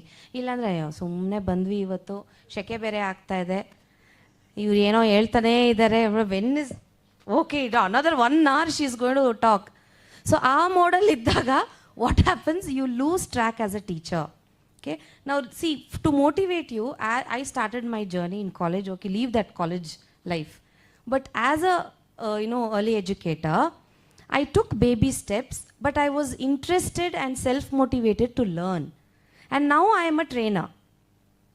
You're understanding how you can grow. If you're not interested, alle stagnant ag alle nintkonbidirtira, alle circle hoditirtira. See? Again, next academic year, again there only circle. You don't want to move from this circle to that box there. Okay, so buck up as teachers. Next slide, please. Okay, acquiring foundational literacy. What are the key components? Oral language development helps to develop phonological awareness. How many of you are aware of what is phonics? Phonics. Ellaru aware? Oh, okay, good. Okay. Now, as students, your own school life, were you aware of phonics? No. How you used to learn? By heart. CAT cat, adondu atsari. DOG dog, DOG, adu 10 times. Write also, imposition, write 100 times. That word imposition, oh, it scares me even now. Write 100 times, I will not talk in the class. Yes, jana bardidira, naan bardidini. I have written many, adukku separate book ittuputide nanu. So I used to write that. So we've all written that imposition. Now children, now ಹೇಳ್ಕೊಟ್ರದನ್ನ ಬರೀರಿ ಸಾಕು ಅಂದ್ರೆ let alone imposition. One time you write, please. I have to complete my syllabus. Please. Okay, I will help you. Come, I'll hold your hand. Now you try. So our level the teacher has come. Okay, so what I'm trying to tell is, now see, rote learning or by hearting or rattamaro is not something which we have to appreciate or which we have to, feel proud of. You have to understand, then it becomes easy for you to learn the entire topic. Okay, so phonic introduction is one of the main things which you can do in your preschools or for junior level graders. Now, why is it helpful? Reading comprehension or reading skill, to develop reading skill. The moment you know how to read a subject, the subject becomes easy. English ಒಂದೇ important actually. ಅದು ಒಂದು ಬಂದು ನಿಮಗೆ ಇಂಗ್ಲೀಷಲ್ಲಿ answer ಬರೆಯೋದು ಬರ್ಬಿಟ್ರೆ to explain your thoughts, every subject is going to be easy. So that simple concept, we are not able to put it across, through our education system.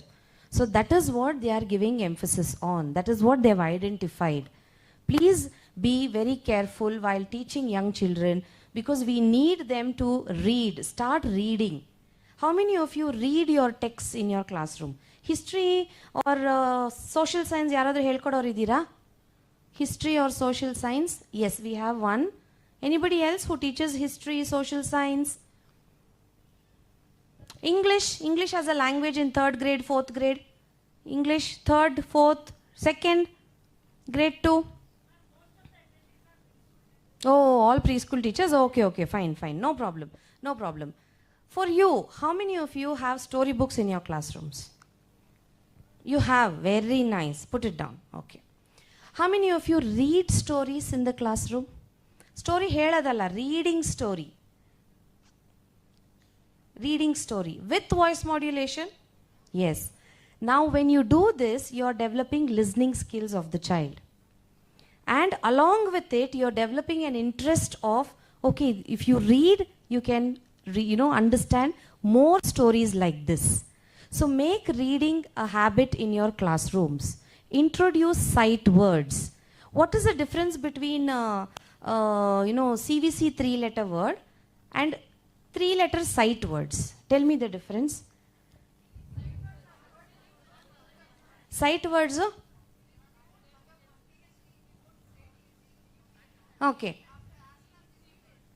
Okay, they have to learn visually. Okay, THE, together if they come, it makes the sound the. Yes, they don't follow sound. So sight words and tricky words are, you need to keep showing the child and make them practice.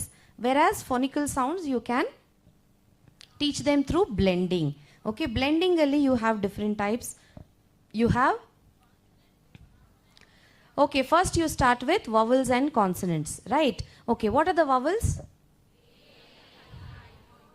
A, E, I, O, U. Again, see, when you're pronouncing your letters, even today morning I just corrected one of my colleagues. Though they, you know, that's what I say, learning doesn't have any kind of atmosphere or, oh, which school, oh, you're coming from international school, but still you don't know this. It happens you don't know. Alphabet. Is it correct? Alphabet. Right? We teach alphabets anbitroru.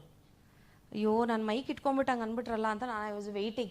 When she'll put down the mic, I have to go and tell her off. Okay, so your pronunciation and the words, sorry, the letters, yach. Yach beda namige. I want an H. I want an H. I don't want yum. I want an M. Yum, yan, jad. So this is what you need to. I had one math professor in my college. Nanu odide MES college alli. He was excellent in math, but ಅವ್ರಿಗೆ zero ಅನ್ನಕ್ಕೆ ಬರ್ತಿರಲಿಲ್ಲ, zero ಅನ್ನೋರು. ಪಾಪ ಎಲ್ಲರೂ ಎಷ್ಟು ನಗೋರು ಗೊತ್ತಾ. But yeah, it happens sometimes. It comes ಸ್ವಲ್ಪ tongue twister ಥರ ಅನಿಸುತ್ತೆ. But as teachers put in effort. Okay, so be very conscious. Don't tell M, H, N, W. Okay, so these things you try to avoid. And when you're teaching phonics, A sounds A. It's not A. M sounds M. Ma, Allah. Okay, so the tendency is you mix vowel sound with the phonic sound. Ma, na, la, va. Then the phonic knowledge only is gone. It is gone to the drain. Lakputtu, neer hakputtu, hing talbuttu angadu. Just go, I don't want your phonic sounds type. Okay, so be very conscious. Whatever you have learned, just like Baba. That's why I give that example everywhere I go. And 100% audience will call. I'm very sure. Okay, so you shouldn't be that Baba. You should be that smart, person who calls it as ba, come here. Okay. Yes, so phonological awareness, gradually move to, and see, when we are teaching phonics, you have to be smart. We teach A, E, I, O, U sounds, okay?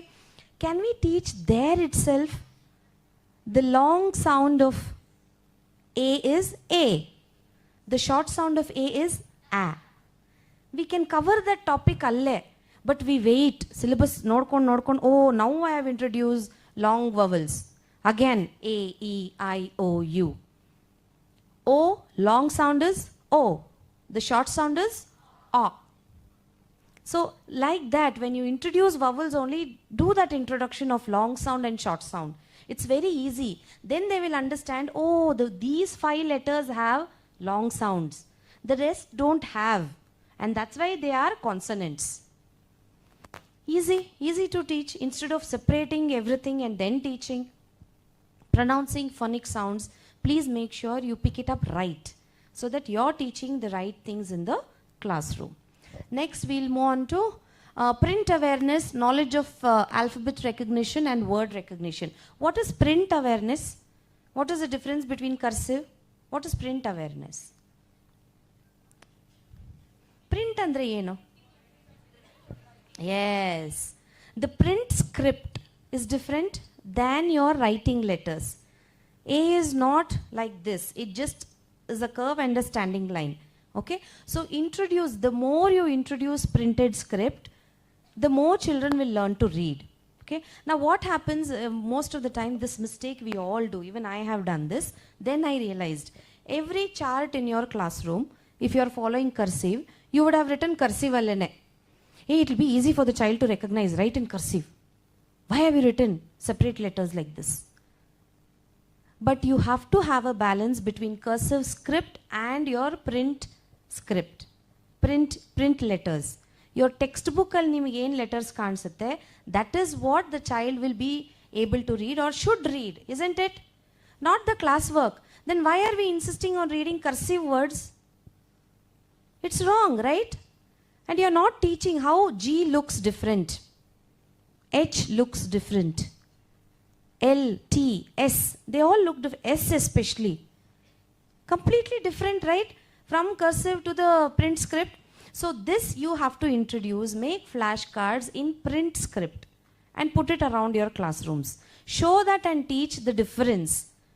Oh, T-H-E, oh, this is how we can write. Oh, we can write this like this also. Okay. Now, T-H-E also has two pronunciation. Can anybody tell me? The, the. Where do you use the? Yes, if the word starts with a vowel, we are going to use the. If the word starts with a consonant, then you are using the. Okay, teach all these simple things to your children. And we also teach O-U-O-Y sounds. Alva, we teach, right? Vowel diagrams. O-U and O-Y. Okay, how do you teach the children, okay, which word I have to write O-U, for which word I have to write O-Y? What is the sound O-U and O-Y makes? Oi. Okay. Boy. Correct. Okay. Toy. Yes. Now ma'am said when there is no sound after OY, then you have to write OY. Okay. But how will the child know spelling bariyavaga? Through sounds only. Okay. Okay. So instead of that, that is one point. Instead of that, I'm just rephrasing it. Okay. Can we tell that OU comes in the middle, OY comes in the last? Correct? Easy alva. OU, middle. OY? Now the sentence, if I tell the child, if the sound does not come after OY, then write OY. You the sentence helputru nangeno arthane aagta illa. Now what do I write? OU or OY? Oh, end there is dash. Then it is OY. Oh, in the between there is dash. That is OU. Come on, I got 2 marks there. Okay, so simplify these things in phonics. Athara sumar small tricks ide. You just go through if you have already learnt. If you have not learnt, then train yourself. There are self-explanatory things, and of course here you have ma'am is excellent in phonic. Ma'am, please, I want you to take a bow because I've seen your videos. Okay, excellent phonic teaching ma'am does. Okay, so yeah. Then reading fluency and comprehension, I gave you an example. Okay, understanding expressions and punctuations. Now, anyone, I want one volunteer to please stand up. Can we have a mic? Who wants to volunteer? I just want you to read this. Okay, here we have, ma'am. Yeah. Yeah, please keep in mind the sentence structure and just read it out so that it is so that it is understandable.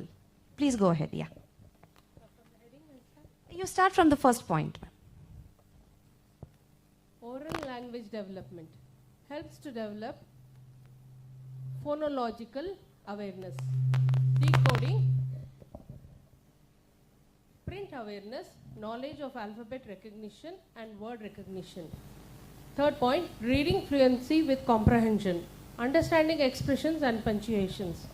Fourth point, writing alphabets or words with expressions. Thank you. Now, this reading is understandable. Now, what if I read oral language development helps to develop phonological awareness, decoding, print, awareness, knowledge of alphabet recognition and word recognition, reading, fluency with comprehension, understanding, expression and punctuation, writing alphabet, words with expression. Was I able to group words with similar meaning or which made meaning together? No, this is called as random reading. I'm just reading. You asked me to read, I'm reading. Whether you're understanding or other people are understanding, it doesn't bother. You asked me to read, I'm reading. This is just mechanical reading. Is the child understanding the meaning while reading? Is what you need to think upon and address. Okay, some children just mechanically they're able to read. Okay, then comes your writing. Understanding, yeah, writing alphabet, words with expression. Again, you start with bigger case and smaller case, then move on to cursive, and then you move on to for your 4 line concepts, and then using running style cursive. Okay, all these you follow. Now, how many of you are actually checking what is the grip of the child? Grip of the child. Okay, all pre-primary. Okay, because that is the main thing. Okay, once the child develops a good grip, then writing becomes simpler, and as they graduate to higher grades, grade 1, 2, 3, since the writing work becomes more, the ease will, increase, and the stress level or fatigue of fingers will go down. So drastically the child will start liking the writing process. Okay, even while writing, how many of you, while writing your test, whether it is NTT test or any other tests which you have taken, okay, how many of you have missed 2-3 words? Brain ಅಲ್ಲಿ ಅಂದ್ರೆ flow ಆಗ್ತಾ ಇದೆ, but ಬರೆಯುವಾಗ ಅಲ್ಲಲ್ಲಿ word miss ಮಾಡಿಬಿಟ್ಟು ಬರಿತಾ ಇದ್ದೀರಾ. How many of you would have experienced it? It is very common. It shows that your thought process is working, but the words you are not able to put it across with the same speed. So this one thing child does during writing their test papers, and they don't know how to construct the answer.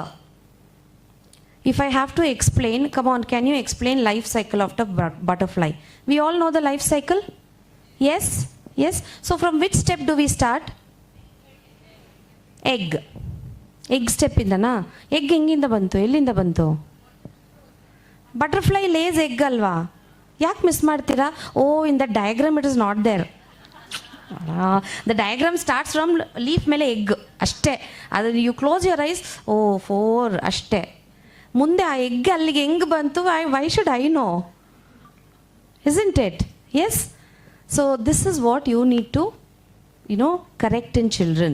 This more systematic, or we call it as sequencing of events. The more accurate your sequencing is, the more accurate your answer is. Okay, why I am telling you all this? Because foundational stage comes under grade 1, and you have grade 1 and grade 2 also. For pre-primary, guide them. How do you write capital letters? How do you start the sentence? How do you do the margins? What do you mean by, okay, 1 I write here and then move to the next line? How do I teach this? Where do I write the date? Okay, if I tell, come on, can you go leave one line and go to the next line?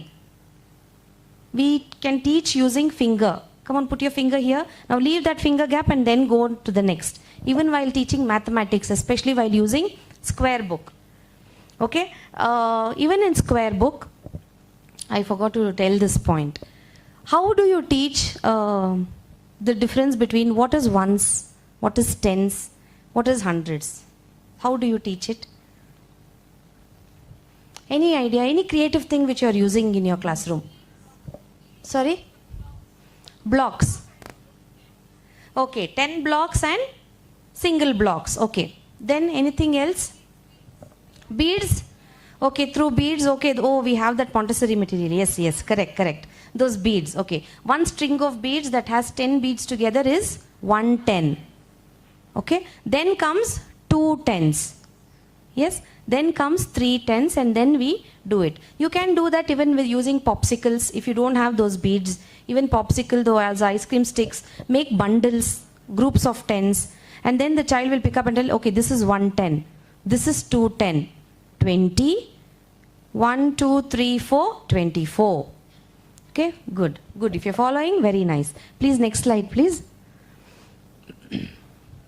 Yes, acquiring foundational numeracy skills, pre-number concepts, able to count and understand numerical system. What do you mean by pre-number? Pre-math. All your pre-math concepts that we introduce before introducing mathematics as a subject. Correct. Yes, concepts like open, close, big, small, okay, tall, short, more, few, more, less, then one and many, big, small, hot, cold.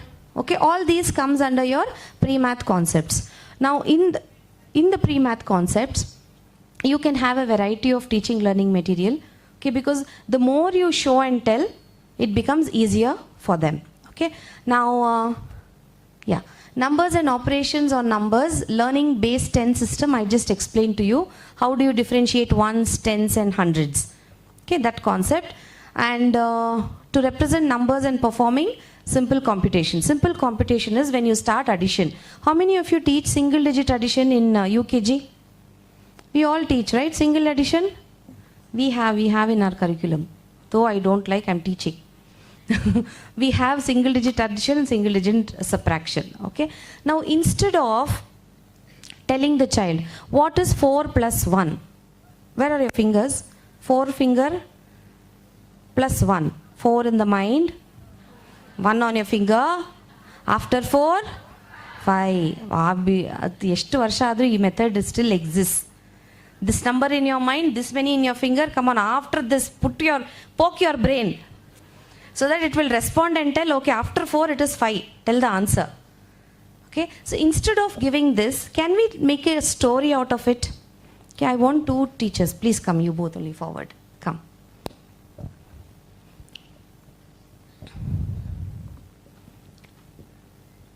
Yes. Your name? Divya? Sudha. Okay. Now Divya and Sudha are getting bored. After this session, they want to go out and just go and have something in the park, buy something and go sit in the park. Okay. Now they have to buy some things. So now that they get down, they see D-Mart. There they have many things. Okay.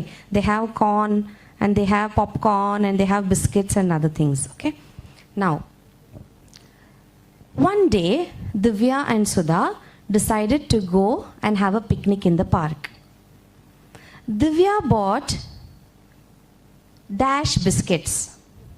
2 biscuits. Wow. And Sudha bought dash apples. 3 apples. How many biscuits? How many apples? 3. So this is 1. The second step is you are showing the count in your finger. Okay, how many she bought? 2. How many she bought? 3. Now both decide to buy the same thing. Changed your pattern of storytelling. Divya plans to buy dash mangoes. 2. 2 is favorite. Divya's favorite. 2 mangoes. Now that we have mango season. And Sudha also brought mangoes on that day. But how many did she bring? 4. Sudha is smart. She's changed 4. Now you have 2 and 4. Put your fingers up. Yes. Now I am another child in the classroom who's not at all interested. Ma'am, washroom. Ma'am, drink water. Ma'am, when lunch break? So that kind of a child I am. Now the teacher calls me and asks, okay, now you tell me totally, add and tell how many mangoes they have. Put up your fingers. Yes, ಅವ್ರು ಬರ್ತೋದ್ರು ಏನು ಹೇಳಿದೆ ನಾನು ಅಂತ. Okay. So 1, 2, 3, 4, 5, 6. 2 plus 4, 6. After this activity, you move on to 4 in the mind, 2 in the hand, or 2 in the mind, 4 in the hand. Give them what is the meaning of addition. What am I doing? Okay, so adding, you're adding the things. That is what addition means. Addition means, thank you very much. Big round of applause for Divya and Sudha. Okay, so you have to teach that, don't use the word adding. Can you simplify it? We have to join it together. We have to put all together. Now you count how many we have. Can we do that? Correct? So start off with simple teaching like this in your classroom. Today we are going to learn addition. Open your math book. Write the date. Copy the date. Copy whatever I am writing on the board. Now what is this number? 4. 4 in the mind. Keep 4. Child will be wondering, where I have to keep? What does she mean? ಎಲ್ಲಿ ಇಟ್ಕೊಳ್ಳಿ ನನ್ನ brain ಅಲ್ಲಿ ಎಲ್ಲಿ ಜಾಗ ಇಲ್ಲ. How is she telling keep it in your brain ಅಲ್ವಾ? See as a think like a 6-year-old or a 5.5-year-old. Keep in your mind. She tells keep it on the table. I know where is the table. I know where to keep. But how to keep in the mind? So tell the thing, you have to just go slowly and then introduce. Okay, 4 in the mind, after 4, 5 and then 6. Then we have Yes, shapes and spatial understanding involves shape, size, space, position, direction, etc. Okay, directional things you have to teach in the classroom. Right? Children have to write, know which is your left hand, which is your right hand. Lift up your left hand, everybody. Left hand, right hand, left hand, right hand.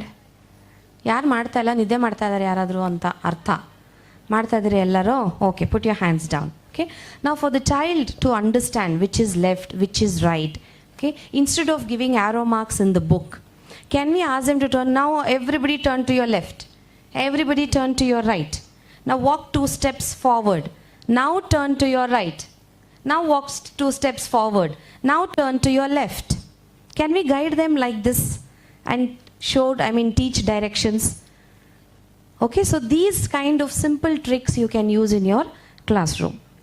Next comes measurement. I think I have already explained this. Quantifies the characteristics of an object and compares with other things or events.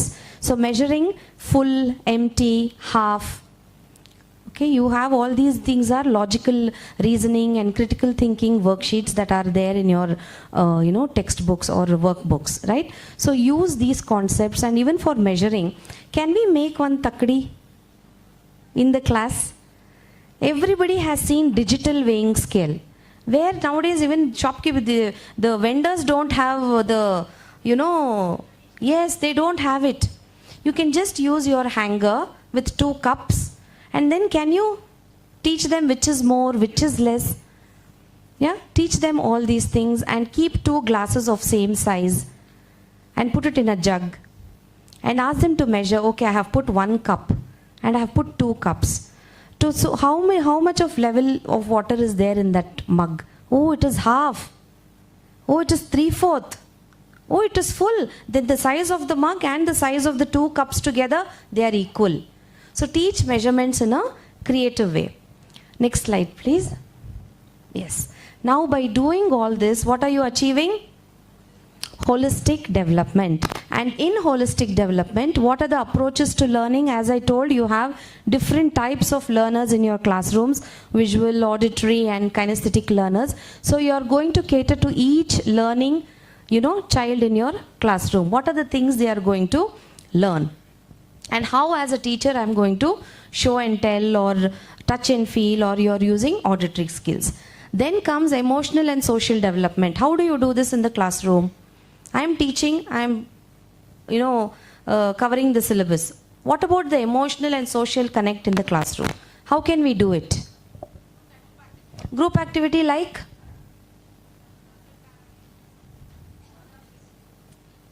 Sorry, ma'am? Concept based group activity. They are learning the concept.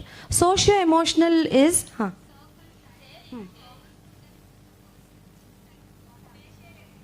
Facial expressions and circle time when you're having day-to-day conversations or you're giving one situation and ask the child to imagine what might have happened.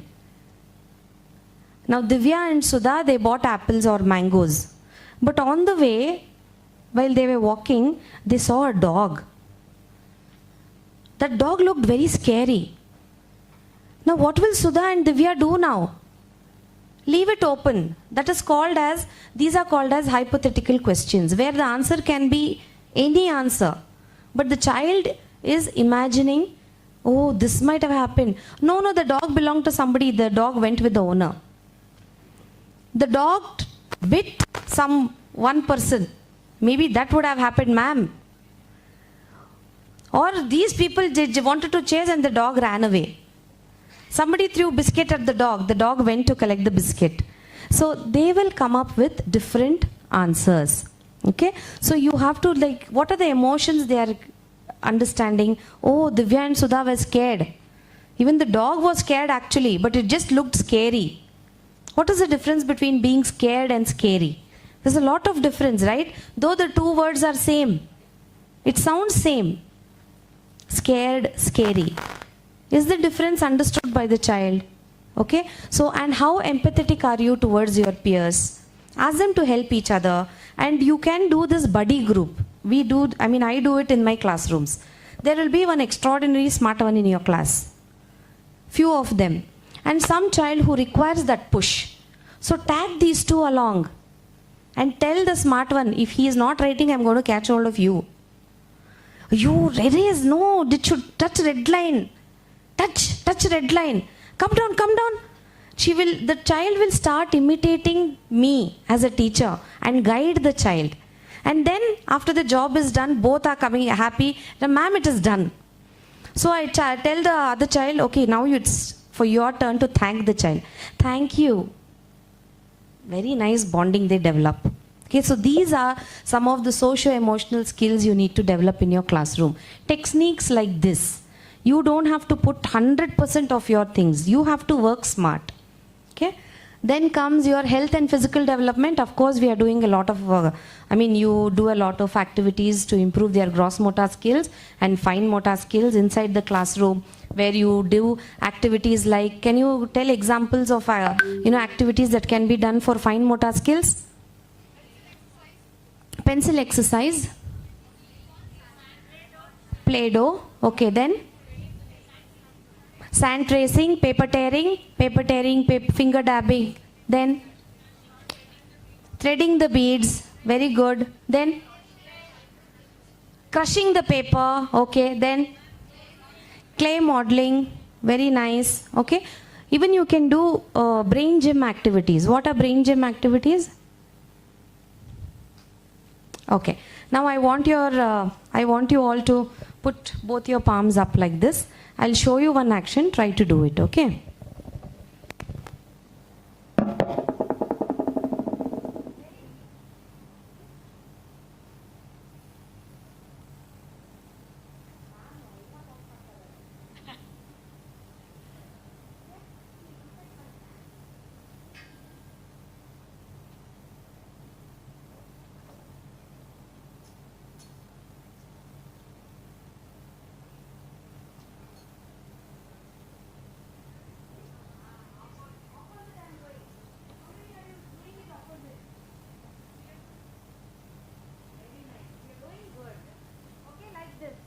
Confuse them and wait for them to check, oh, these fingers, ma'am started with,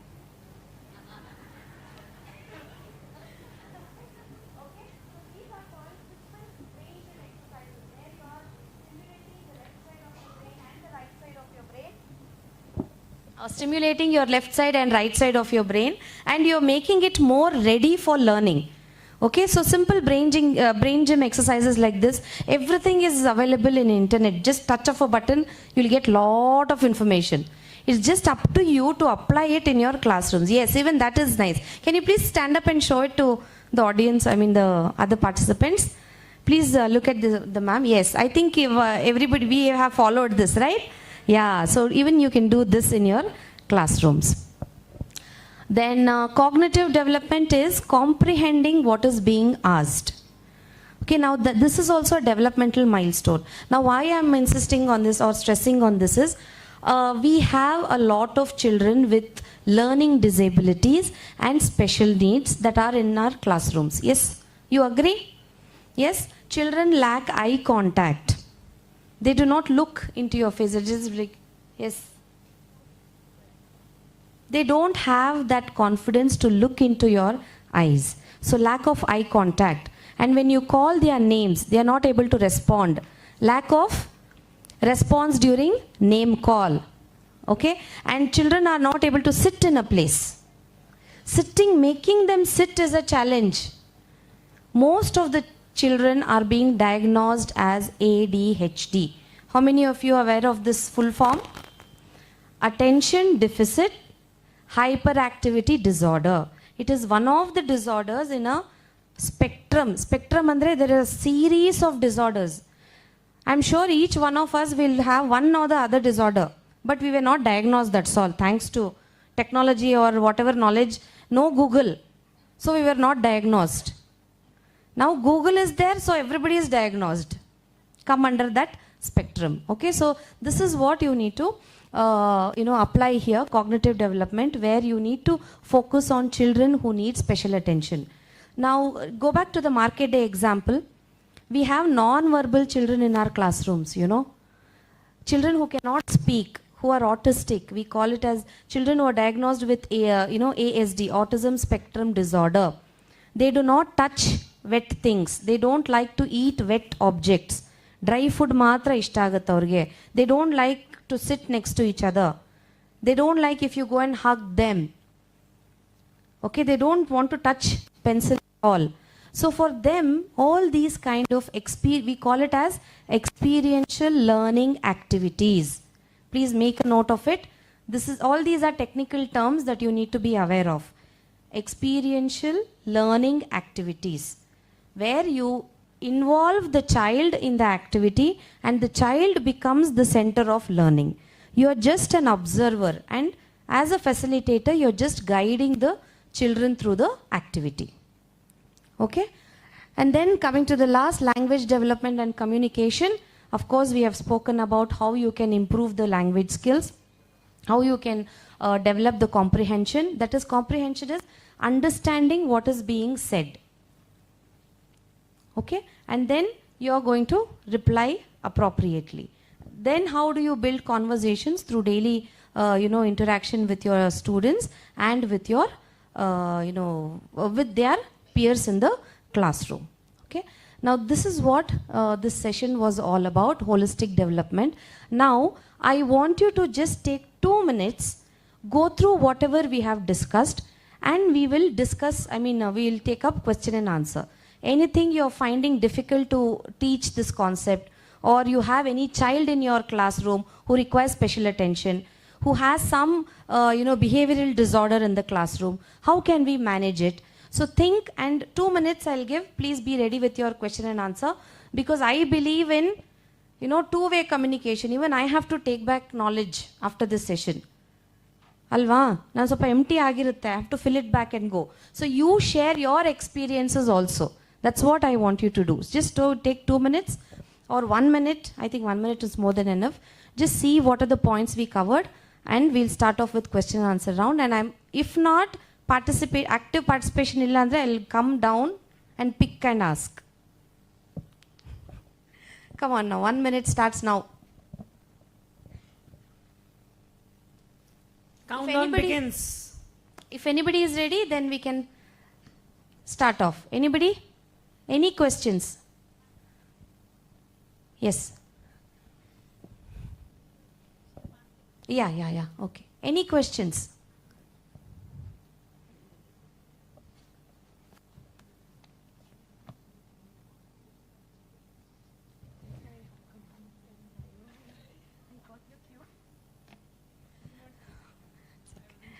Yes, anybody? Ma'am, here. Yes. I want a tip to introduce 11 after 10. 11 Any after? method for that? Okay. We 11 find after. it difficult in the class. Yes, transition numbers, especially transition numbers. Okay. Now, the simplest method is, ma'am, even what I follow is grouping of popsicle. I make them count 1 to 10. In front of them, I put a rubber band and tell this is 110. Okay. So I write 1 on the board. I'm not writing 0. I'm just writing 110. That's why I show only 1. 110, I write 1. And just keep another 1 next to it and then 10, 11. So 1, 1, 11. That's the step we are using. Because after this only we are introducing group of tens. Okay, so that's why what I do is introduce skip counts by tens first. 10, 20, 30, 40, 50, 60. Then you can start off with 11. But we do ulta. Actually, we do ulta. You have to teach skip count of tens. Then introduce the transition numbers. Okay, after 10, add 1, it will become 11.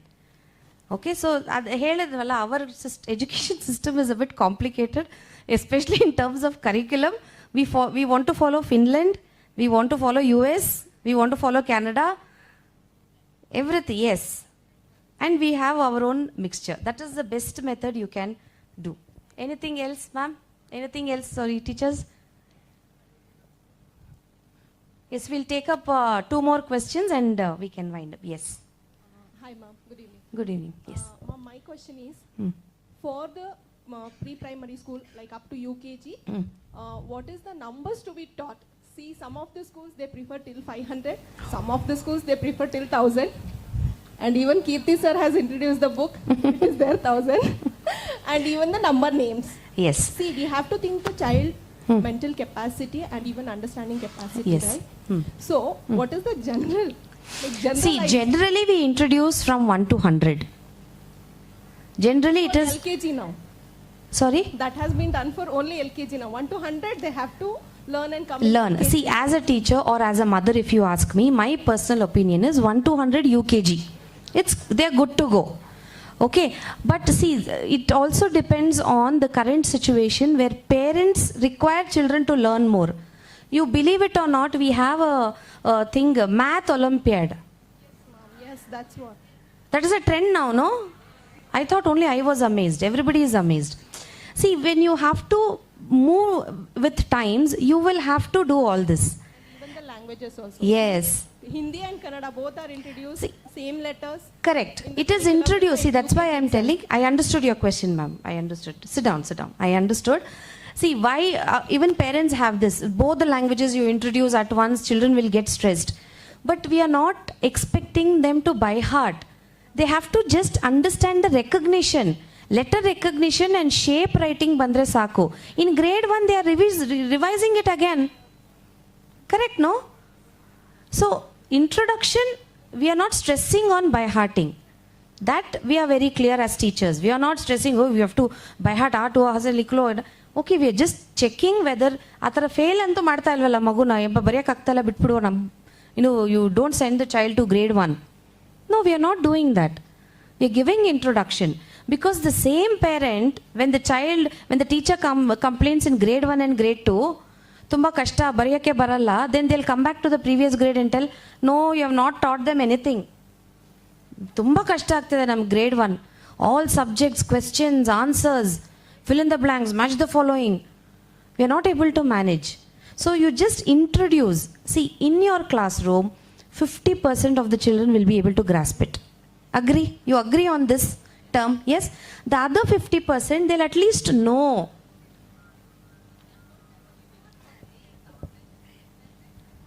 Yes.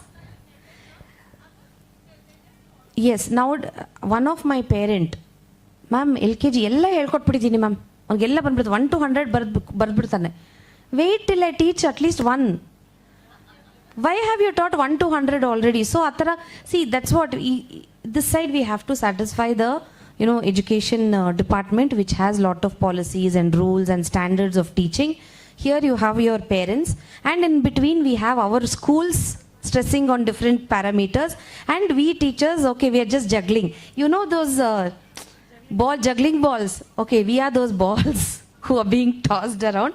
But see, as a teacher, consciously you make an effort in your classroom. Do the best, put in your best foot forward to teach whatever is possible and whatever is under your control. That is the max we can do as teachers. Yes? Okay, so with this, I would like to wind up the session. Thank you for all your cooperation.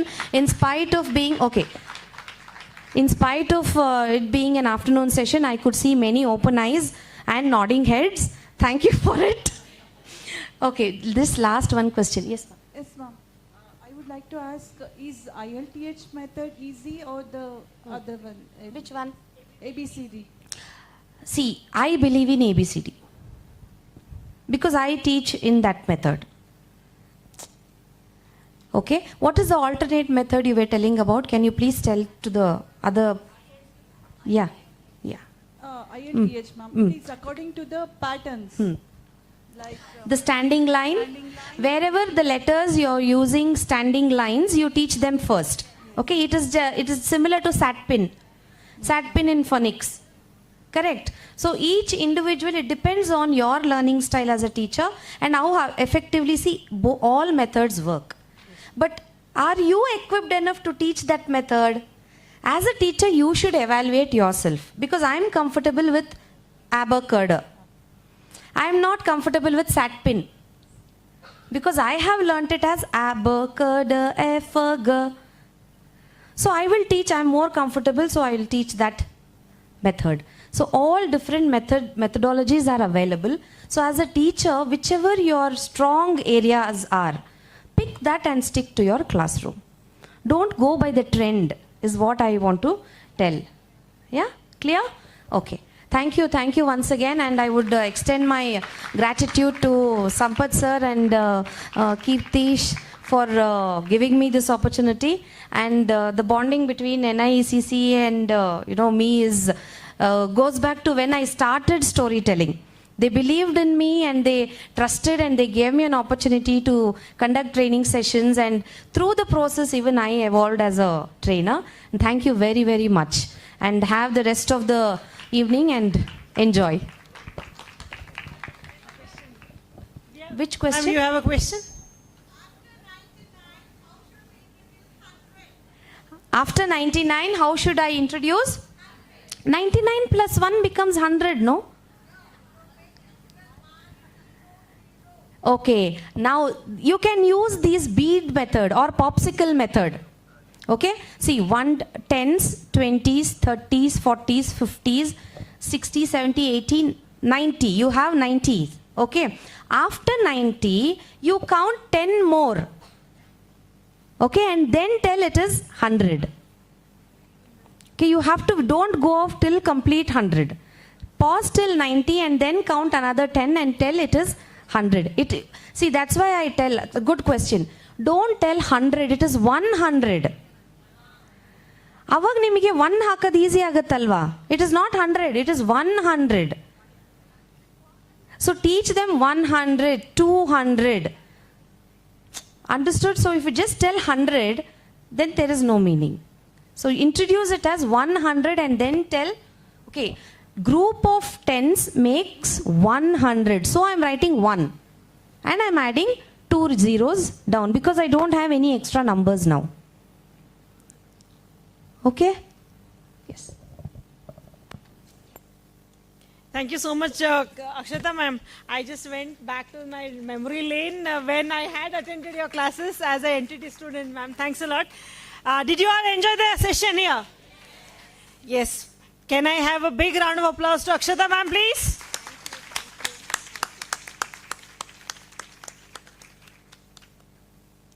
Yes, ma'am. Okay. Yes. Thanks. Yeah.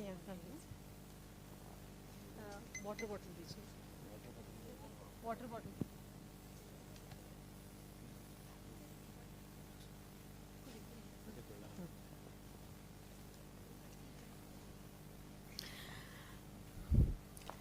May I know how many are Little Bees users here? Good hands. Thank you. Now see here, as you know, every month we had conducted online sessions curriculum training for you all. Every month, 4th Saturday, we used to be having curriculum trainings. Yes or no? All of you have attended it properly? Yes. Then what am I going to next announce is very much relevant. You also must have heard and also must have participated too. We had floated out contest for Little Bees, participants here. We used to be asking you people to, upload photos, videos, or what all activities you would be doing. All those videos and proofs of that we wanted. Okay, so you people also have been sharing it with us, and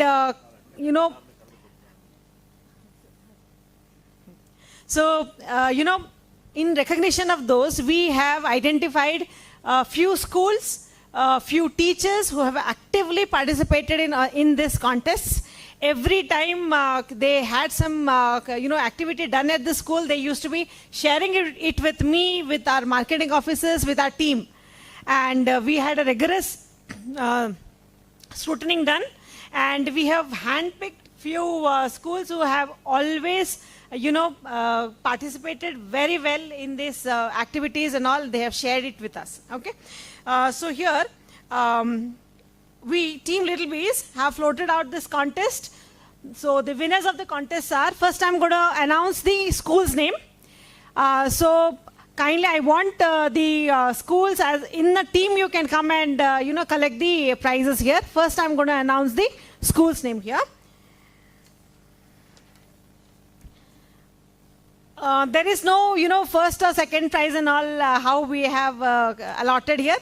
we have just, handpicked the active schools. Okay, so first and foremost, one by one, I'm going to announce the schools. If you are present here, kindly come and collect the awards and prizes. KLE School Athani. KLE School Athani. Is anybody there from Athani here? KLE School Athani. KLE School Solapur, Maharashtra. Is anybody here? From KLE School Maharashtra, Solapur. Sanford Wings. Do we have? Yes, we have the whole team here. Can we have the whole team here? Please come. Faster, faster. As a preschool teacher, be agile, be quick, please. Yes. Shifa ma'am has to pull you all, is it? Please. May I have Sampath sir to do the honors and Kirti sir, please.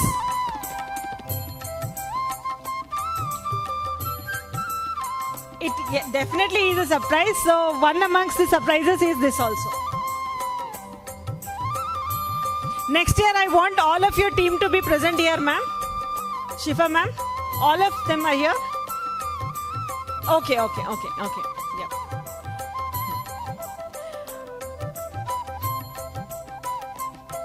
Now, may I have the St. Mary's School Uttaralli to be ready, please? Next step, huh? Please go, big round of applause.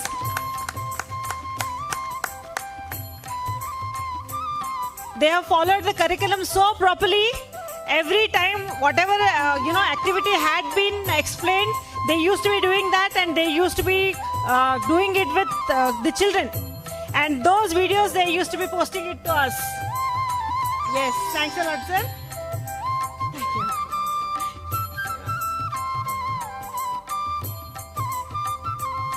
St. Mary's School, Uttaralli. Do we have the teachers here?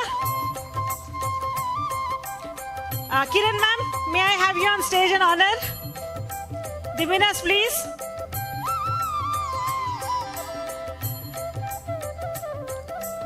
St. Flash School, Chandra Layout. Can I have you people here? Be ready, please.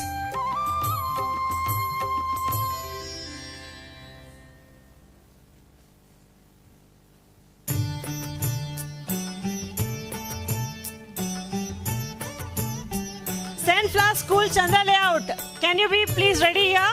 And I want Sana ma'am to honor the winners.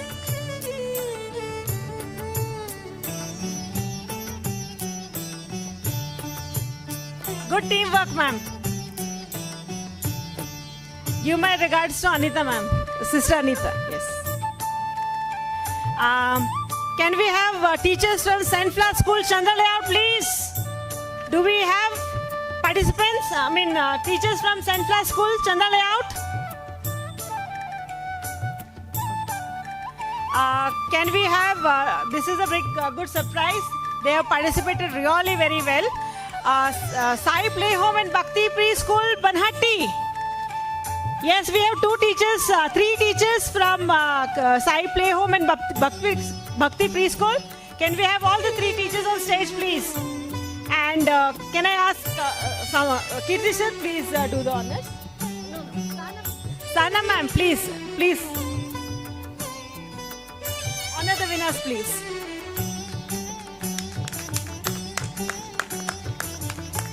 Please give them a big round of applause. Tanushri ma'am and team.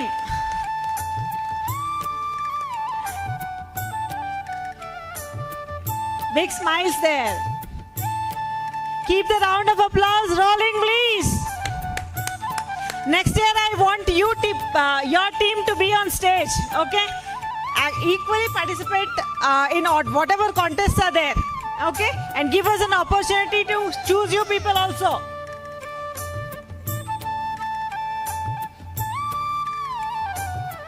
Next up, we had really good set of few teachers who were regularly attending the curriculum training and used to be, actively participating in the live sessions. And here I call upon. Yes, sir.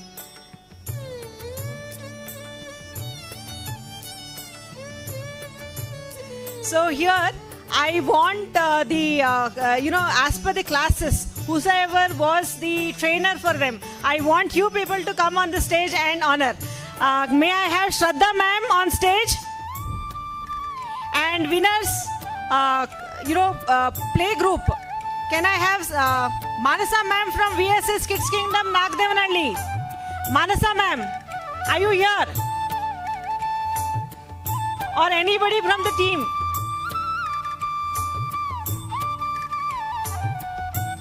May I have Gautami ma'am on stage, please?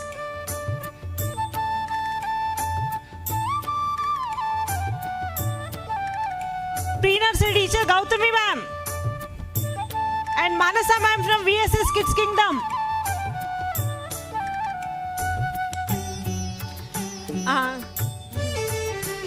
Nursery trainer.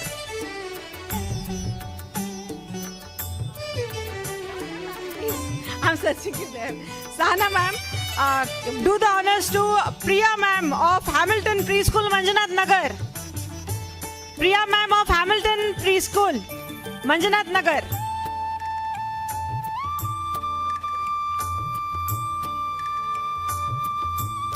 Ma'am, Hamilton Preschool, Manjunath Nagar. Priya ma'am. Is the whole team coming? Okay, that's a good team spirit. Super. Is somebody shy there? Ma'am, please come. Join. Come. So, who is Priya in this whole group? She is not there today. Okay. I'm missing her. Yes, ma'am, please. Yes, on behalf of Priya ma'am of Hamilton Preschool, the whole team of Hamilton Preschool, Manjunath Nagar, they are taking the prize. Super.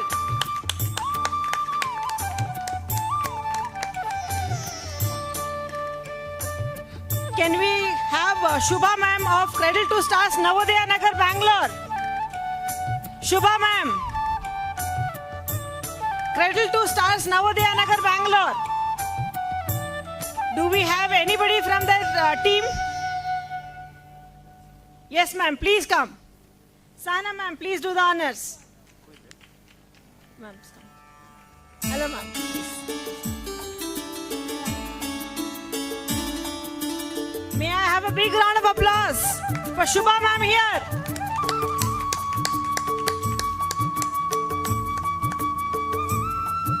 Congratulations ma'am.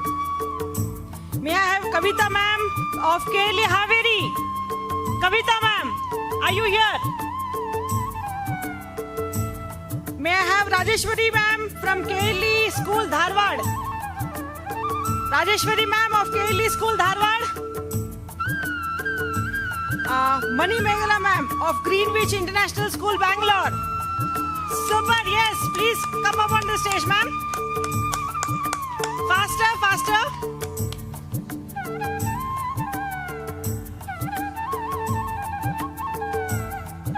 Yes, the whole team is coming here. Super, come ma'am. Come all of you.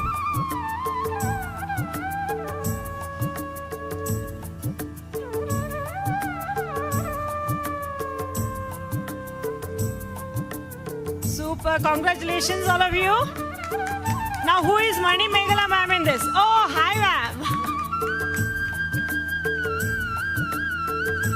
Congratulations.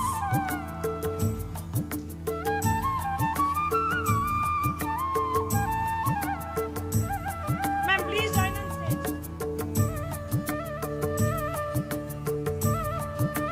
Veena ma'am is going to be super duper happy. Super proud. Look at the camera, ma'am. Smile. Congratulations.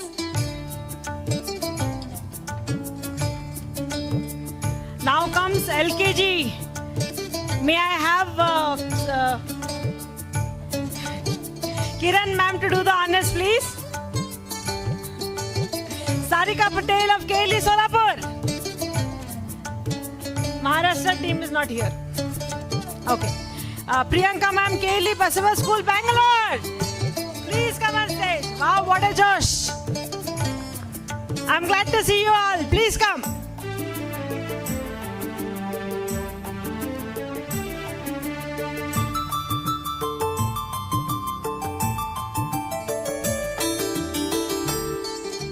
Every curriculum training has been attended by all of these teachers regularly, without fail. An active participation. Yes, super, super. All glad faces here. Super, super.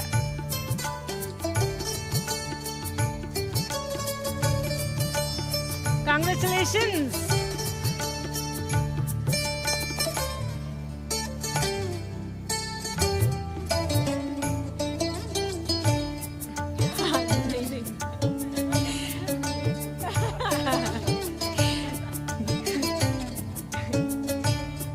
Yes, can we have Tulsi Deborah from St. Florence School, RPC Layout, Vijayanagar? Tulsi Deborah ma'am of St. John School, RPC Layout, Vijayanagar. The whole year she has been, actively participating. Today she hasn't come. We miss you, ma'am, from wherever you are listening to me. Now can we have UKG set of teachers here?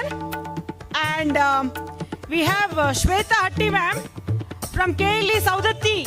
Do we have anybody from Saudatti here? KLE Saudatti? Veena ma'am, can we have you on stage please to do the honors? Shweta Hatti ma'am is not here. Can I take the prize on behalf of her? Ma'am, please. It is Shweta, of course. Shweta Hatti ma'am, can you see your favorite Veena ma'am is here to give you award. You can see her online. Ma'am, wave hand.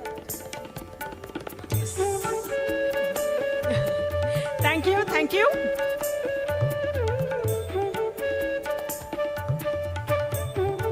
Last but not the least, thank you for all the patience you are having. It's the time for vote of thanks. Respected alumnaries, speakers of the day, honorable principals, all the preschool fraternity, it is truly a privilege to have you all with us today. First and foremost, I extend my heartfelt gratitude to our esteemed management, Sampath sir, Kirti sir, for their unwavering support in making this wonderful event possible. A special thanks. Yes, can we have a big round of applause?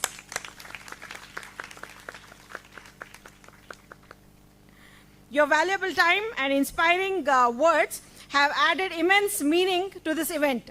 To our beloved preschool educators, thanks for being a guiding light to your students, for your dedication and for making this event a grand success.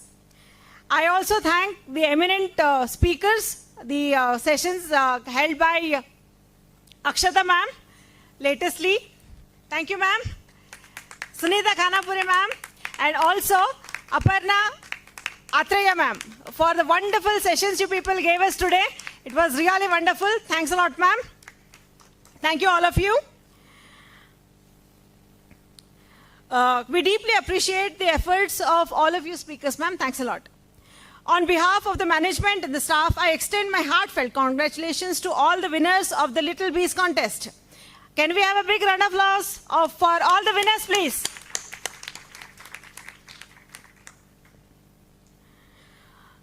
Your hard work, dedication, and commitment are truly commendable, and we are incredibly proud of your achievements. A big thanks to the teachers and the staff of Little Kids Preschool Chain. We also express our gratitude to the Kasia management for their cooperation and support. Special appreciation goes to our office staff and our photographer,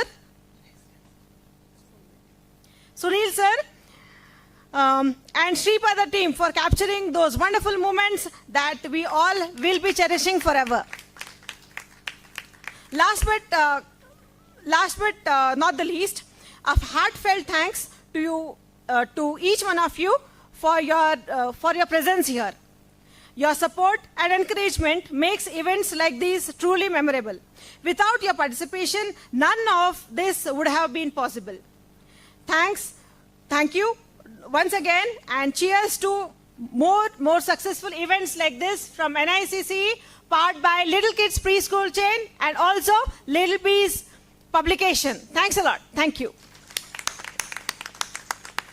Before Shweta ma'am could forget herself and the whole team, so for putting this show together, our roots or our pillars of publication is our sales team. I thank the sales team from across Karnataka.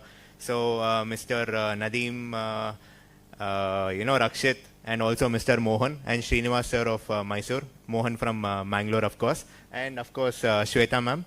So I thank all of them with whose help such shows could have happened. So thank you so much for gathering all the people today and putting this show up.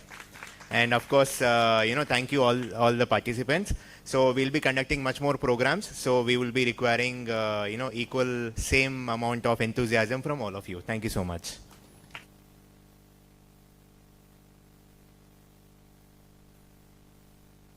And when you're going outside now, all of you have to fill your feedback form and then give it there. Once you fill the feedback form and submit it there, only then they will be giving you the handwriting certificate, handwriting book, as well as a participation certificate, which is also having a 4,000 rupees scholarship voucher there. So that will be a voucher that you can help to get trained or also help somebody else get trained. Thank you all.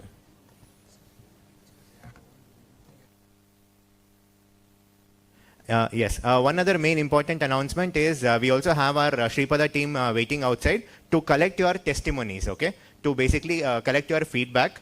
So it is, you can give it in your own language, not necessarily only in English or only on Hindi or Kannada or anything. Whichever the language that you are comfortable with, we'll also have a diversification of, feedbacks. So you can give the feedback in your own language outside. Mr. Satish will be there coordinating for that. So it's just 30 seconds or lesser than that. Thank you so much.